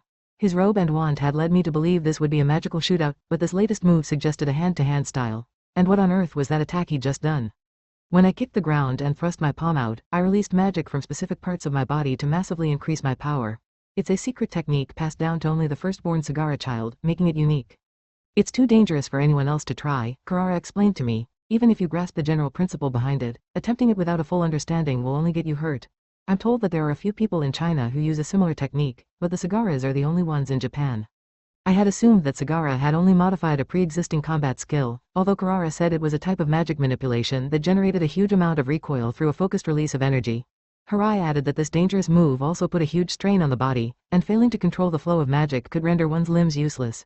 This implied Sagara had been subjected to inhumane and life-threatening training since he was a small child. Numerous skills in deck coated one's body or weapon in magic to bolster one's attacks, but Sagara's precise manipulation of magic didn't just improve his attack but also his defense and movement. Tsukujima may well have been In for a loss if he didn't quickly bust out a player skill. I guess game knowledge can mislead you too, huh? Ashikaga wasn't even a warm-up, but you look like you might do the job, Tsukijima said, smiling arrogantly. He placed his wand back on his waist and sank into a defensive posture. As he did so, faint blue magic enshrouded his whole body. This was chakra, something monks could learn. It was a buff skill that sealed its user's body behind a magic barrier, increasing attack and defense. I assumed Tsukijima had filled his skill slots with melee-related skills as well as summoning ones. The audience stirred in reaction to Tsukijima challenging Sagara to hand-to-hand combat despite the impressive technique the latter had just shown. There was derision in the voices of the first Swordcraft Club, but the other 8 dragons seemed to be nothing but impressed. Both glared at each other from their fighting stances, and the silence made it feel like time had stopped. The tension in the air hung heavily, and then Sagara had broken the deadlock. With the same burst of speed he used to topple Ignis, he snapped out a karate-style straight punch. Tsukijima responded by sidestepping and launching a barrage of back fist strikes. The combatants exchanged a few punches and kicks, each blow accompanied by the low boom of magic colliding with magic. This wasn't just going to be a martial arts fight, however. When the distance between the pair opened up briefly, magic projectiles began flying in both directions. Tsukijima and Sagara slipped away from their trajectories and seamlessly resumed the melee combat.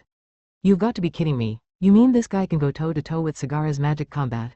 That explains why Ashikaga was no match for him, praised Tachibana, leaning forward to see the spectacle unfolding below. Yes, there's a similar flow to their magic. Could that freshman have developed his own magical style of martial art? Ashiki strained her eyes as she noted the similarity of Tsukujima's technique to Sagara's. Maybe it's some new skill we've never seen before, but Sagara's got the power advantage. Harai was right. This wasn't magic manipulation but a monk skill. However, monk was a hidden job that wasn't known to the general public. With no such information available, the similar flow of magic made it impossible to distinguish from Sagara's technique. All the same, the 3 nobles agreed that Tsukujima's ability to keep up with Sagara was remarkable. They lauded Tsukujima's ability to match the strength of Sagara, the so-called genius who had long reigned as the strongest student at Adventurers High and represented the power of the 8 dragons. But from my perspective, it wasn't Tsukijima who was incredible for matching Sagara blow for blow. Sagara's incredible for matching Tsukijima. In dake, Tsukijima had slain hordes of deadly monsters and experienced who knows how many thousands of PvP battles. He was among the top players. If not, how else would he have made it through that horrendous event and arrived in this world? Whether it be Riza or Arthur, any of us here were undoubtedly DEC's very top fighters, and I included myself in those ranks, of course. What of Tsukijima, then? As far as I could see, he had exceptional fighting skills and remained unaffected by standard tactics. He executed every offensive and defensive move precisely, unmistakably identifying him as a martial arts fighter in dake, and a good one at that. Sagara deserved praise for being more than a match for such a player.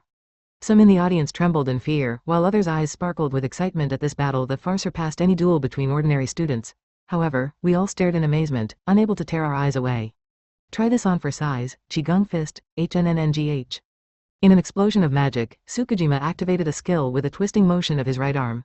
Sagara answered with another straight punch that had his whole body weight behind it, and their fists collided. All this magic crashing together caused an ear-splitting roar that was followed up by a delayed, spiraling shockwave. Tsukujima's broken posture suggested that Sagara had come out of this exchange on top. Without a moment's delay, he uncoiled a round kick. Although Tsukijima blocked it, he withdrew a long way back to prevent the brawl from continuing. Sagara didn't insist on chasing his opponent down, instead fixing him with an icy stare and charging his magic. During the initial exchange of strategic moves, Sagara measured the amount of magic Tsukijima was using to instantly calculate the strength of his attack, then adjusted his own output of magic to ensure he would overpower him. The thought of what kind of life Sagara must have led to have such swift decision-making and insight scared me. Tsukijima breathed hard, saying, I thought you 8 dragons would be pushovers, but I guess things ain't that easy. My dear hero, let me see your arm, a now dismayed Sarah cried, leaping down from the spectators' area.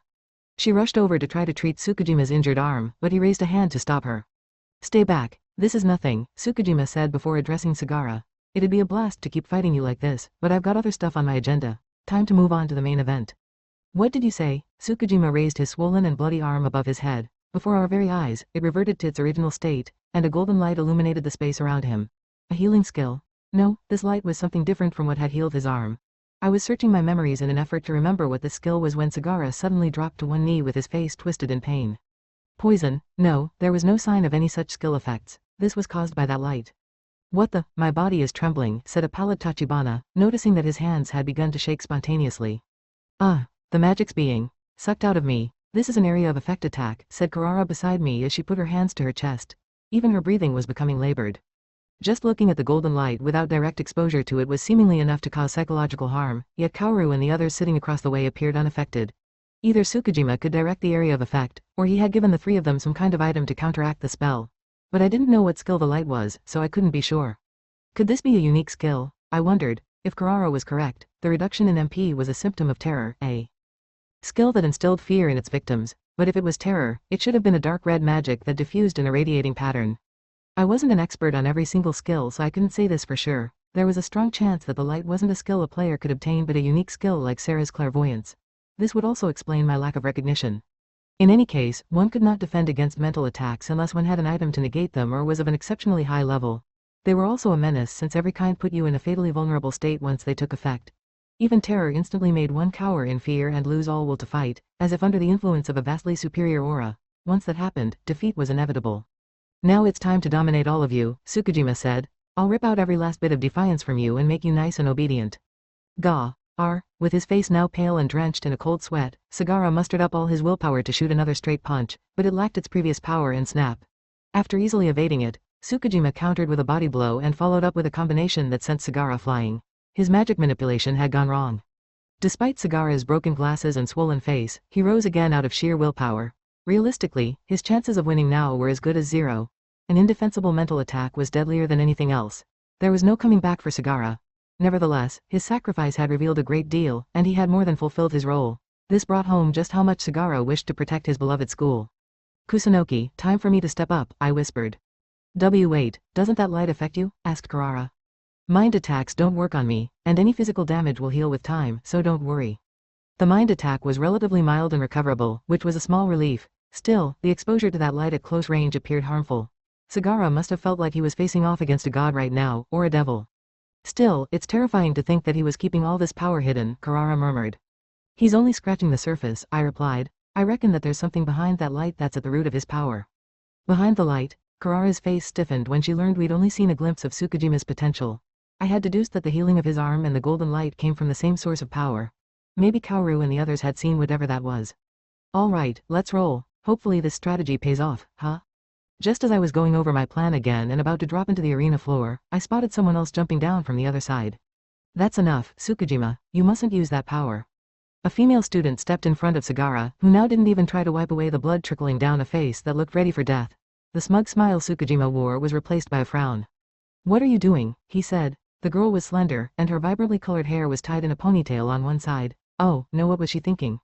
Chapter 13. The goal that lies far beyond Kaoru Hei's. Kaoru, come with me. The boy with pierced ears and dyed hair was staring straight at me. It was my classmate, Takuya Tsukijima. The words, come with me, had been his favorite phrase for about a month. At first, I thought he was just inviting me to join his party, but now it seemed that wasn't all there was to it. He wanted to date me as well. I had no intention of having a boyfriend, though. The issue wasn't so much a lack of interest as it was a lack of free time. I was dungeon diving as if my life depended on it. When I returned home, I was absolutely exhausted and still had to study late into the night. If I wanted to be promoted to the next class, I couldn't afford to neglect my academic performance. In addition to that, I had been attending morning practice sessions with Yuma and the guys. I was operating at my limits, physically and mentally. There was simply no space for romance. I spent my days frantically worried that I might never get strong and remain a nobody forever, but then all I could do was grit my teeth and keep pushing forward. That was when it happened. As usual, I had arrived at school early to practice my fencing skills with Yuma, Sakurako, and the guys when some members of the Second Swordcraft Club picked a fight with us. This was nothing out of the ordinary in itself, but Tsukijima intervened by defeating every last member of the Second Swordcraft Club. Though they didn't belong to the top club, these were still skilled swordsmen above level 10, and Tsukijima gave them a one-sided thrashing. Tsukijima never took our classes seriously and always seemed to wander aimlessly around town, so I had assumed he hadn't done any leveling up. But the strength he showed surpassed Yuma's and even Umiya's, who I thought was by far the toughest in our class. The vice-captain of the first Swordcraft Club came running, then as events unfolded, a duel was arranged between him and Tsukijima. I suspected this had been part of the scheme all along and that this was the same person who had ordered the second Swordcraft Club's attack. Even so, I still felt responsible and regretted that Tsukijima had landed himself in a duel by helping me. I called out to Tsukijima after school. Defeating the second Swordcraft Club was one thing, but the first Swordcraft Club was one of the 8 dragons. An entirely different dimension of power. I wanted to ask Tsukijima if we should apologize or promise obedience to avoid the duel. The sooner this was settled, the better. When I presented this to him, his response surprised me. The first Swordcraft Club, no sweat. No sweat. He must not have realized just how dangerous the first Swordcraft Club was. Maybe he hadn't even heard of the 8 dragons. You're dealing with one of the 8 dragons, a major faction, I Informed him, and the club's members are all celebrated fencers, some of them over level 20, so. I didn't accept the duel so I could whoop Ashikaga. My goal is something far beyond that. What do you mean? Tsukijima told me that his goal lay far beyond this duel, and this was just a stepping stone to achieve it. When he spoke about this, his eyes didn't have their usual languor but were instead sparkling with ambition. He might have something dangerous in mind, I thought. You should come to the duel, Kaoru, then I'll tell you about my true power and goal. Plus, there's some people I want you to meet. Your true power and goal? I don't understand what you're talking about. I'm not ready yet, is all. Save the date, though, ya hear? He patted me on the shoulder and turned to leave before we'd even had the chance to properly talk. I was utterly baffled by his words, but one thing was clear, he had no intention of avoiding this duel. In that case, I would have to accompany him on that day and apologize on his behalf. As the cause of this whole mess, perhaps offering my sincere apologies would minimize any violence done to Tsukijima. Still, we were dealing with a group of nobles. I needed to mentally prepare myself for them to press this issue hard. The dreadful day felt like it would never arrive, and when it finally did, it felt all too soon. Weighed down by my emotions, I walked with heavy steps into school. It's too quiet, though, there's nobody around. The area I was walking through was relatively quiet, but there should have been at least a few other students walking around at this time of day. Bemused by the eerie stillness, I kept walking. A little further along, I saw a boy I recognized with his hands placed lazily in his pockets. You came, Kaoru. Good morning, Tsukijima. It was nearly time for the duel, and he only wore his school uniform with no armor. I was also in my uniform to lend my apology some gravity, but that aside, I was more intrigued by the young man and woman by his side. Is this her, a sophisticated and beautiful young lady, as I'd expect from someone chosen by you, Takuya, said the boy with a smile, his long hair fluttering in the breeze.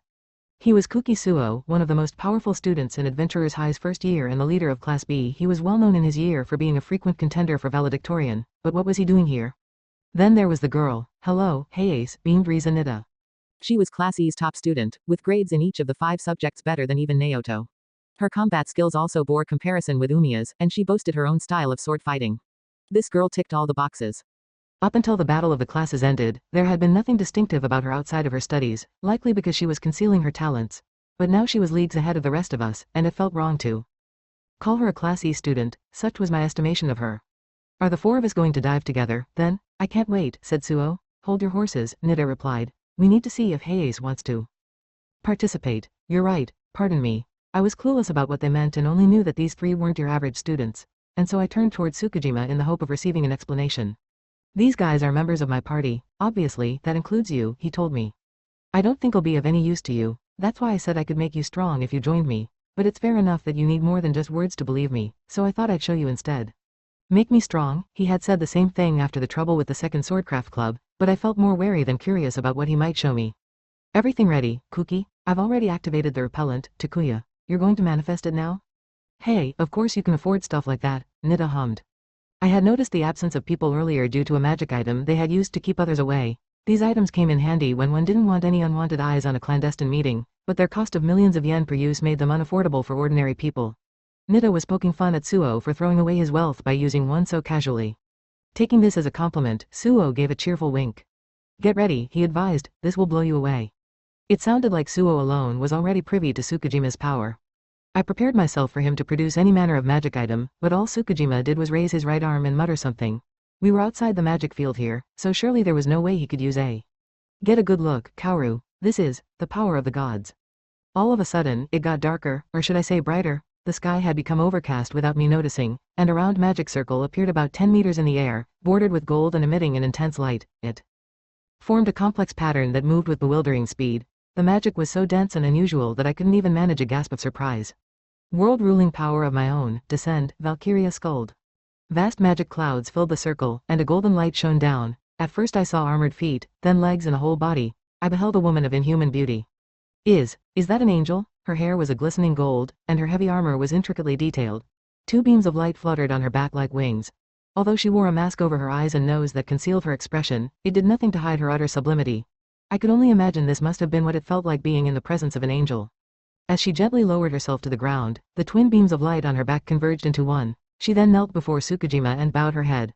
The light enveloped the outline of her body, imbuing me with a sense of strength.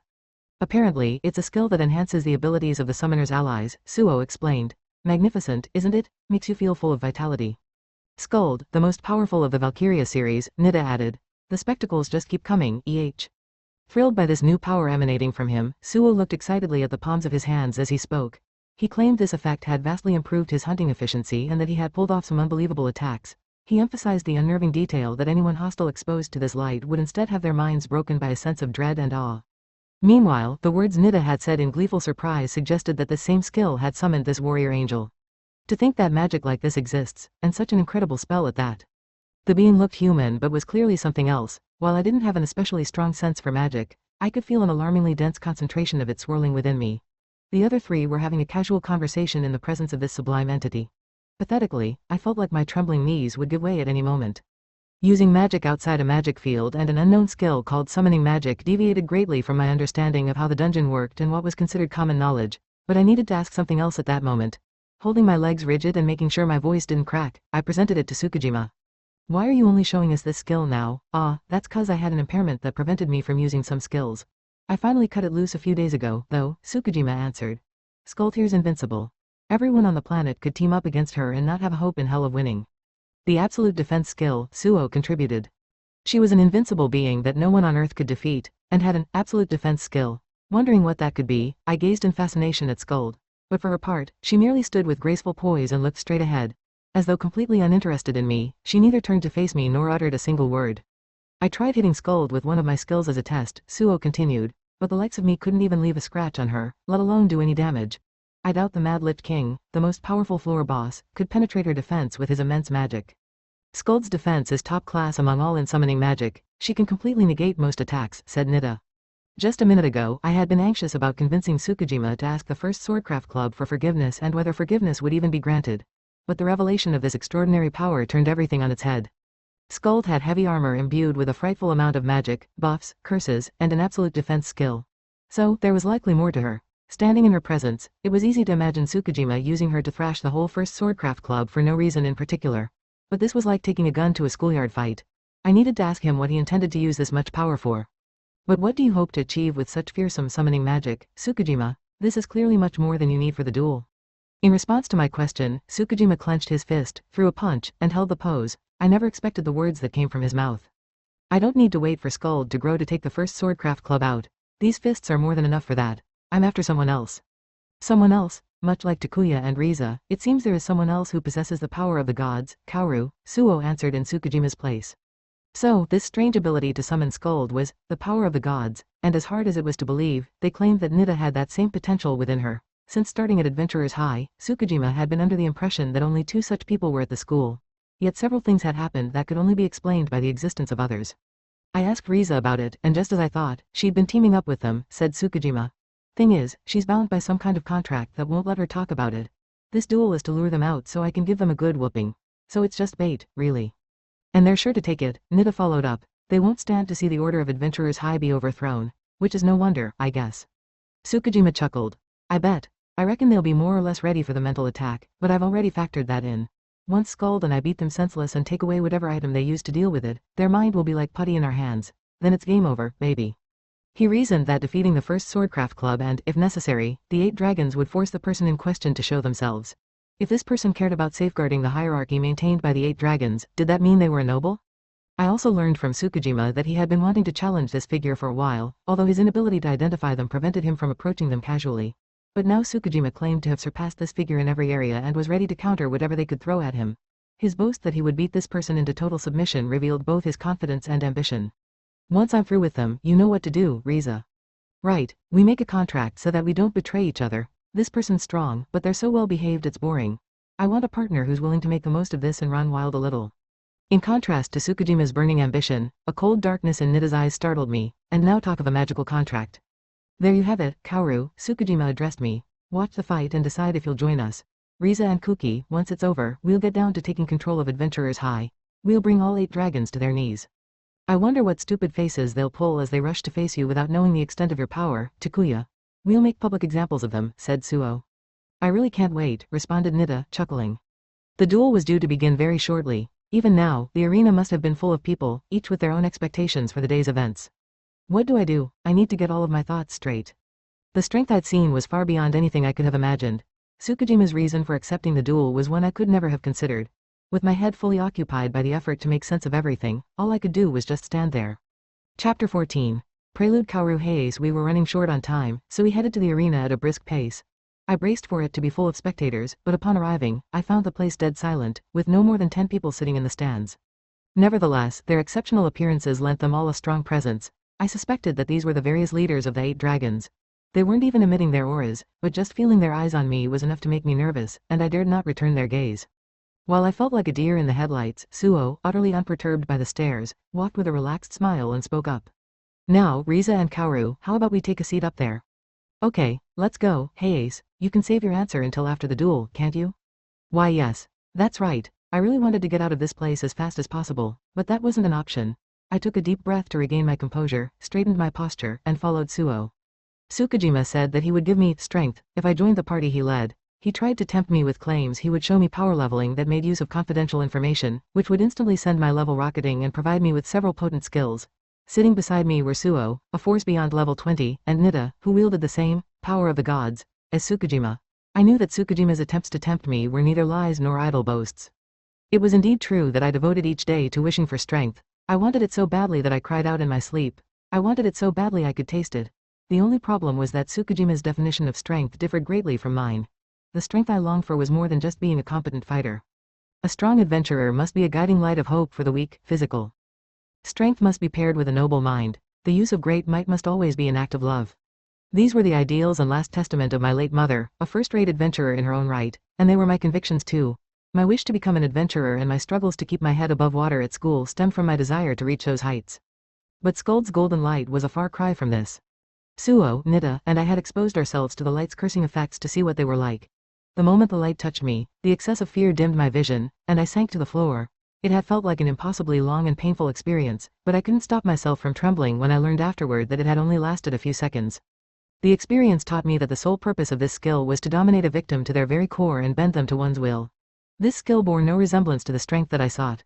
What was Tsukijima seeking to achieve by misusing Skuld's power in this way? What was the next step after ruling adventurers high with fear?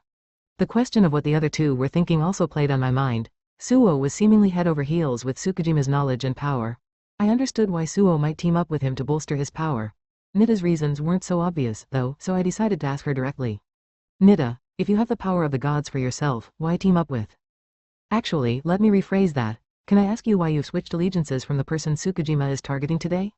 I'd heard that Tsukujima's target possessed this same power of the gods, and Nida could vouch for their strength. And yet they didn't take center stage. Or I hadn't noticed them, at least. This implied they didn't throw their weight around like Tsukijima, preferring to stay in the shadows and act with caution. Nida was sharp-minded, always conscious of her surroundings, and seemed the type to act with discretion. So why would she join forces with Tsukijima, who wanted to rule the school with an iron fist? Surely, this target would be a better fit for her in terms of both mindset and behavior.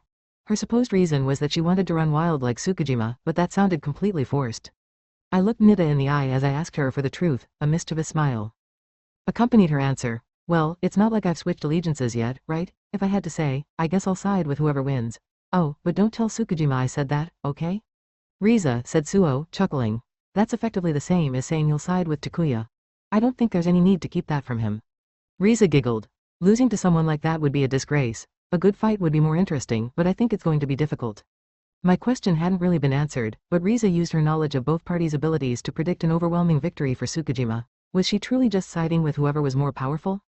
I suppose I'll have to watch this unfold and step in if it's needed to stop anything bad from happening. But then, could someone as powerless as me really stop anything? How could I talk anyone out of doing something dreadful? Would I be brave enough to try? Just as I was sinking in an ocean of such thoughts with no answers, the duel began at last. With a new summoning spell called Ignis, Tsukijima achieved a one-sided victory over the vice-captain of the first Swordcraft Club. This was someone whose swordsmanship and level were unmatched by those of us in Class E.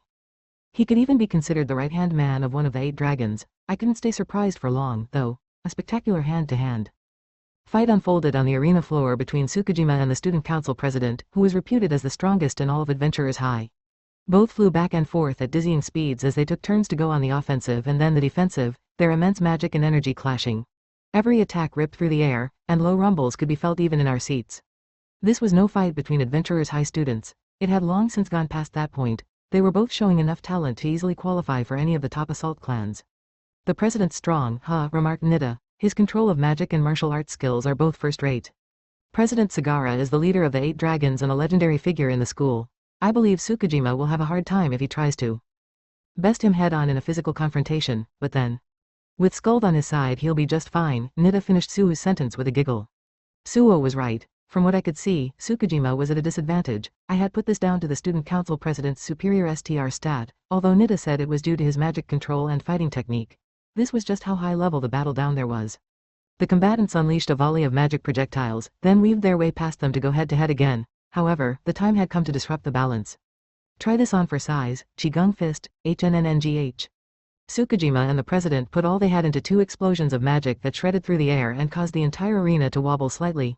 In the aftermath, Tsukujima staggered backward. Upon closer inspection, his wrist had been bent at an impossible angle. His face twisted in pain for just a moment as the blood dripped from his wrist, then changed to an expression that suggested he had a lot more fight left in him. My two companions were also unflustered, remaining composed as they continued their conversation. Again, this was because they had seen proof that defeat was impossible. This proof, namely, Skuld, had been sent to wait deep within the dungeon by Tsukujima for this battle. This was done so he could use spatial magic to bring her light and the effects that came with it into the arena. The reason for this roundabout method was apparently to get around a restriction that made it impossible to summon more than one entity at a time. Tsukujima raised his blood-drenched arm, and out of nowhere, a golden light began to shine down, healing his wounds in an instant. Not only that, but I also felt every one of my stats rise just as they had done before, giving me a sense of being all-powerful as I felt strength well up from deep within me. For those opposing Tsukujima, however, the light was a fear-inducing curse. Being directly under it would expose one to insurmountable dread that destroyed all will to resist in the blink of an eye. The student council president's consciousness would soon waver, immobilizing him, or that was what I expected to happen. He looked ready to collapse at first, then resisted the attack on his psyche. With gritted teeth and even managed to get a punch off. Tsukujima easily countered this, but having experienced what the student council president was going through myself, it was impressive that he could even move in that light, let alone attack. His mental fortitude was astounding. I thought he'd crumble immediately, but that's President Sagara for you, tenacious as anything. His MND stat must be high. Still, this one's just a matter of time now, assessed Suo. Trying to resist the light will only leave a deeper scar on his mind. Maybe the 8 Dragons top guy being reduced to this will make for a nice symbol of our domination of the entire school, Nita said with a snicker. Although the fight was still ongoing, it had become a one-sided affair. The president's attacks were only half as fast as before, perhaps even slower. Meanwhile, Tsukujima was enjoying the buffing effects of the light and could now send the president hurtling into the walls with only a flick of his wrist. There was now a clear gap between their output of magic, which had been equal until now. The student council president remained undeterred and continued to launch attack after attack, but he was sent reeling by a counter-strike each time. His glasses were now bent, his face bloodied, and his clothes in tatters, and yet the sharp glimmer in his eyes had not dulled in the slightest. I wondered just what kind of training and determination were needed to endure that distressing light and keep rising. Nevertheless, Skuld's tremendous power would mercilessly crush any who defied her. Despite the president's strong will, his subjugation was inevitable. And that's one thing I won't let happen. No longer able to stand idly by, I leapt into the fray. Asterisk asterisk asterisk. That's enough, Tsukujima. You mustn't use that power. What are you doing? Tsukujima's eyes were full of rage as they fell on me. I was trying to wreck a plan he'd spent much time formulating, so it was no wonder he was angry. I had no intention of opposing Tsukujima, even if I were to fight him. Someone like me couldn't even hope to graze him, so it would be no contest at all. But if I could appease him, maybe I could get through to him, even if only a little. You're strong. Stronger than any other, I'm sure. But great strength must not be misused. So I'd like you to reconsider your plans for domination, and become a brilliant adventurer instead. How about we aim for that goal together? My mother had been an adventurer who served as a beacon of hope for many. Katarao Tasato of Colors, Japan's greatest assault clan, was a prime example of such a person today. A mighty adventurer could bring hope to the masses, and Tsukujima qualified as one. If only he'd use the invincibility granted to him by Skuld for good, I knew he could be an adventurer like that.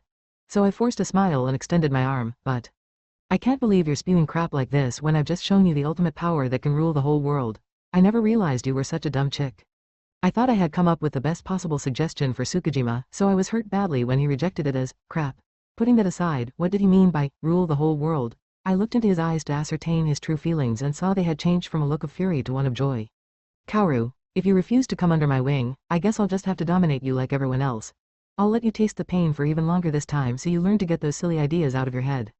At a subtle raise of Tsukujima's arm, the gentle golden light gradually dimmed, eventually transforming into a foreboding black and red.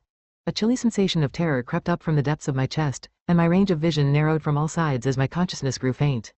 I tried desperately to keep my heart from shattering, but I could feel the cracks spreading and spreading, growing ever deeper. There was nothing I could do to withstand this.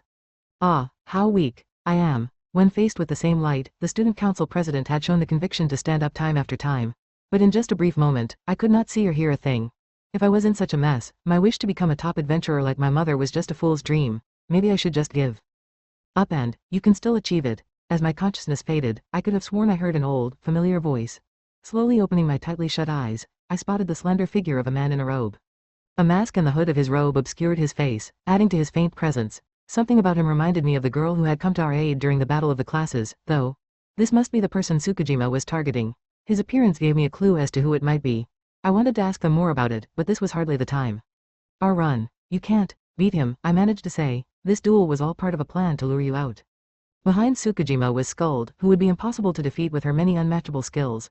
Furthermore, defeating this target would completely subjugate his mind, turning him into a slave to Tsukijima. Should that happen, I didn't think anybody would be able to stop Tsukijima. I couldn't let this person lose.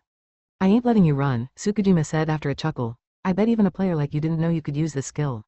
Tsukijima casually raised his index finger, and a deafening screech rang out. My vision flickered in and out.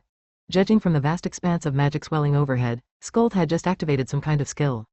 The masked man surveyed the space above him, then turned his attention back to Tsukijima and cracked his neck side to side as if totally unfazed. I've got this space locked down, Tsukijima told him. Now, I'll give you a choice. You can either sign a magical contract swearing loyalty to me right here, or I'll beat your ass into submission. The figure was silent. With a cocky grin, Tsukijima discharged a powerful surge of magic in a bid to intimidate his masked rival, who responded in kind by enveloping himself in his own high-density magic. The atmosphere grew heavy. Oh, no, they're going to fight. I need to do something to stop them.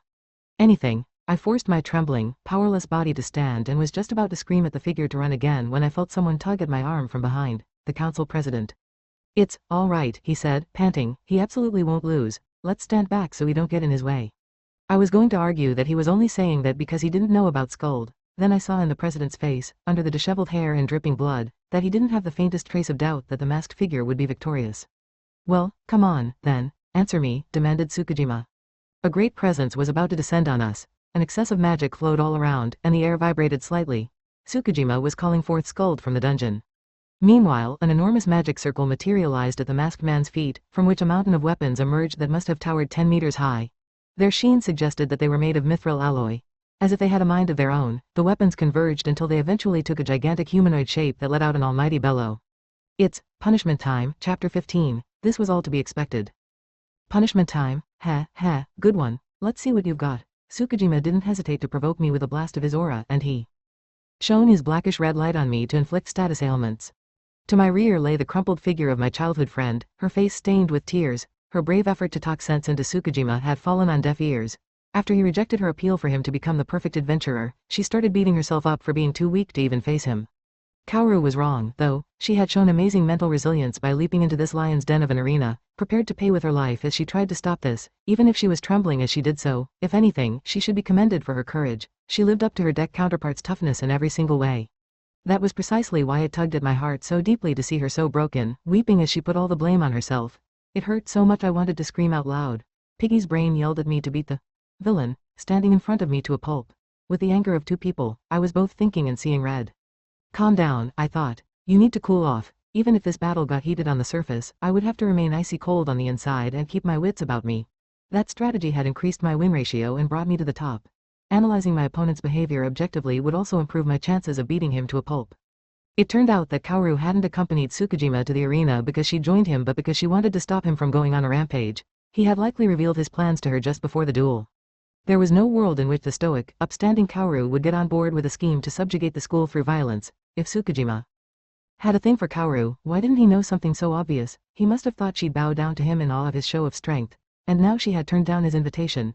If he believed he could solve his problems by making everyone yield to him with that obnoxious light, well, he really did need some serious punishment. Aside from that, I had plenty of questions about Tsukujima's behavior. Letting this world follow the same path as the game's story was a huge advantage for us players since we could anticipate future events. Not only could we predict the events and their timing, but we could also use our knowledge of the economic and political landscape as a tool. So why would he go ahead and choose to ruin that? His contrivance of this duel was questionable too. Why did he insist on forcing another player to fight him? The players who had made it to this world were no run-of-the-mill noobs from deck. We were the very best of the best. Going against anyone like that came with serious risks. This remained true even if he had done his research and reckoned he could beat me. But I doubted that Tsukijima knew any detailed information about me. So far, he hadn't even figured out that Piggy was also a player.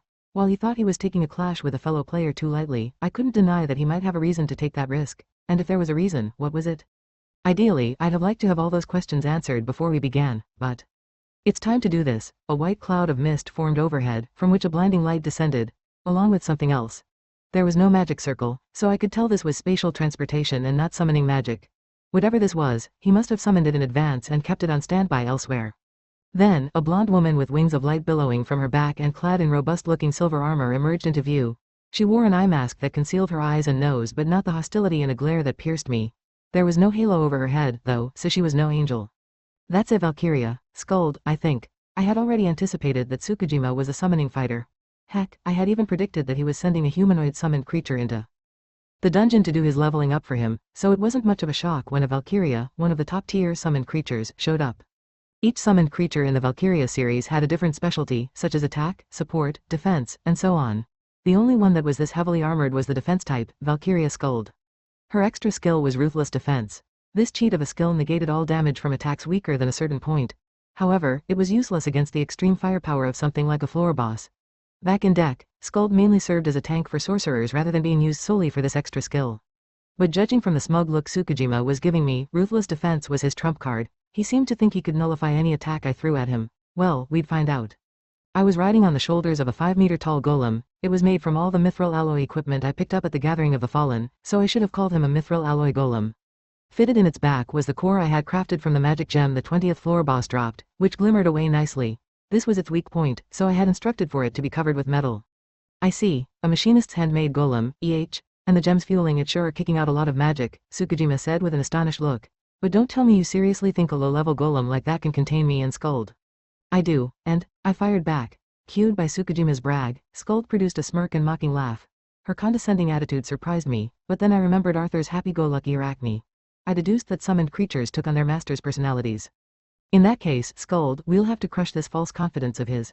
Skuld drew a circle in the air with her hands, sending magic scattering in.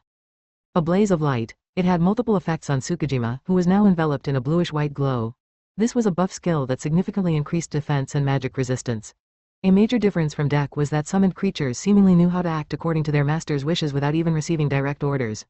And so I found myself facing a summoner with a blatantly belligerent smile and his creature with her cool and cocky grin. I could also sense their eagerness to spill my blood, and the battle was just about ready to start. But before that, I decided that it was at least worth trying to ask. Let me ask you something. Why are you trying to ruin the game's story? Huh? Tsukijima drawled in reply. I lured you out. Isn't that enough? If the 8 Dragons governing system collapsed, it would disrupt most school events. That would leave no route for the protagonist to follow and grow, making it extremely difficult to respond to any of the upcoming calamities. That came with the possibility of many deaths. I believed it was our responsibility as players to prevent that, but... Next question, then, I continued. Why are you luring other players out to fight you? What's your aim? Would you shut the hell up already? I'll tell you if you beat me. Not that there's any future where that happens, ha. With a shout, Tsukijima shot a lightning-fast magic projectile at me, but I didn't even budge.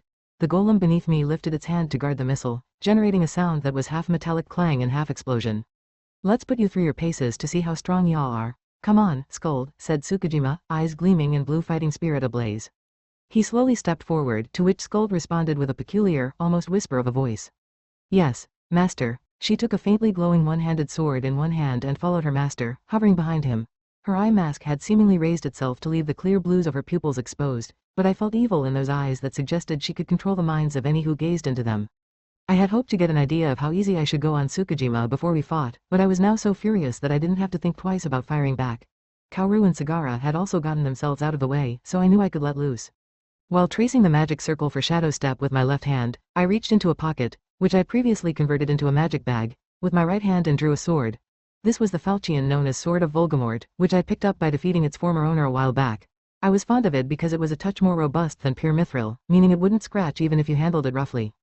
This was gearing up to be an aerial battle, so rather than dual wielding I opted to keep my left hand free to let loose magic projectiles. 3-dimensional battles like this easily opened up distance, so an item that improved my jumping would also aid my mobility. I tightly gripped the sword, gave it a single test swing, and gave my golem a kick on the shoulder as if spurring a horse. Skuld instantly responded by positioning her sword horizontally in a defensive stance. Hoping to overpower her, I charged forward and swung my own weapon down. We exchanged several clashes, each accompanied by the high-pitched clang of metal striking metal. Tsukijima then circled to trap me between himself and Skuld, preparing to unleash a magic charged punch. My back was totally exposed, so it was only natural that he'd target it. Ha, you're wide open, what? At my signal, the golem, already in the middle of an arcing jump, brought a colossal arm swinging down to where Tsukijima stood and sent the floor tiles flying everywhere, or fragments of them. Tsukijima made a cross shape with his arms in front of him and got out of the way in the nick of time. He brushed the fragments off and began to hover upward with fly, his face filled with rage as his hands ignited with magic. I'll send that low-level golem straight to the scrap pile, or, screeched my golem. Tsukijima unleashed a barrage of magic projectiles from high above, which resembled a meteor shower. The golem simply absorbed the bombardment as it sank into a deep crouch before jumping once more and reaching out to grab Tsukijima up in the air, but failing to secure a firm grip. The mithril alloy would shatter if it took too many hits from the magic projectiles, so I couldn't keep up this fighting style for too long, but it was worth it since it temporarily kept me from being in a 2-against-1 situation. In front of me was the Valkyria, her fluttering hair a brilliant gold above the silver of her heavy armor. Those blue eyes of hers were judging me. I assumed a stance to get a good look at what move she would make, but with the ultra-heavyweight golem leaping around nearby and the booms of the magic projectiles, the ground was very unpleasant. The supposedly sturdy first room of the arena was now swaying violently, as cracks appeared everywhere and parts of the structure came crumbling down. Could it handle all this? I can't afford to drag this one out, I told Skuld. I'm going to put a stop to this one real quick. You babble, human. I need not my master's power to slaughter the likes of you, she responded in a whisper that would be hard to gauge the distance if I couldn't see her. Skuld must have had contempt for my inferior amount of magic, and being provoked by such a person made her face warp with rage. She was genuinely intent on killing me now. She added 2 more wings of the light to the pair she already had, then floated gently up before suddenly soaring high. This was an invitation to a mid-air battle. I calmly followed her movements with my eyes while rapidly drawing another magic circle. I was going to teach her that she could sprout as many new wings as she wanted. In this enclosed space, I was several times faster. Up I go, then, become the wild wind, Ariel, I yelled. I bolted up the innumerable platforms that my skill had just created in the air. Skuld, who had flown right up to the ceiling, now spiraled toward me with her sword of light held straight down. When she fixed her aim on me, her body sparked as if from a surge of electricity. She converted her magic and potential energy into speed and was closing in on me fast. It appeared she wanted to finish this in one shot.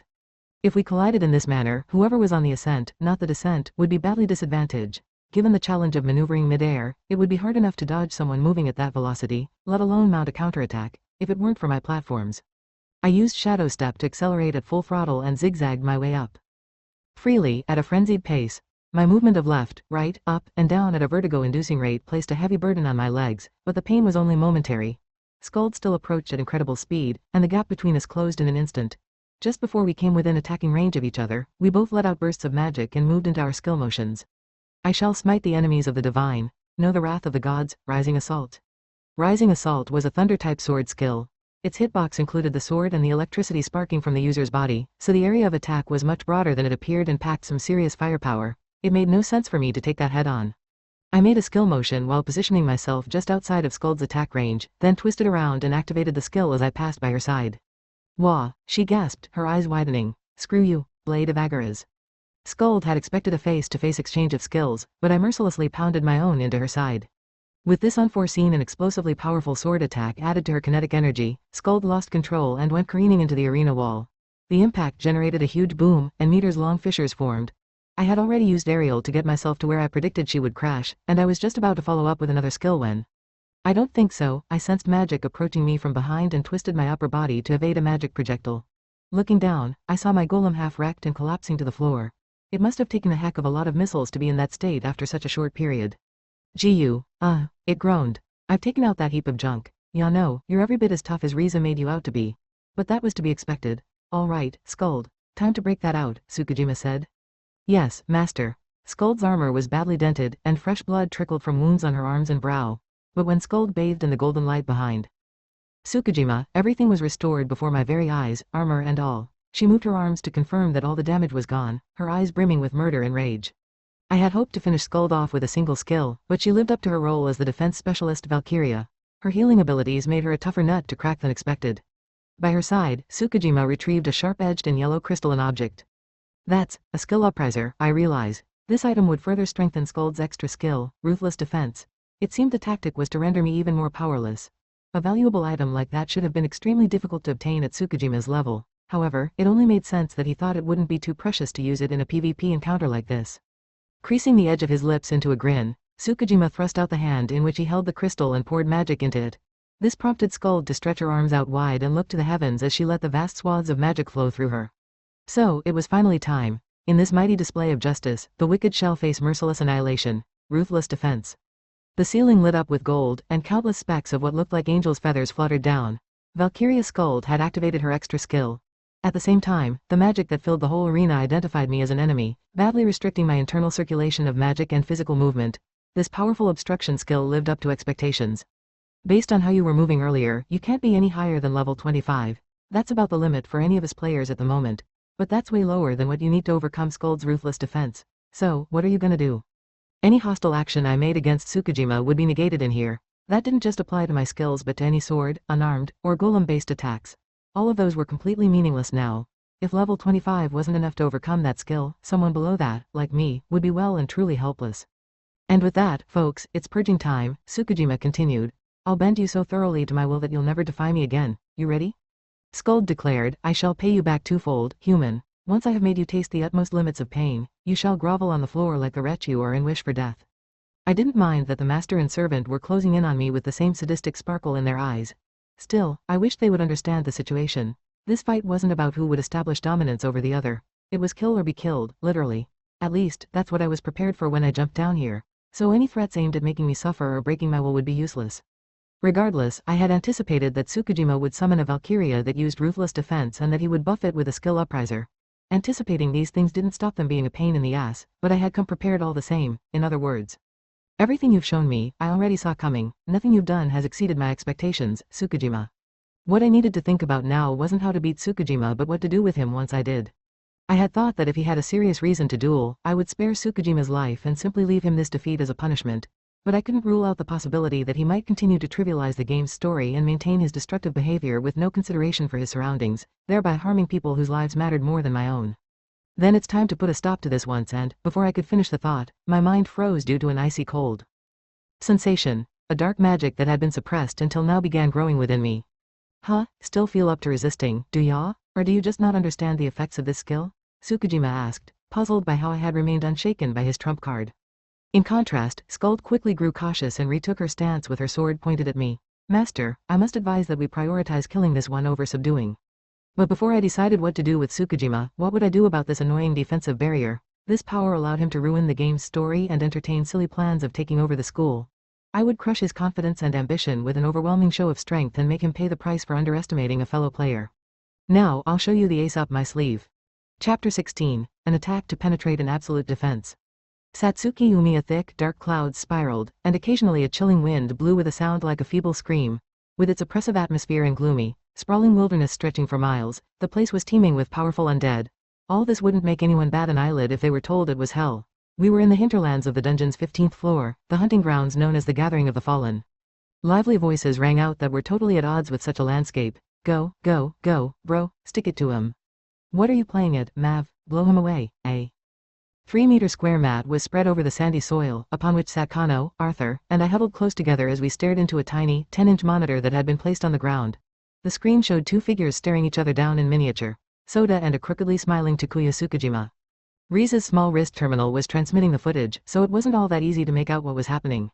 Despite Kano and Arthur's energetic arm movements and loud cheers that had begun a few moments earlier, this was hardly a safe place for us. It was a matter of time that all this enthusiasm would alert the undead to the presence of us living beings. Grew. Urgh.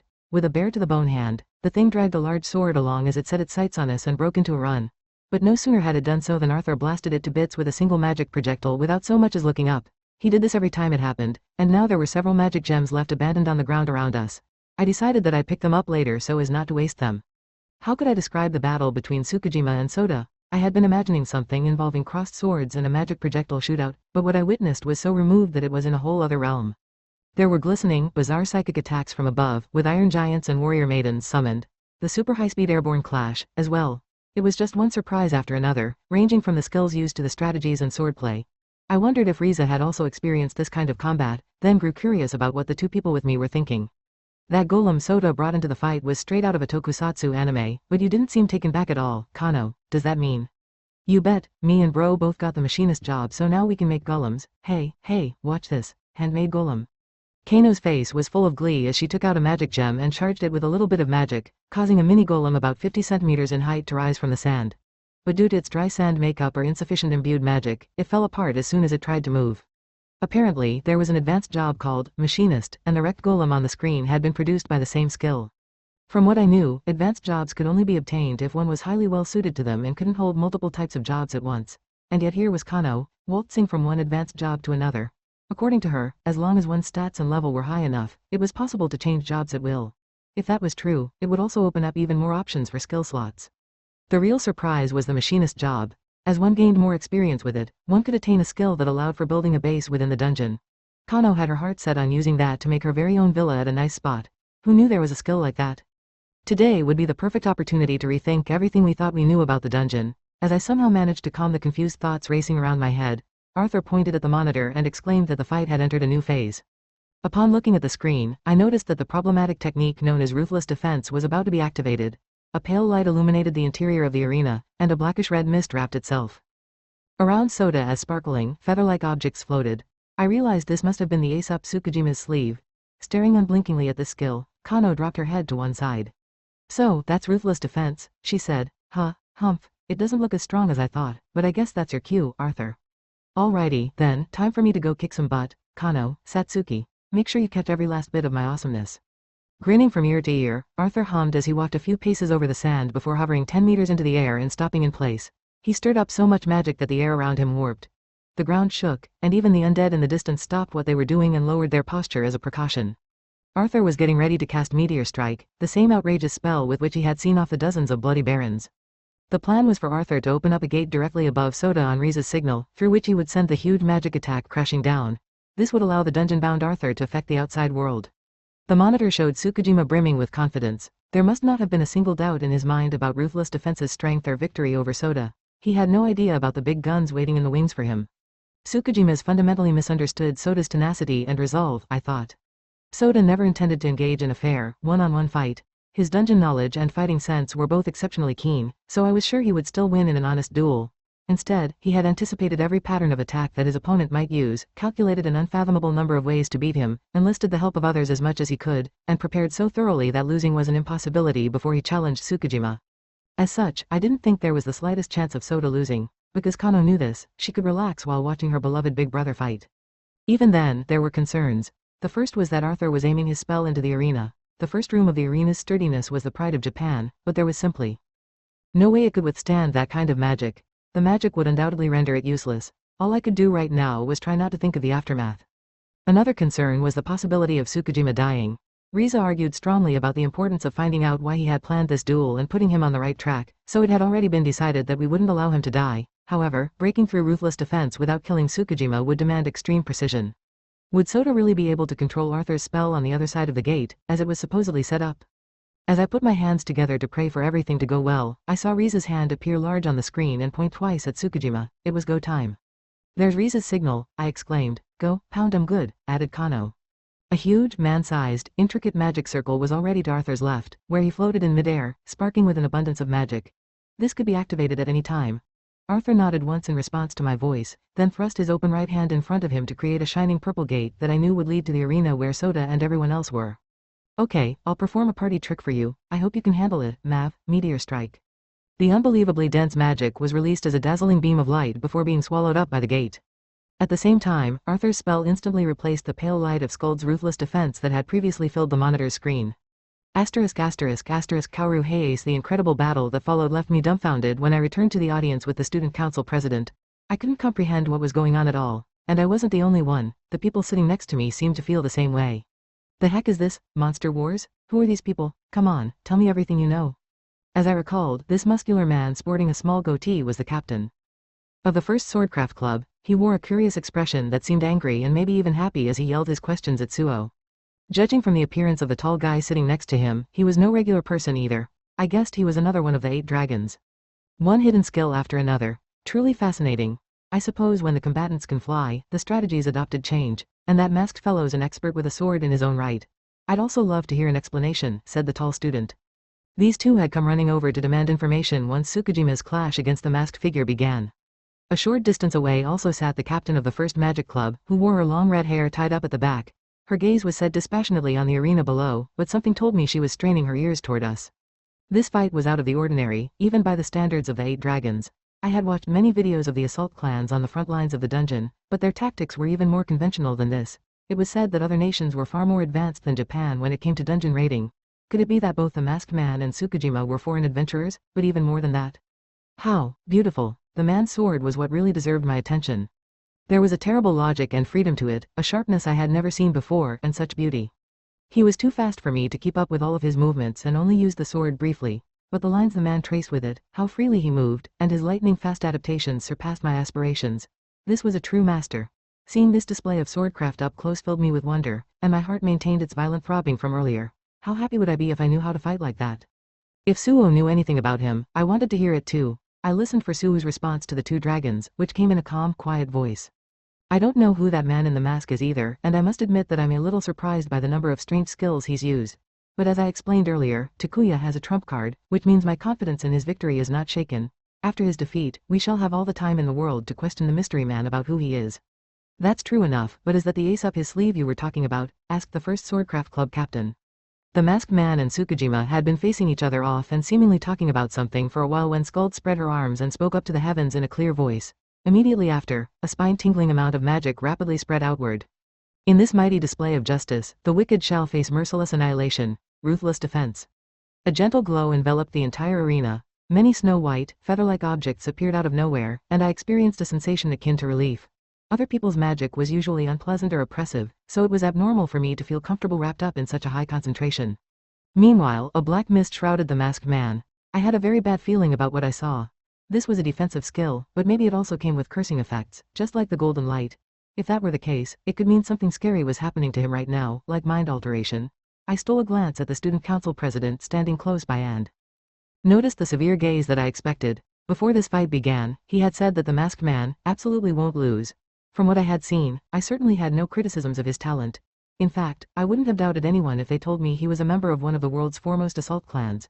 But what could he hope to do against this abnormal power that negated every possible attack?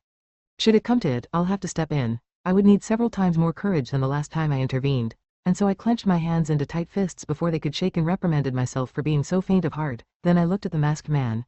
Even after he was cursed, he didn't seem bothered at all. One would have thought that someone as capable as him would know just how deadly Skuld's skill was. Could he have exhausted all possible moves and given up? While these panicked thoughts raced through my head, the Masked Man slowly raised an arm and pointed straight up. I followed the direction of his finger until my eyes reached a space just below the ceiling, where a small purple ball of light was emitting a bewitching shade of purple, almost. Instantly, it grew in size to 1 meter. What effects did this thing have? I heard the captain of the first magic club gasping nearby. If she knew what this was, I wished she'd share it with the rest of us. Then the Masked Man spoke. Tsukijima, what is it you want? I tried to ask what you were after, but that doesn't matter right now. First, I'll crush your confidence and correct your misconceptions. What are you babbling? Wait, is that a gate? It is, master, said a flustered Skuld. I shall get you out of harm's way at once. Protection. The expanded ball of purple light had remained unchanged for a few heartbeats. Just as I thought the conversation was continuing, Skuld stepped in front of Tsukijima and created some kind of barrier. Immediately afterward, there was a flash of light nearby so intense that it seemed as if the sun itself had found its way into the arena. Chew on this, meteor strike. With an ear-splitting sound like a thunderclap, the light crashed to the ground in a flash. I only got a brief glimpse of the heavy-duty mithril alloy tiles being ripped from the floor. More lights came crashing down one after another like waves on an angry sea. The overwhelming energy and deafening explosions numbed my senses, and I felt that I would lose consciousness before I had time to work out what was even happening. Hey Ace, this way. I was curling myself into a ball out of shock and fear when someone tugged at my hand. As confused as I was, the place they led me to was somewhat more shielded from the booms and blasts, so I could finally open my eyes and see the situation. What's going on? That's... in front of me was the first Magic Club captain, her hair blowing violently as she stood with both arms against a barrier several meters across as if to prop it up. This barrier was keeping this spot safe. I saw Nita gripping my right hand and realized she had brought me here. Suo, the remaining 8 dragons, and the members of the first Swordcraft Club then slid in behind her to take refuge as well.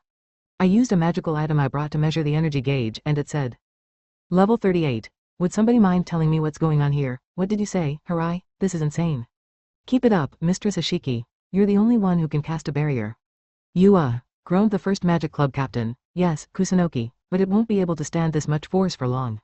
None of the 8 dragons had a good grasp of the situation, which was only natural. It was impossible to see anything in the intense light that filled the arena, not to mention all the explosions and shockwaves going off. What had once been tiles on other parts of the building now flung into the barrier at full force, keeping us pinned. All I could was make myself as small as possible and wait for this to end. How much time had passed? In stark contrast to before, silence now prevailed. The confusion and panic made it feel like a long time, but for all I knew, it could have been less than a minute. I poked my head around the mountain of rubble in front of the barrier to examine our surroundings, but I couldn't see a thing due to the clouds of dust. A breeze must have blown, however, as the view began to clear. The first thing my eyes encountered was what remained of the arena. Almost every wall and seating area had been destroyed, apart from the side where we had taken refuge. Even the roof had been blown off to show a blue sky. The building hadn't been designed with such an absurd attack in mind, so I could understand how the arena could be half torn down, as sturdy as it was. But more importantly, is Tsukijima still alive? The place he was likely at was still too clouded with dust to see clearly. Despite the destruction of the foundations and the mithril alloy flooring, I could make out enormous craters here and there. In that case, holding their breaths, the 8 dragons and Suo surveyed the scene of utter carnage as the final cloud of dust cleared. Skulled, now a tiny grain of light, gradually turned to nothing. And Tsukijima was there. He was doubled over on the floor in his burned clothes, coughing up a great deal of blood. With his left arm severed at the shoulder, he was all but dead. It was astounding enough that there was even anything left of his body after being on the receiving end of an attack like that, but to survive as well. Skull's power was truly extraordinary. The attack may have been toned down just enough to be non-fatal, but that was hard to imagine. But Tsukijima would certainly perish if left untreated. Just as I was about to dash off to find a priest teacher, I saw that the masked man now stood behind Tsukijima, brandishing his sword over his head. You're going to have to die after all, Tsukijima. Tsukijima could only pant in response. I could feel the murderous intent in the masked man's magic. As I saw him bring the sword down toward the defenseless Tsukujima's neck, I was going to call out for him to stop until a female student stopped the blade with a giant sword of her own. There must have been considerable force behind the collision, as dust spread out in all directions along with the loud clang of metal on metal. Nida, and she had been by my side just a moment before. She said, "It's over already. I want to hear what Tsukijima has to say for himself about why he did this." Chapter 17. Takuya Tsukujima's logic down one arm and spewing blood by the bucketload, Tsukijima lay on the ground. Blood had splattered on his uniform, which was now singed in places. A girl with long, silver hair had rushed over to throw herself on him. Kikyu Sarah. Unbothered by the blood and dirt now staining her uniform, she held him tight. "My dear hero, don't be afraid. My eyes shall save you, holy heal." Sarah turned the priest away, insisting that she would treat Tsukijima herself. She showed no hesitation in activating Holy Heal in front of others, a hidden skill that only the Holy Woman and those close to her knew. In Deck, the player could learn this highly potent healing skill by becoming friendly with Sarah. Its effects were immediate, and Tsukujima's body fixed itself before our eyes when the skill was cast. A pure white bone sprouted from where his arm had been cut off at the shoulder. Within a few seconds, bright red muscular tissue and blood vessels formed around it before being swiftly wrapped in skin. The whole process couldn't have lasted more than 10 seconds. Where there had been a pained grimace just a few moments before, Tsukujima's face had softened, and the red was back in his cheeks as if the lost blood had been replenished. In my old world, Tsukujima would have been lucky if a whole team of surgeons could keep him alive with the best tools at their disposal. But magic could instantly put his body back together without causing side effects. It wasn't difficult to imagine the insane demand for magical healing in this world or the immense power and authority it had garnered. Tsukujima moaned softly. "Oh, thank goodness," Sarah said with tears in her eyes. Looking relieved, she used her skill on Tsukujima again to make sure he was all right, then suddenly turned to me with daggers in her eyes. "I won't let you lay a single finger on my dear hero. If you insist on doing any further harm to him, you shall have me to answer to." Her voice had a slight tremor, but she was still brave enough to say she'd fight me. It seemed she was a little trepidatious after just seeing the duel, though I already knew she had the strength to speak this way. This was Kikyu Sarah we were talking about. She was the next holy woman, capable of performing close combat, magical combat, and support roles at a high level. Her overall fighting ability was unparalleled among the students of Adventurers High. Yet Sarah's permanent equipment, the national treasure, secured her spot as the mightiest on campus. Even if Sarah was not hit directly, she had been so close to where Arthur's meteor strike had just landed and wasn't even scratched by the debris. She quickly hid it away from my prying eyes, but I already knew about it and what it could do, which was precisely why I could have been in trouble if Sarah and Tsukujima had teamed up against me. Although I had taken every precaution before this duel, things would have gone very differently had Sarah fought too. On top of that, I had always had a thing for Sarah as a heroine since my deck days, so I didn't even want to contemplate attacking her. Just for her to look at me this way was enough to tug at my heartstrings. Either way, this was no time to worry about her. A stir was brewing up outside over the wrecked arena, and the potion that had given me this figure wouldn't last much longer. I wanted to be alone with Tsukujima so I could talk to him, but doing so would only have the opposite effect than intended and make Sarah more wary of me. I made a pleading face to Karara, and she quickly got straight to doing what I hoped she would. "On behalf of the Student Council President, I, Karara Kusunoki, forbid any further fighting. The masked gentleman will also obey this command. I believe he wishes to speak with Master Tsukujima, so I request that those not concerned leave." But this is my dear hero, so I most certainly am concerned, Sarah retorted.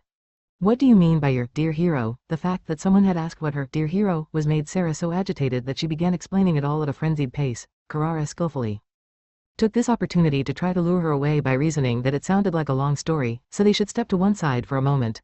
Not easily fooled, Sarah tightened her grip on Tsukijima while glaring at me. Karara had no choice but to swear on her family's honor that she wouldn't let me harm Tsukijima, ultimately persuading Sarah to leave. Honor just had to be that big of a deal to the nobility. It sure came in handy. Meanwhile, the student council president was ensuring that the students who witnessed the duel would keep quiet about it and was giving explanations to the security guards and school staff who had come running over. I could only leave all those responsibilities for him, but I wouldn't be able to avoid facing some questions if I stuck around. Tsukijima had seemingly come to now, so it would be best if I went somewhere else as fast as possible. Tsukijima stared at the sky for a while, then slowly sat up. When he saw his blood-soaked and tattered uniform, his shoulders slumped as he let out a big sigh. Ah, so I lost, huh? You sure did. Got your ass handed to you, Riza informed him. We need to talk to you, so let's get out of here quick. They're getting pretty restless over there. You can tell us every last detail, I added. Tsukijima sighed again. Guess my hands are tied. Take me wherever. Riza took out a cloak that would suppress her presence and put it on. Before urging Tsukijima to move, though it seemed that he didn't have his own, I would just have to lend him my spare, then. Asterisk asterisk asterisk. Somewhere around here should do. Seriously, though, what a mess you made of the place. Riza turned around to taunt him. Draped in her cloak, she had surreptitiously led our group away from the arena to a deserted area. We had come slightly uphill to get here, so we had a good view of the half-ruined state of the arena's first room. The roof and parts of the wall had been blown off, making it as well ventilated as the Colosseum in Rome. I could only say that Tsukujima's summoning of Skuld had sealed the places. Fate. If only it was a different kind of Valkyria, I wouldn't have had to use Arthur's power. I had shown up today ready to face a whole host of different fighting styles, mainly focusing on summoning but also magic, hand-to-hand combat, and sword fighting. The worst-case scenario had been that Tsukijima would break out Skuld's ruthless defense, which was the most difficult thing for me to have dealt with alone. Since I had enlisted Arthur's help in advance just in case it came to this, I now owed him one big time. The thought of what he might ask for in return made me wince. Tsukijima came with us nicely and quietly. I had a million things I wanted to ask him about his actions, but Riza's behavior had raised some concerns. Even before the duel, she had been insistent that we spare Tsukijima. When I tried to finish him off, she went so far as to unlock part of her power in order to stop me. As Riza said, it was true enough that there was a certain significance in learning something that only Tsukijima might be privy to and using it to inform our future policies. But when one took his temperament and behavior up until this point into consideration, letting him live was a very risky idea. Indeed, my cold and calculating side was ringing the alarm bells. If Tsukijima knew how the game's story went, he must also have known that derailing it would lead to countless people suffering and dying. When playing a video game, the deaths of even 1,000,000 people would feel like nothing more than just a bit of spice to heighten the stakes. But if this were to happen in reality, this city, this country, would transform into a never-ending hellspace of screams and misery, and we'd have to see it with our own eyes. If we lived that long, that was. Tsukijima still looked down on the people of this world as NPCs. If he didn't care if they died, and if that attitude harmed the people dear to me, well, I wouldn't have to think twice. I glanced at the bespectacled girl who was smiling coolly while knowing the possibility of a showdown. I couldn't get a read on what she was thinking from her expression. That was something else I'd only find out by asking. Tsukijima, I addressed him first. Like I asked during our duel, why did you target a player? He furrowed his brow and pouted at the bluntness of the question. When he picked up on my undisguised readiness to kill, he let out a reluctant sigh and started talking. Where do I begin? Well, I kinda thought that if you're a player, then you'd also have a unique player skill. Unique player skill? Oh, like the glutton skill that I couldn't delete from my skill slots however much I wanted to. Riza had a crazy skill of her own, and so did Arthur. It was safe to assume every player had one, then. But why were we given them? I hadn't given this question much thought, but Tsukijima said this was the whole reason he went after a player. I didn't really see why challenging me to a fight was the solution he came to, but I decided to hear him out. From your reaction, I'd say I was right, said Tsukijima, chuckling. I've got one too, of course. A big, fat handicap. His eyes were vacant as he said this, and he tapped his temple with his forefinger. He explained that he felt apathetic and that his thinking capacity had diminished since coming to this world, as if everything had turned gray. It all came down to this weird unique skill. Leveling up wouldn't let him get rid of it. He claimed the only way he could resist the skill's effects was to let himself loose and think about things he wanted in order to make his desire grow. And one of the things you wanted was to take over Adventurer's High? I asked him. No, that's another story. But to get back on topic, even when I've worked up a lot of willpower, it's still tough to counteract the skill. So, I used Skuld's ability to analyze it so that I might get rid of it. I tell ya, a lot of stuff came to light. Skuld had an ability that was similar to appraisal and was highly knowledgeable about the dungeon. Although the skill greatly reduced her talents on the battlefield, Skuld reportedly made for an excellent advisor. And what Tsukujima informed me was that unique player skills couldn't be erased but could actually be upgraded. That much I already knew, though. I had looked up Glutton with an appraisal wand before, but deliberately upgrading a debuff that ate away at my mind was ridiculous, so naturally I had rejected that option. I had also recently learned Flexible Aura from Riza, a skill that suppressed the effects of status ailments, removing a major daily obstacle. Even though some old hunger remained, my next goal was to level up further and learn a more powerful spell to counteract it better. Flexible Aura, huh? It's been a lifesaver ever since Riza taught me that too. Thanks to her, now I can just about find the energy to do stuff. But do you realize what upgrading your skill means? Tsukujima asked. What it meant, I was willing to upgrade my unique skill as long as I could control my mental burden with Flexible Aura and my willpower. But if I took just one step over the line, I could expect my every thought to be consumed with food. Was there some reason that made upgrading worth that risk? That was when Riza, who had been listening quietly until that point, grinned and said something preposterous. You know what happens if we upgrade our skills? Believe it or not, we can make any wish come true. What? Why should training up our skills make our wishes come true? And just what kind of wishes would that extend to? Actually, first things first, how did she even know this? While Skuld had an analytical ability, I didn't think it was all that different from appraisal. I asked Tsukujima, and he told me that they found this out by improving Skuld's analysis with a skill upriser. Back in Deck, the appraisal advanced skill and items existed, so wasting a valuable skill upriser on an intermediate or basic skill would have been unthinkable. However, I could definitely see the worth in them doing so if they were so eager to find out more about the unique skills. If I keep leveling up, sooner or later, I'll get my hands on an advanced appraisal item and learn all the secrets of the unique skills. But before I did that, I wanted to bring all players under my control, Tsukujima said. I'm not seeing how you're getting from it to be there, I said after a pause. It's like this, Riza answered for him. Tsukujima didn't want players to go killing each other in hopes of upgrading their skills. To upgrade a unique player skill, one had to kill another player. This was apparently spelled out for them in no uncertain terms when they analyzed the skill. When I looked up Glutton, it indicated that an upgrade was already available, which could only mean that I had killed a player. The only person I could think of was that bony bastard, Voldemort. I was a little shaken to have it confirmed that he had been a player, but Kano would have died if I hadn't killed him. Thinking of it that way freed me from any shred of regret. I wanted to go and say a prayer for his soul to move on peacefully, though. Did it say how big these wishes could be exactly? I probed. This doesn't sound like a reason for players to fight each other. Tsukujima responded, it only said that wishes would be granted, but we're talking about the head case who made this world. It's probably fair to assume that anything's on the table. Anything was on the table, huh? What about becoming this world's gods? Given our strength, we could easily achieve that on our own. We were pretty much like gods in our Deck days. Even if we didn't go that far, reaching level 50 or so would mean none of this world's armies or adventurers were worthy of our fear. We could enhance and modify our thinking power and mental capacity or even manipulate the flow of time. Fighting dangerous players to make a wish to become a god come true didn't seem worth the risk. What if we wished to return to our original world? We had been brought here, so sending us back should also be possible. That might motivate a player to kill, but such a wish had no value for people like Arthur and me, who had no intention of going back. In that case, what about a more elaborate wish concerning the old world, such as bringing people there back from the dead or rewriting the original world's history? But with no guarantee that wishes like that could come true, they didn't offer much incentive to kill. Or rather, players weren't so dumb as to start casually killing each other just because they were told they could have any wish granted.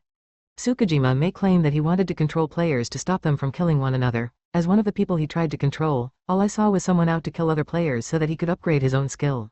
I know full well you've got no reason to trust me, he said, but I don't give a crap about any damn wishes. Now that I'm in this world, I'll get what I want with my own two hands. That's why I can't stand the way they've dangled this carrot in front of us to try and make us murder each other. This guy's probably enjoying the show from way up high somewhere, and it makes me sick. Tsukujima spat in disgust. He was right, whoever designed this system in which players had skills like ours and the prospective reward of having any wish granted clearly wanted us to be at each other's throats. But this was a different question from the one of whether I trusted Tsukujima. Noticing that my attitude wasn't softening, Riza came to his defense as she briefly laughed softly. Tsukujima and I were going to make a non-aggression pact that would prevent us from interfering with each other's activities and objectives so long as they don't directly go against our interests. So I think we can trust him for now. I'm dropping out of the leveling up race, Tsukujima added. I don't think I can beat you, so I'm going to keep to myself from here on in. Tsukujima had sent the untiring and unkillable Skuld into the dungeon to rack up easy experience points for him, acquiring an advanced job before any other player. He had expected to be able to bend any player who came his way to his will. He would have strayed from the game's story by ruling over adventurers high. If he had mobilized all the nobles and players now under his sway, he could easily handle any threat, even without a Kage or Pinky. Such was Tsukujima's judgment before he acted, which unbelievably led to his defeat. Sending Skuld into the dungeon to hunt on his behalf would only get less and less efficient now, so he had no choice but to pull out of the leveling up race. That being the case, any hopes he had of defeating me were gone. With his shoulders slumped, Tsukujima stated that he would do nothing to draw attention to himself from now on. Well, that's all there is to tell you. If you've got any other questions, fire away, but... No, that will do for now, I declined, but let me warn you, if you do anything else to ruin the game's story, I'll show no mercy. Right, and I'll keep an eye on him to make sure he doesn't try to pull anything funny, Riza chimed in. If anything happens, I'll act as the mediator. I had learned Tsukujima's reasons for contriving this duel, as well as his unique skill and secrets. While I still couldn't understand many of his actions, such as trying to take over the school, I had gotten a handle on its underlying logic. I worried about how much longer my transformation potion would last, so I decided I had heard all I needed right now. However, the recent chaos erased any hope of restoring the story to its original state. I hoped to enlist President Sagara's help to correct its course, even if only a little. But with only a tiny part of his term still to go, it was hard not to feel like I was in a real fix. I assumed that much of my game knowledge was already useless and that some events would no longer occur. Another review of the game's events would be needed to decide which ones to prioritize. Every thought I had made me feel more frantic. If I'm no longer needed, I'll be on my way home. I'll leave the 4 players who aren't here up to you. Later. Tsukujima, with his hands stuffed into his pockets and a slightly slouched posture, departed with an air of sadness. Hang on a sec. What does he mean by the 4 players who aren't here? Chapter 18. The new student council. We were in the gate room on the 20th floor of the dungeon. The floor was paved with stones packed tight against each other, which had previously made the place give off a cold, dark impression. Lights, a bed, furniture, and a television were now fitted everywhere, so it felt very homely. The same prepubescent voice still bounced off the walls, though. Oh, yeah, gotta have that. Ah, delicious. Arthur kept shoveling the selection of sweets on the table into his mouth despite his cheeks being crammed. These were apparently his favorites back in our old world. He shook his curly horns all around in delight. He held out his glass to me without saying a word, and I filled it with cola. He downed it in a second, then held the glass out again and motioned with his chin for me to refill it. I had been down here acting as Arthur's assistant for a few days to work off my debt for the duel. But now I wondered if it wasn't time for a peasant's revolt.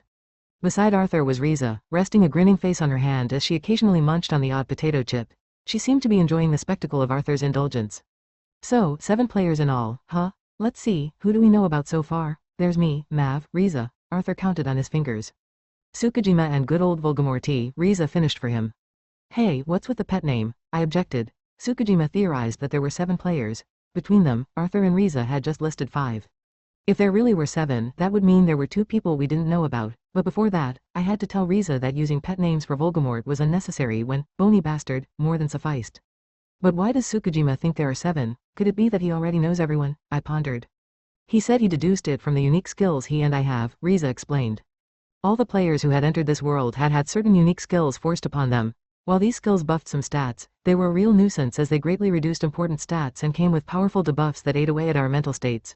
Worse, there was no way to erase them. It wouldn't be an overstatement to call it a curse. In my case, I was afflicted with a skill called glutton that put me in a permanent state of hunger. When I first arrived in this world, it had sapped all my willpower and left me severely obese. I remembered being unable even to move about properly and having a hard time just climbing the stairs, let alone going dungeon diving. Similarly, Riza had a unique skill called libido, while Arthur had jealousy. Although I couldn't see any common thread between these skill names, I made the connection when I arranged their upgraded versions in a row. Gluttony, lust, and envy. I realized these were the 7 deadly sins. Working backward from the knowledge that the 7 deadly sins served as the basis for the unique skills, we could deduce that there were an equal number of skills, implying the presence of 7 players. Which raised a new question, so that leaves, Riza came to my rescue. The 4 unique skills other than our own are pride, greed, wrath, and sloth.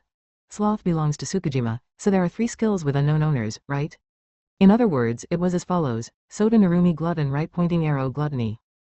Riza Nita libido right pointing arrow lust Arthur jealousy right pointing arrow envy. Takuya Tsukujima, right pointing arrow sloth Volgamort, right pointing arrow? Unknown, right pointing arrow, unknown, right pointing arrow, unknown skills, pride, greed, wrath. Which one seemed to fit the bill for Volgamort? With how aggressive he had been straight off the bat, wrath sounded about right to me, but without a way to confirm, we were still in the dark. Next to me, Arthur was counting on his fingers to get it into his head. Which player was which? Then, as if he had just realized something, he asked a new question. Hey, Riza, if you haven't taught these guys flexible aura, they must be out of their minds right now cause they can't suppress their unique skills. Right? Though I have a resistance to mental attacks, so I was able to more or less keep myself together. Players' unique skills wore down their owners relentlessly. Assuming that Riza hadn't taught any other players to use flexible aura to alleviate these status conditions, it would be difficult for them to sustain their mental health. Arthur's reasoning, therefore, was that anyone who seemed a little crazy at school might be a player. No students spring to mind in particular. What do you think, Soda?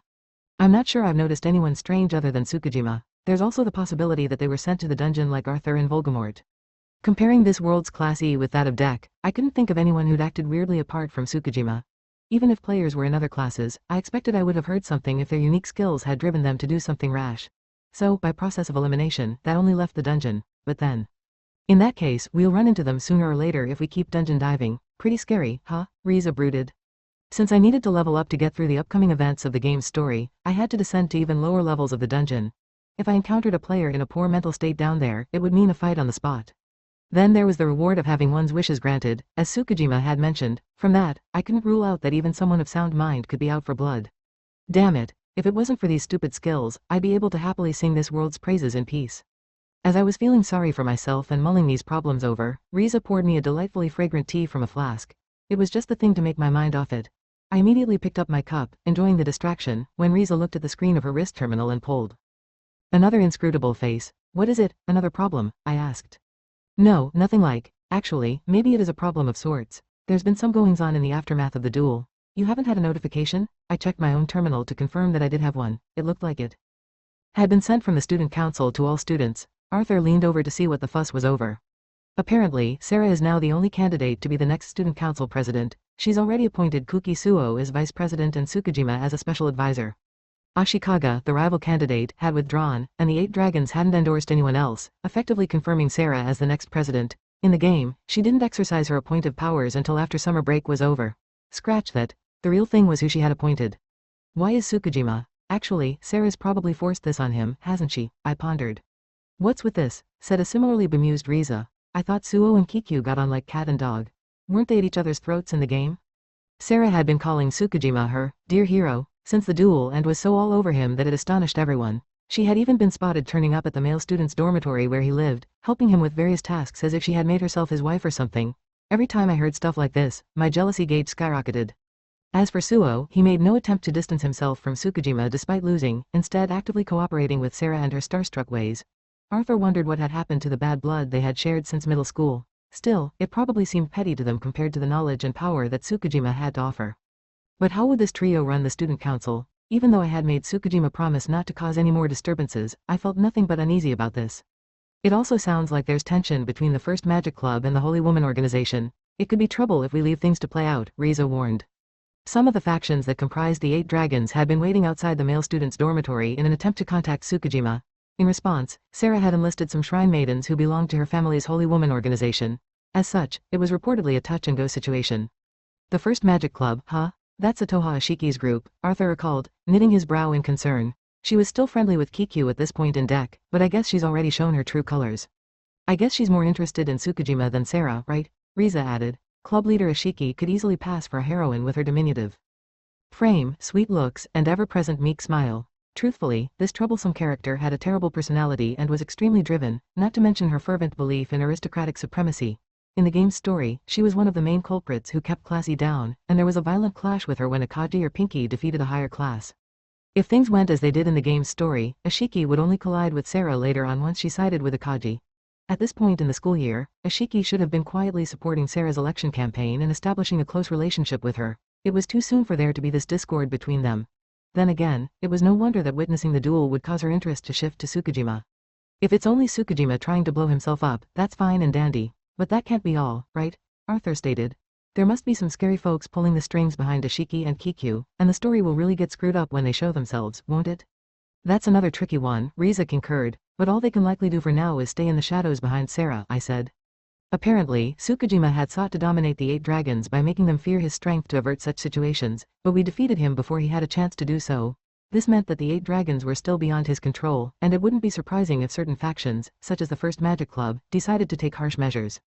To make matters worse, if the people behind the 8 dragons emerged from the shadows, the school events would be skipped over, effectively missing out the middle part of the story. In that eventuality, Akagi and friends would be powerless to do anything since not even half a year would have passed since they started school. We would have to handle it all.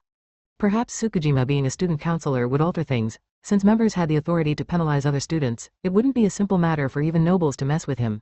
This might have been Sarah's thinking when bringing him into the council. If it keeps Ashiki and the others quiet, that settles that. Nope, that wasn't happening. If Suo and Tsukijima were sitting on it, I couldn't help but worry about the student council. I also couldn't predict how Sarah would act with those two by her side. The biggest question was whether her administration would seek to rescue Class E as it did in the game. If only Riza could keep a close eye on them all. Wait a sec, can I just check if you were invited to join the student council, Riza? I asked. I was, but I declined the offer. I'd already been completely exposed as being on your side, Soda, so I don't think they would have spoken about anything important in front of me anymore. Besides, I'd like to avoid being too close to Sarah. You mean with how she turns into the final boss? Arthur surmised. Plus, Sue is a boss, so you'd feel pretty darn uncomfortable around them even if you were on the council. Depending on the choices one made when playing deck as a female character, Sarah could end up as the game's final boss.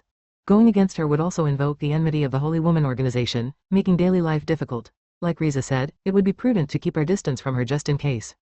And by the way, the student council offered Hayase a seat too, as it happens, or rather, Tsukujima did. But it sounds like she turned him down. Obviously, she would after the cold way he treated her, Riza said. For sure, I agreed, but Kaoru's got no interest in the student council, anyway. I expect she's fully focused on herself right now. Kaoru had been caught up in the duel and paid a price for it. My heart had ached at the sight of her weeping and lamenting that she had been too weak to stop Tsukujima. But I also saw glimpses of the same strength she showed in deck. She could become a bona fide heroine if she and Kage pushed each other to reach new heights, just like in the game, or she should be able to at least, but now the game's story was looking iffy. Even the 8 dragons recognized the authority of the student council. To have all these counselors plucked from Class E posed a serious risk that the events involving conflict with the upper classes and 8 dragons may no longer occur.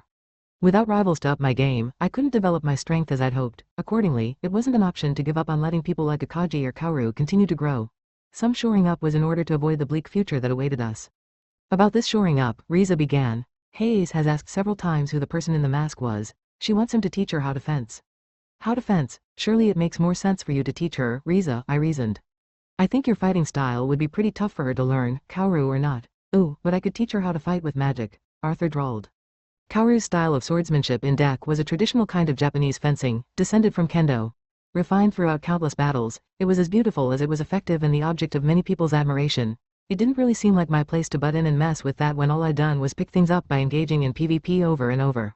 I believed that Riza, a practitioner of Western-style fencing who was well-versed in Japanese swordsmanship, was a far better fit for the job as she could bring out Kaoru's full potential. Riza looked up as if considering the issue, then spoke of how Kaoru had seemed to her. The thing is, it was almost as if she were after something more pressing than just learning fencing. This is just a feeling, but it was like. Oh, are they here? Midway through Riza's sentence, the gate pattern emitted a purple light, bathing the room. Arthur immediately rose to his feet, betraying how he had been waiting for the arrival of these 2 people. And, we're back, we've got loads of rice and veggies. I'll put the rice cooker and stove right here, you get plenty of meat. Kano carried a bag in both hands and cheerfully hopped in, her pigtails bouncing. Satsuki followed, then placed several boxes on the table. Only so much that we'll never get through it all, Satsuki, said Arthur. Chest puffed out with pride and pointing at the heap of meat on the kitchen table. Wow, no way, is this all Momo meat on the bone? Gasped Kano as her eyes lit up. You bet, Arthur boasted. I've never had it myself, actually. I wonder if lizard really tastes that good. It was all Momo meat that Riza, Arthur, and I had run around farming before we came here. Momo were ferocious, man-eating lizards about 2 to 3 meters in length. The meat they rarely dropped was delicious and popular enough that 100 grams fetched prices in the tens of thousands of yen. There weren't that many Momo, and their tendency to flee when things didn't go their way made them very hard to kill. The 3 of us happened to know a hunting ground where great herds gathered.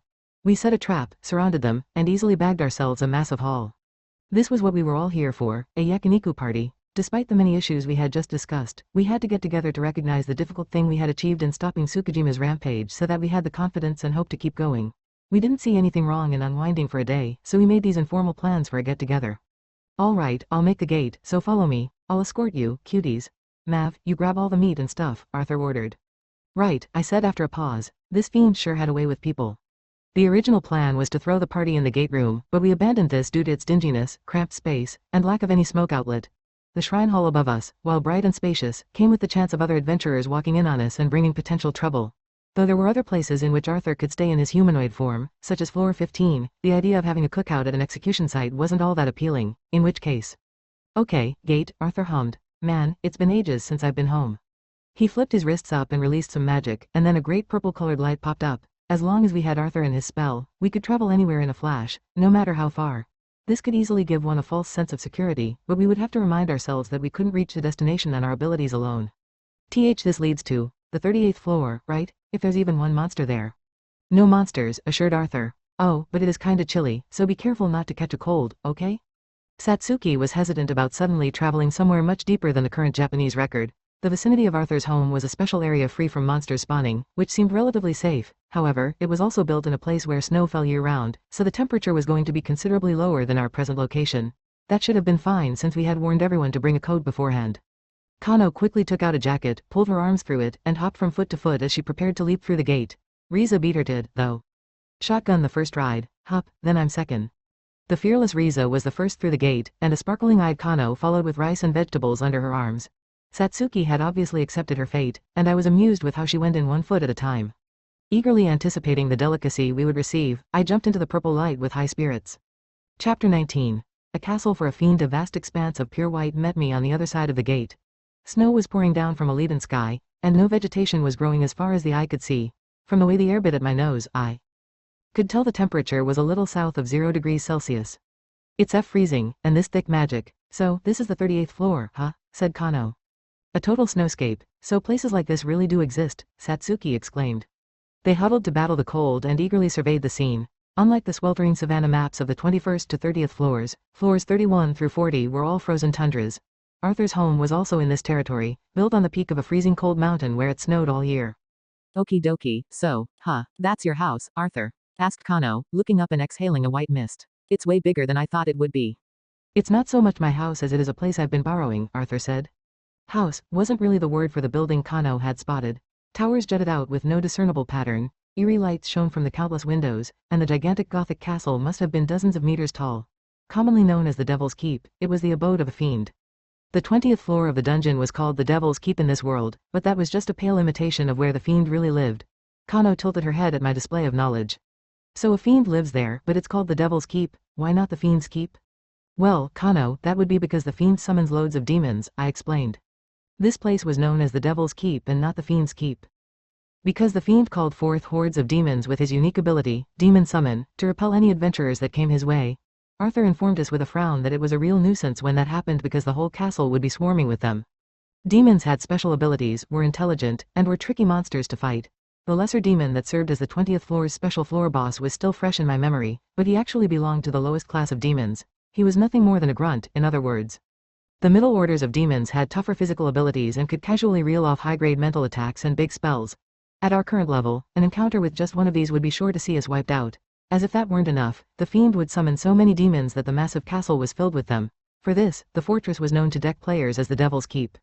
Looking back, the times I spent joining up with major assault clans and battling the legions of rampant demons were good memories.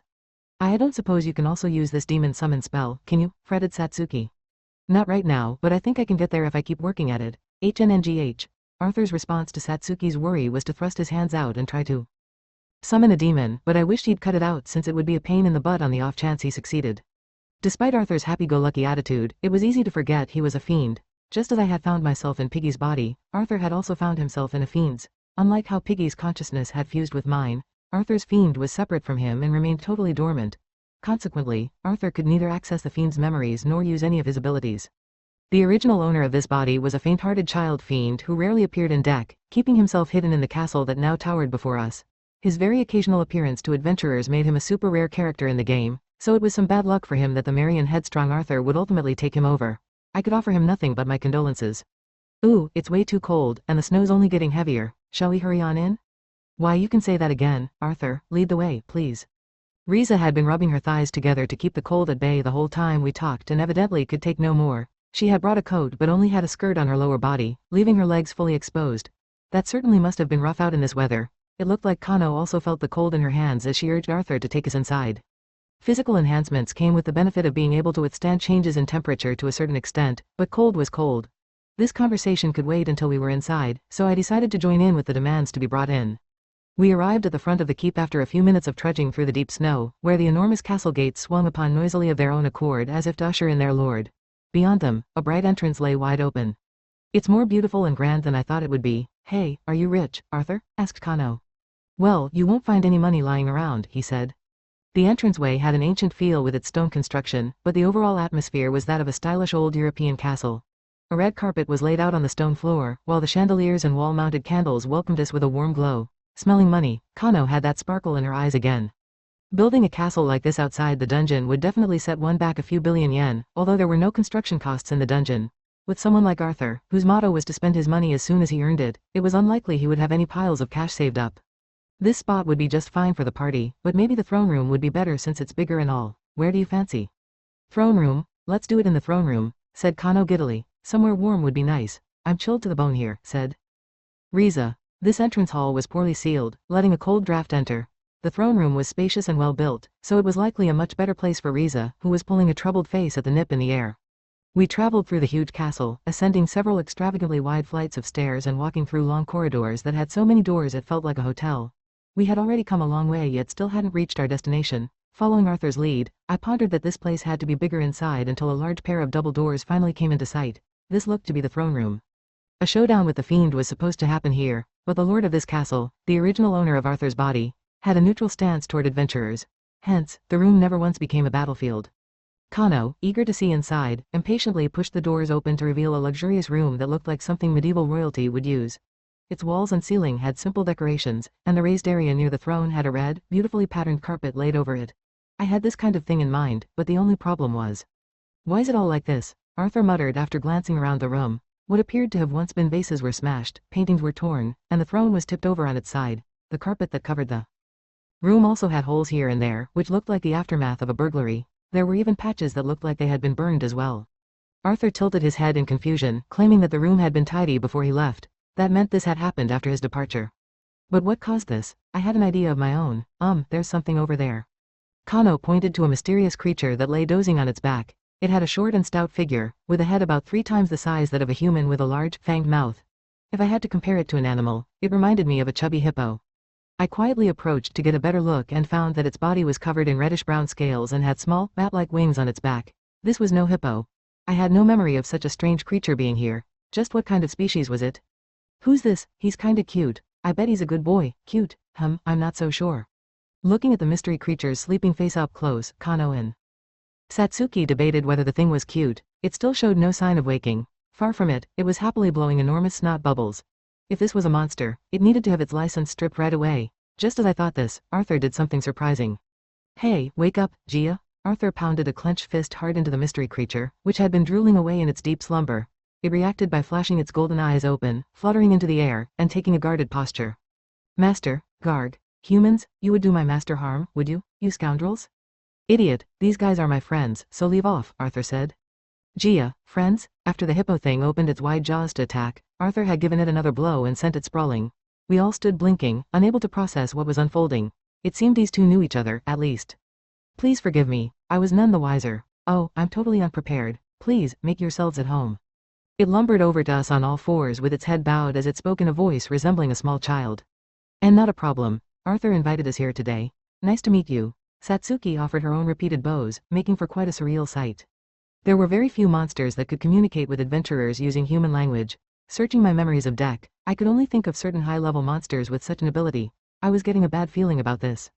Arthur clenched his fist again. First, was it you who made this mess? I left it all nice and tidy. No, some scoundrel wrecked the place, so I was here keeping watch, but, you were asleep, weren't you? Kano interjected. I don't know what you're talking about, cringed the hippo thing after a moment. Despite the professions of innocence, it didn't seem plausible that an adventurer would be down here on the 38th floor, and neither had any monsters spawned in the castle. If it wasn't the hippo who trashed the room, who was it? The creature sure looked sound asleep for one who claimed to be on guard. When Kano pointed this out, it turned its massive face away and played dumb. It looked like this thing was quite the buffoon. Even if it was someone else, we should be fine as long as you're here. Right, Arthur? Riza checked with a smile on her face. Well, you know, nobody can touch me when I'm in here, Arthur confirmed with a self-assured nod.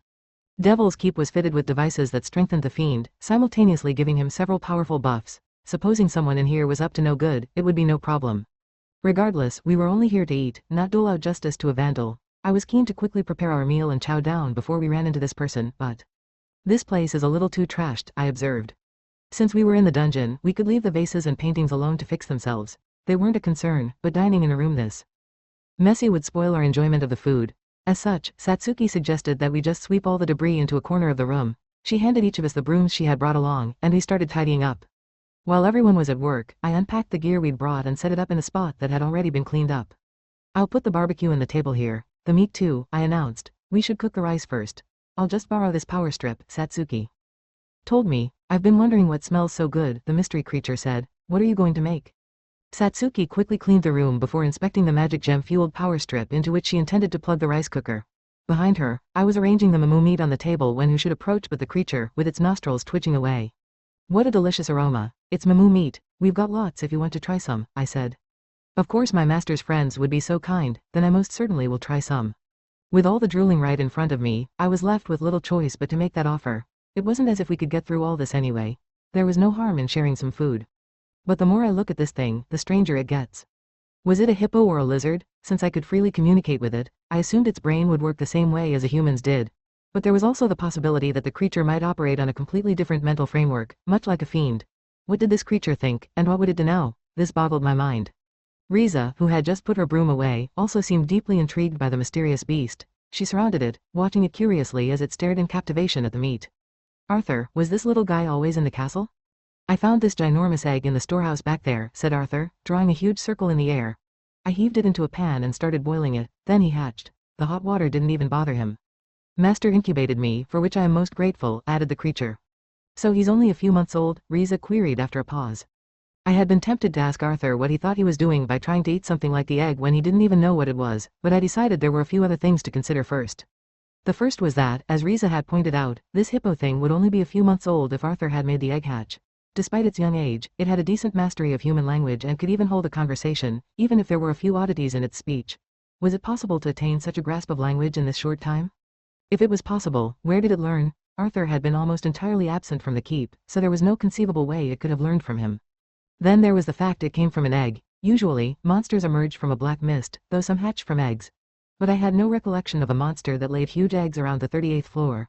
The original owner of Arthur's body must have brought it here from another floor, but what kind of egg was it? There was every chance that its mother had been something colossal. I wanted to ask all of this out loud, but, whatever he is, he doesn't seem like a bad guy, I thought. The mystery creature dribbling an ocean of saliva onto the floor reminded me of one of those cuddly mascot costumes. There was no way that he was just acting dumb to trick us into letting our guard down. Kano also appeared to have grown fond of him, constantly caressing his giant head and calling him a good boy. I discarded my concerns in the interest of interspecies relations. However, Riza's curiosity wasn't yet sated. She took a short stick from her bag and crouched in front of the hippo thing. Mind if I appraise you, Engia? What is appraise? Asked the hippo thing. Riza, you can handle the pork miso soup if you're free, Satsuki said. The hippo thing turned its 2 round eyes up at Riza's appraisal wand, but behind them, Satsuki had finished fiddling with the rice cooker and was eager to begin. Riza also gave him a pat on the head and said she'd do it later, then picked up a pan and some ingredients to get to work. I could talk to him anytime. Food was the top priority right now, so I joined in with the preparations. All right, the meat's cut and ready to go, time to grill. I'll do it with you, bro. Hey, get that sauce we brought along. I'll use this pan, Satsuki. Okay, Riza, I'll help. Satsuki scraped some freshly sliced vegetables on a plate as Riza filled a big pan with water and turned on the heat beside her. She had even told me that Riza made a mean pork miso soup, so I was looking forward to this. Meanwhile, Kano had taken up a position by the meat. I handed her some herbs and the sauce made according to a secret Narumi family recipe, something our mother had seen on TV long ago, and instructed her to coat the meat with it. My job was to put the charcoal in the barbecue. Mamu meat was apparently fatty and thus easy to burn if you weren't careful. I'd just have to play it by ear as I went along. I first tried putting a steak-shaped piece of mamu meat on the grill to ensure the flames weren't too intense. It started smoking slightly and giving off a fragrant aroma right away. Engia, such a superb smell, completely different from the magic gems I've always eaten, the hippo thing said. Speaking of which, that's all you've ever eaten, right? They taste any good? Asked Arthur. Some did, others not so much. The hippo thing claimed to have grown so large by eating the many magic gems that Arthur had amassed by defeating monsters to pass the time. According to him, magic gems retrieved from healthy monsters that had been killed instantly generally tasted better than those from monsters that had exhausted their magic before dying. From the drool he was producing as he gawped at the meat, I assumed he could also eat regular food. I tested this by pinching a small chunk between my fingers and bringing it to his mouth, after which his massive jaws filled with sharp fangs snapped it up faster than the eye could see. Careful, it's hot, I cautioned. What is this? So succulent. I've never eaten anything but magic gems until now. Who knew that meat was so delectable? I was worried he might burn his mouth by putting the whole thing in it, but he was utterly unfazed. Slowly chewing on the mamu must have awakened a taste for meat because now he was saying strange things about how he should have eaten that human who attacked him. What human? While Master was away, I patrolled the area around home on foot daily. As I did so, I came across a human. What kind of human? An adventurer. He wore tattered clothes. He is the same one who assaulted me and vandalized this room. I suspect he's still somewhere nearby.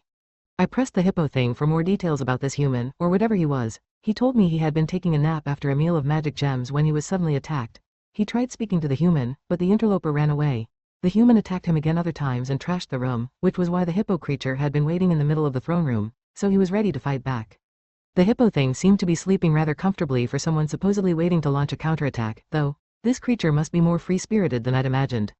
But what he said raises a problem, I realized. After hearing his account, Riza and I made eye contact and sank into thought. Someone had made it down to the 38th floor. That meant I would have to seriously reevaluate this world's adventurers. So, perhaps Colors' record of the 33rd floor isn't the real record for the Japanese dungeon after all, perhaps, Riza said. As shown on TV, Colors held the record for reaching the deepest point of the dungeon. If that wasn't the case, did that mean that the broadcast was a sham? If there's an adventurer who can reach these depths, maybe we shouldn't be throwing a yakiniku party down here. There could be trouble, said Satsuki. It's all right, the hippo reassured her. I'm stronger, you see. Riza pressed an index finger to her cheek as if considering all this with fascination, and Satsuki looked at her with a brow knitted in worry. Assuming no one could reach Arthur's castle, the whole point of our coming here had been to put aside our worries and kick back. But if a group of level 40 adventurers showed up, we'd be at their mercy. It was no wonder Satsuki was anxious. For his part, the mystery creature boasted about how he'd knock back anyone who came picking a fight, but I was afraid to say he looked like nothing more than a fat hippo to me. I wouldn't be counting on him. If things got ugly, we'd be better off turning to Arthur and all the buffs he had been getting in here. Unbothered by such concerns, Kano continued to grill the meat in silence. The smell of the sizzling mamu fat filled the throne room, and the hippo's saliva glands went into overdrive. I've cooked up a storm here, guys. Why don't you eat first and think later, huh? You're right, replied Riza. Don't mind if I take you up on that offer first. The rice cooker had also just finished, and Kano was right. There would be enough time to think after we ate. Riza removed the lid from her great saucepan and sampled the soup before nodding heartily.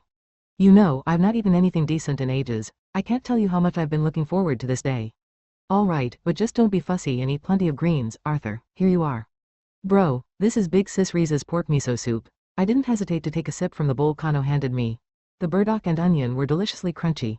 It was very fragrant, so it must have had sesame oil or something in it as well. I was just about to put a mamu steak drizzling with sauce into my mouth when... Boom! Someone had kicked the door open and was now entering the room. What was that?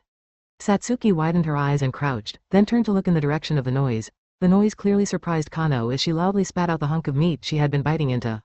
Give me food, said the panting and coughing figure in the doorway. The mysterious man was draped in rags. His bloodshot eyes had dazzled terrifically, and his crooked mouth showed a hint of evil. He had more of an air of a humanoid monster than that of a human.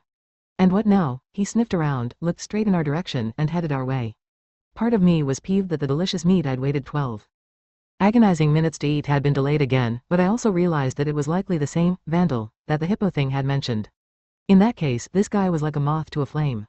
Hey, Arthur, you're up, I said. Now wait just a second. This is way too tasty. How can meat be so juicy and tender? I never knew such delicious food existed, master, and this soup, I shall stick with you for life. The fiend and his hippo were utterly lost in the well-done mamu steaks. Yes, the food was good, but where had all that big talk of catching the culprit from just a moment ago gone? I mean, the guy's standing right behind you. The intruder coughed again. Could I have some of that? He extended a hand to snatch the piece of meat Arthur brought to his mouth, only for Arthur to casually move his hand out of the way and keep munching. I had to give it to Arthur. He was serious about food. The intruder's bloodshot eyes peeled wide open, fixating on the fiend as if in recognition before he began to tremble. It's you, the little brat who sent me to this wretched place. Who are you? Arthur asked. Don't tell me you don't remember this face. The intruder tore off the rags covering his head and pointed at his own face, mad with rage. He had a long beard and unkempt hair. Although there was a certain sharpness to his gaze, his face wasn't all that unusual. But wait, why did I get the feeling I'd seen him somewhere before? Chapter 20. The guardian of the throne room Arthur and the hippo thing's only reaction to seeing the man's face was to tilt their heads to one side and continue eating. This only provoked another burst of anger from the intruder, who asked if they even had a human heart. It seemed, however, that Riza alone recognized him. Isn't that the villain we threw into the gate back in the hall on the 20th floor? You know, the one who was pulling the strings of those guys dressed as pandas. Ah, you're right, Arthur realized. Instead of smoking him, I chucked him down to the 40th floor. The intruder was nicknamed the Nitwit Ninja, and was a member of the Abyss of Grizzlies, an evil clan that appeared in Dake and engaged in criminal activities like kidnapping and human trafficking. He gave the orders to the pandas who had tried to capture Arthur so they could sell him off back when he was trying to build a house on the 20th floor. Their plan had backfired, and this guy had been tossed into a gate leading to the 40th floor. Then we forgot all about him. All the same, I was impressed that he had made it this far back up. The route from the 40th floor to the 38th must have been littered with monsters that were powerful and highly adept at detecting other beings. While coming from a lower level to a higher one didn't require defeating floor bosses, these depths were full of things that would kill anything the instant they spotted it. Yet, he had effortlessly slipped by them with next to no intel to go on. I could see why someone might be upset at being thrown down here. Seeing that he wasn't getting anywhere with Arthur, the nitwit ninja sighed and curled his lips into the same twisted smile as he plotted a new approach. I never thought I'd get my chance for vengeance so soon. Maybe the gods haven't forsaken me after all. Hey, listen to me when I'm talking to you, twerp.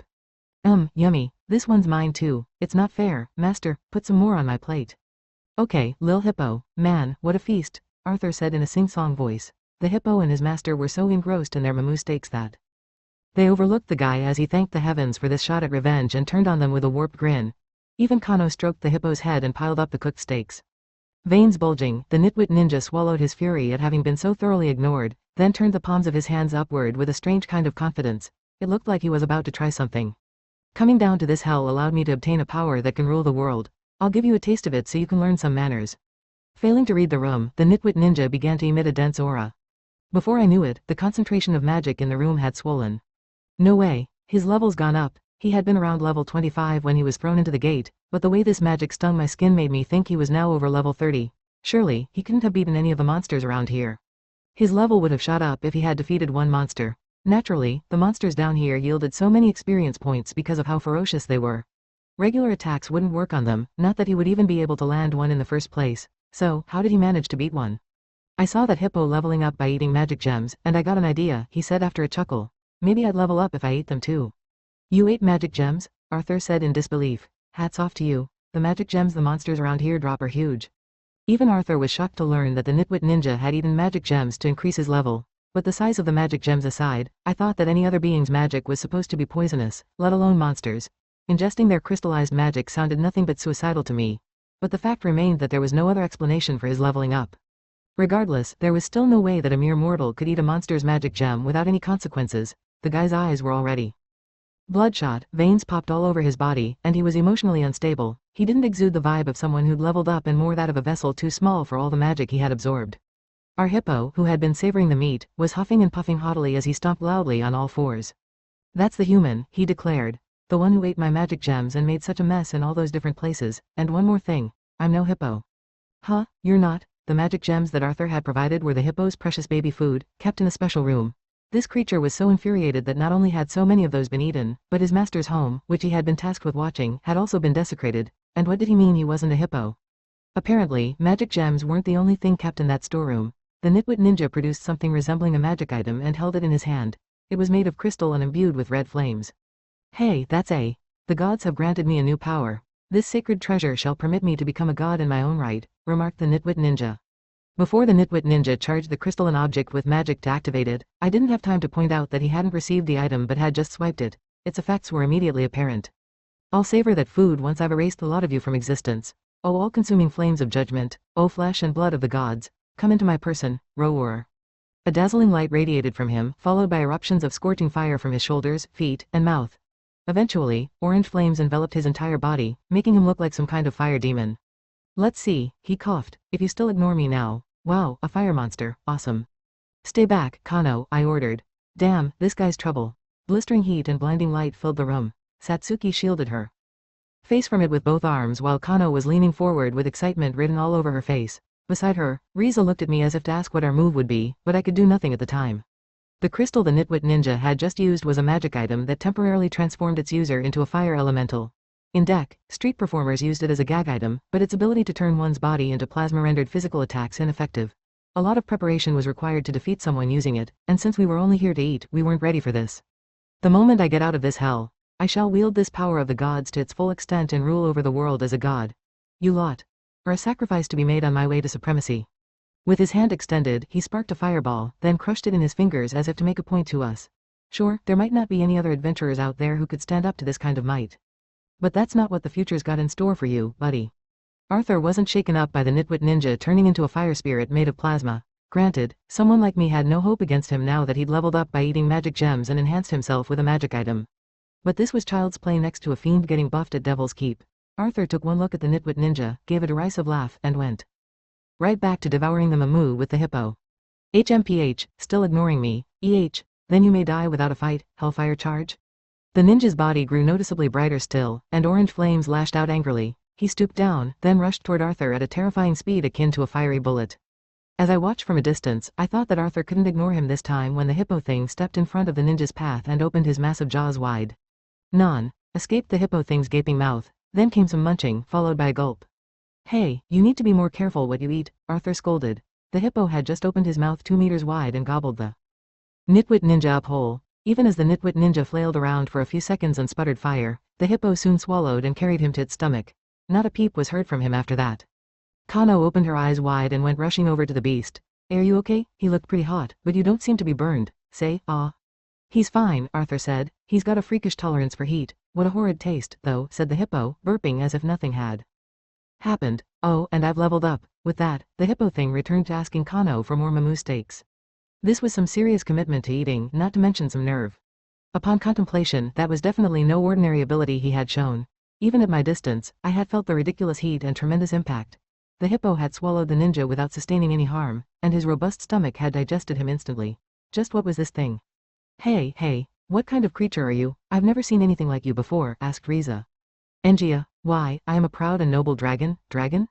A dragon. These creatures were just as extraordinary as the fiends back in deck.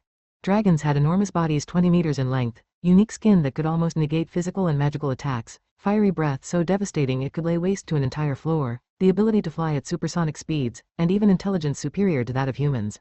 As far as I knew, there were many types of dragons. Some specialized in certain elements, while others could manipulate time or space. The black, laser-firing dragon that we players had fought before coming to this world was another variety of dragon. What they all had in common was their fierce and wicked expressions. So what was going on with this chubby, hippopotamus-like thing? I couldn't help but tilt my head to one side in confusion, though Kano's and Satsuki's eyes filled with reverence as they told him how cool and amazing it was that he was a dragon. Licking his lips, the hippo dragon soaked up the praise and looked delighted. Still, his being a dragon explained many of the questions that had come up thus far. So, that's why you can talk, right? Riza surmised. Precisely. My mama's consciousness lives on in me. In deck, dragons laid a single egg immediately before they died, and it was said that they cast a spell that transferred their consciousness into it. If this hippo dragon's parent, his own past life, in a sense, could speak human language, there was a good chance that he was reusing this dragon's consciousness and memories. To take it one step further, he shared the memories of his previous incarnation as a full-grown dragon. Riza's eyes shone brighter, and she took a magic item from the magic bag on her waist to praise him. This little guy's a juvenile flame dragon, hence his tolerance to heat, she informed us, but his monster grade's too high for appraisal to tell me anything else. Hippo, schmippo, who cares, where's the rest of the meat already? Arthur responded. But master, I am a dragon. The young flame dragon loudly stomped his feet in frustration upon hearing his master call him a hippo. Adult flame dragons were really impressive things that lived in the craters of massive volcanoes, while their young were the spitting image of hippos. I was face to face with one of the great mysteries of dungeon monsters, but then I remembered that there was something else to do first. Give me the meat. We polished off a whole mountain of meat, then after washing up, we cleansed our palates with some cream caramels we'd brought along. As she watched the hippogon lap away at the large dessert on his plate, Kano's brow furrowed in disappointment. So you won't be able to go hunting with us for a while, huh? No, I cannot travel to places with thin magic, the hippogon said. I guess that can't be helped, Riza said. You were supposed to be a floor boss for the 80th floor and below, after all. If the hippogon could join us on hunts, any monster on the 30th floor or beyond would be a breeze. Kano believed this would make hunting fun and invited him to join our party. However, the hippogon shook his big head and explained that he couldn't get around very well on floors higher than this one as the magic wasn't dense enough. As Riza said, flame dragons were monsters of such a caliber that they ruled over the greatest depths of the dungeon as floor bosses. Even this young one was far superior to us in terms of the volume of magic we could handle. It seemed that even the magic on floor 38 was too weak for these monsters, as a creamy-mouthed hippogon explained that he couldn't help but feel sleepy up here. Then once we can come down here regularly, would you hunt with us? At Kano's question, the hippogon fixed his round eyes on her and gave a big nod. I certainly would. I shall patiently await that time. Dragons had a long lifespan, and those in deck were supposedly thousands of years old. Since they could transfer their memories into their next incarnation when their time was up, they were close to being immortal. The hippogon assured us that he could happily wait years or even decades until the day we could make our way down here. Until then, I would request that you and my master consider a good name for me. You haven't given him a name yet, Arthur? What would be a good one? Riza wondered. Hippogon should do, right? I suggested. I am not a hippo. Dragons had a trait of revealing their true names only to those with whom they shared a deep bond. Their names, accordingly, held special meaning to them. Not knowing this at the time, I had proposed hippogon as a name, provoking the monster to open its wide jaws again and snap at me. This guy had a violent streak. Yeah, but by the time we can come down here, we'll be the strongest adventurers in Japan, Riza restated. And don't forget about my curse either, Arthur chimed in. A determined Satsuki posed with her small fists clenched and swore that we'd reach these depths, but just like Riza had pointed out, the ability to do that would mean no one else in Japan was as tough as us. We could also expect the monsters we faced to grow more fearsome, and leveling up would become increasingly challenging. Nothing would boost morale more than the liberation of Arthur from his curse so that he and Hippogon could join us. The very thought of it made my heart skip a beat. But before we get that far, there's a whole heap of other stuff to get done, I thought. Although we would have to lift the fiend's curse that afflicted Arthur, the breakdown of the game's story also made several individual events urgent. We could not afford to forget the need to deal with Soleil and other malignant clans or as yet unknown players. Would we have safely navigated those troubles when we returned to see Hippogon? The atmosphere was an indescribable mix of hope and unease. Hippogon said he was tired, then slumped flat on his back. Before long, he was blowing snot bubbles like he had been when we first came to this room. The heartwarming sight of this beast of leisure made the rest of us exchange glances and giggle despite ourselves. If we can't pull this off, I guess we're not worthy of having fiends and dragons as allies. I was not alone. I had so many friends I could count on and a supportive family to back me up. Bringing a spoonful of the slightly bitter cream caramel to my mouth, I quietly resolved to seize a bright future for all of us and hummed a tune as I did it. Afterward, hello again, and to those who have taken the plunge and bought all 5 volumes together, nice to meet you. I'm Akito Narusawa. This volume saw a clash between 2 players, Tsukijima, brimming with confidence in his certain victory, and the ever-cautious Soda. It was their completely different outlooks and predicaments that made their showdown inevitable. What type of personality would you have if you entered the world of Dake as a veteran player? Owing to the limited real estate I have on this page, I am afraid I will have to rush through my usual words of gratitude. I would like to sincerely thank Kage for exceeding expectations even when faced with my unreasonable requests, my editor for their support, the proofreaders who helped bring this book to print, the designers, and everyone at the printing company. And I save my greatest thanks to you, the readers who picked this book up. Lastly, some news. Volume 4 of Zero Sato's manga Finding Avalon is on sale now from Shueisha. An exclusive short story is included with it, so be sure to read it if you haven't already. I'm currently hard at work to have Volume 6 of the novel series for you around the time it starts getting cold out. Until then, I look forward to seeing you all again. Akito Narusawa, June 2024 bonus short story. The Satsuki strengthening strategy. We found ourselves on the 5th floor of the dungeon, a place comprising a complex network of ravines and caverns. This floor was famous for being the spawning ground of the Orc Lord. It had taken us hours to reach this spot, and a uniform-clad Riza beside me spoke with the voice of someone who had enough. Here at last. I think I'm a little sick of other humans now. Yeah, that was way too many people, I agreed. Reminds me of when we first came to this world. The entrance to the 5th floor was a wide open space, and many adventurers decked out in all kinds of equipment were coming and going with hardly any room between them. Typically, we would have used this floor's gate room to head straight down here. Since I had already removed the spell for the 5th floor from my repertoire, we had been forced to walk through the crowded streets all the way from the dungeon entrance. I recalled entering the dungeon when I'd only just arrived in this world and experiencing the constant jostling from the crowds. I was part nostalgic and part fed up. Now, is Satsuki already here? Riza wondered aloud. That's her over there, isn't it? Glancing around the place we'd arranged to meet, I spotted some young girls dressed in black leather armor. It was Satsuki and a few others. A couple of guys were in front of her, and she frowned as she exchanged words with them. They were probably hitting on her. While I tried to assess the situation, Riza gallantly put herself between the 2 parties with a dash that sent her skirt fluttering. Excuse me, she began. These girls are with us. You have some business with them? Huh, what the hell are you? Hey, that's an adventurer's high. The first guy trailed off. All right, then. We'll leave it at that for today, said the other one. When they saw the adventurer's high uniform, the 2 men opened their eyes wide in stunned silence. Immediately afterward, they hunched over and made themselves scarce, repeating as they went that there was nothing they could do. Riza's uniform was designed to ward off trouble, much like this. Adventurer's high inspired fear because of its many upper-class students, and this tactic was especially effective against common thugs. You're our hero, Nida. Thank you, don't mention it, you're welcome. The 2 girls hiding behind Satsuki bowed their heads to Riza. They were both classmates of ours and were exceptionally mild-mannered when compared with the rest of Class E's self-assertive bunch. They even gave me slight bows, even though I had done nothing. There are a lot of unsavory types on the floors around here. I guess I would have been better off wearing my school uniform too. Satsuki, wearing demon wolf equipment that matched our classmates, had a dejected expression. Apparently, the girls behind her had come to take a look at the 5th floor now that they were level 5, and she had kindly offered to accompany them since they seemed nervous about it. They had arrived here early in the morning, finished a whistle-stop tour of the place, and were just about to part ways when 2 pushy guys tried to make them join their party. Their refusal had led to the dispute I saw. Satsuki could have knocked those guys back with one punch as she was now. Instead, she had turned down their advances over and over again, seemingly because she wanted to avoid violence wherever possible. Her efforts looked to have been in vain, but Next time I'll take something that shows I'm a student at Adventurers High, she resolved. Thanks so much to you too, Satsuki. We should be fine from here, one of the girls said. After a brief, light-hearted chat, we waved goodbye to our 2 classmates. It wasn't like this happened every time one went to the 5th floor, but adventurers were rough by nature and thought they could get whatever they wanted by brute force. As such, the inside of the dungeon was quite a lawless place. There was no harm in taking measures to protect oneself. Once we saw our classmates until they had safely disappeared from view, Satsuki slowly turned around to greet us. Thank you both for coming. I'm sorry you had to find me like that, though. Heh. Shall we set off to wash the bad taste from our mouths too? Riza suggested. Incidents went hand in hand with dungeon diving. One couldn't let every little thing get to them. Forgetting all about the unpleasantness, we exchanged a smile and a nod before moving on.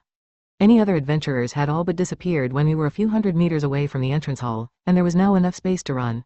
At our level, we could match the pace of a regular person sprinting at top speed with little effort. I enjoyed the sensation of the wind rushing past my face. At this velocity, I didn't expect that any goblins or orcs along the road would form a train. But Satsuki, dagger in hand, dispatched each one we passed. We were heading for the Orc Lord's room. It's been so long since I've been there, Satsuki said. The first time I went, I was so scared that I thought my heart would stop. Yeah, Riza said, but I bet it seems like nothing to you now, huh? Despite running a kilometer, the 2 of them were chatting away and not at all breathless. I estimated that we should be there in a few minutes at this rate. Maintaining our pace, we crossed the rope bridge, turned off at several junctions, and there was our destination. We slowly tiptoed up to the room and poked our heads around the entrance to see a giant orc in the center, wielding a club the size of a tree trunk. It must have been about 2.5 meters tall and over 500 kilograms. It was facing the other way so we couldn't see its face, but its movements suggested it was asleep. You ready, Satsuki? Riza whispered. Okay, so I just spread my magic thin. Yeah, I've got this. Satsuki turned the palm of her hand upward, let the magic flare from it, and nodded to signal she was ready to fight at any time. She was already at level 20 and would only receive meager experience points by defeating the monsters on this floor. Magic gems we could obtain had a significantly worse rate than our usual hunting grounds, and so, we had not come to the 5th floor to defeat monsters but to see the results of Satsuki's training. I think I'll be fine, but you watch too. Okay, soda? Satsuki requested in hushed tones. Yeah, but there shouldn't be anything to worry about, I responded. Satsuki walked up to where the master of the room slept and gently prodded at its back with her finger. The Orc Lord turned to face Satsuki with an endearing, oh, gar, expression of confusion. It was about 2 times taller than Satsuki's slight frame and as many times wider. The Orc Lord had sleepy eyes for a few moments. As soon as it became aware of the girl in front of it, its porcine face twisted into a sadistic one, and it activated a skill by way of greeting. Ugar, several clouds of black mist appeared in the vicinity, revealing the orc soldiers it had summoned, each armed with a curved sword. The Orc Lord was trying to ensure its prey didn't get away by enlisting minions who were quicker on their feet than it was. Satsuki showed no sign of trying to escape. Instead, she let her magic flow and closed her eyes as if in meditation. The Orc Lord continued summoning additional minions, bringing the total to nearly 20. There was still plenty of space left in the room, but I hated to see Satsuki stifled by those snorting, overbearing orcs like this. Alas, this was all part of the plan, so I'd have to grin and bear it. Observing nervously from outside the room, I saw one of the underlings adopt the same sadistic expression as its master and step forward. It leered up and down at Satsuki before raising the tip of its sword and thrusting it toward her legs, only to miss its mark. Apparently puzzled by this, it inclined its head, then made another swing at her. It missed again. The Orc Lord must have been irritated at seeing its minion miss twice in a row as it crushed it under its enormous club. Satsuki remained still, her eyes closed, despite the terrific sound of the impact and the orc soldiers shaking from this utterly merciless punishment. Her magic's flowing nicely, huh? Riza whispered to me. Let's see what she's got. The Orc Lord, eyes bloodshot, gave a short grunt to its trembling minions. On this command, they let out a roar and fell on Satsuki at once. With the bare minimum amount of movement required, she evaded the blades coming at her from all directions, then turned what at first seemed just to be a pirouette into a palm strike counterblow that sent 2 of her attackers flying. This only got the other orcs into even more of a frenzy, and the fight developed into a wild brawl. Just when it seemed there was no escape from the jumble of 10 and change swords swinging for her, Satsuki evaded them all, spreading a small and sparse amount of magic around the room as she went. When someone else's magic mingled with one's own, there was a palpable chill from this contact with a foreign body. This made it possible to perceive what was happening around oneself even without looking. By using this principle when fighting multiple foes, one could minimize their blind spots. After overwhelming several more orc soldiers with the fewest number of steps possible and nothing but palm strikes, only a handful of grunts and their master remained. Perhaps realizing that a change of plan was in order, the furious Orc Lord stepped forward, brandishing its gigantic club. But no sooner had it done so than Satsuki had already snuck into the pocket with it, taking up a stance with her arms drawn back dramatically. Oh, Gar, sorry about this, Chigung fist. A massive maelstrom of magic swirled around Satsuki's hand, which she plunged into the monster's big, round belly. The Orc Lord immediately went hurtling into the stone wall, making a noise that sounded just like a car crash. This powerful strike that reduced the boss to a magic gem was Qigong Fist, a signature move of the fighting job monk. Unable to process what had just occurred, the leftover orcs stood frozen. Riza crept up from behind and wiped them all out with a flash of her longsword. We only had magic gems as company now, and silence fell on the Orc Lord's room. Well done, Satsuki, said Riza. How did I do? She asked with a pained smile. I know I messed up a little. No, you did great, especially for your first time. Although her movement could use a little work and her opposition had been soft, this was more than a passing grade for Satsuki's first time fighting multiple enemies at once. We still had the best part of an hour until the Orc Lord respawned, so we went for a little stroll to review Satsuki's performance and take out some small fry monsters. That was when we spotted some familiar faces. Ah, there they are, huh, they're both nice-looking chicks. This should be fun. Approaching us from the opposite direction were the two men who had tried to pick Satsuki up, and several other new faces with them. They leered at Riza and Satsuki with the same lecherous look in their eyes as the orcs, so there was no mistaking that these were some bad guys. It seemed they hadn't noticed me yet. I couldn't give a crap if you're at Adventurer's High, one of them spat. If you're hunting on floor 5, you've got to be a classy commoner, so we ain't scared of your uniform. Another guy said, we'll teach you good and proper for tricking us. Come on, baby, let's dan. These guys were dumbasses. Didn't they realize that since nobody else was around, we would not need to hold back? Exasperated by their idiocy, I considered the best way to send these jokers packing when Satsuki sent her braids up in the air with the full force of her aura, and the 5th floor of the dungeon was filled with an impossible amount of magic. Riza and I could shrug it off as Satsuki didn't have a level advantage over us, but the group of would-be assailants, whose levels were likely in the single digits, frothed at the mouth and fainted instantly. Though he had been floored, the one who seemed to be the leader had stayed conscious. Guess there's a little more to you, huh? I thought. Next time you try anything with my friends, I won't show any mercy, said Satsuki. Why yes, the leader whimpered. Satsuki's words prompted the trembling man to nod, prostrate himself on the floor, and beg for forgiveness. A blast of aura was all it took to subdue someone so much weaker, meaning Satsuki didn't even have to get her hands dirty, much less fight another group of foes. We could expect these guys to keep to themselves more from now on. She stood with her hands on her hips as she watched the man rouse his cronies and run away. Eventually, she nodded slightly and turned around, beaming as if nothing had happened. Soda, Riza. Shall we? The Satsuki strengthening strategy was surely progressing. With Riza's prior achievements and experience in leading a major clan, it wouldn't be impossible to bring Satsuki to our level. That was both reassuring and exciting. Seeing those braids joyfully swing from side to side, I couldn't help but break into a smile.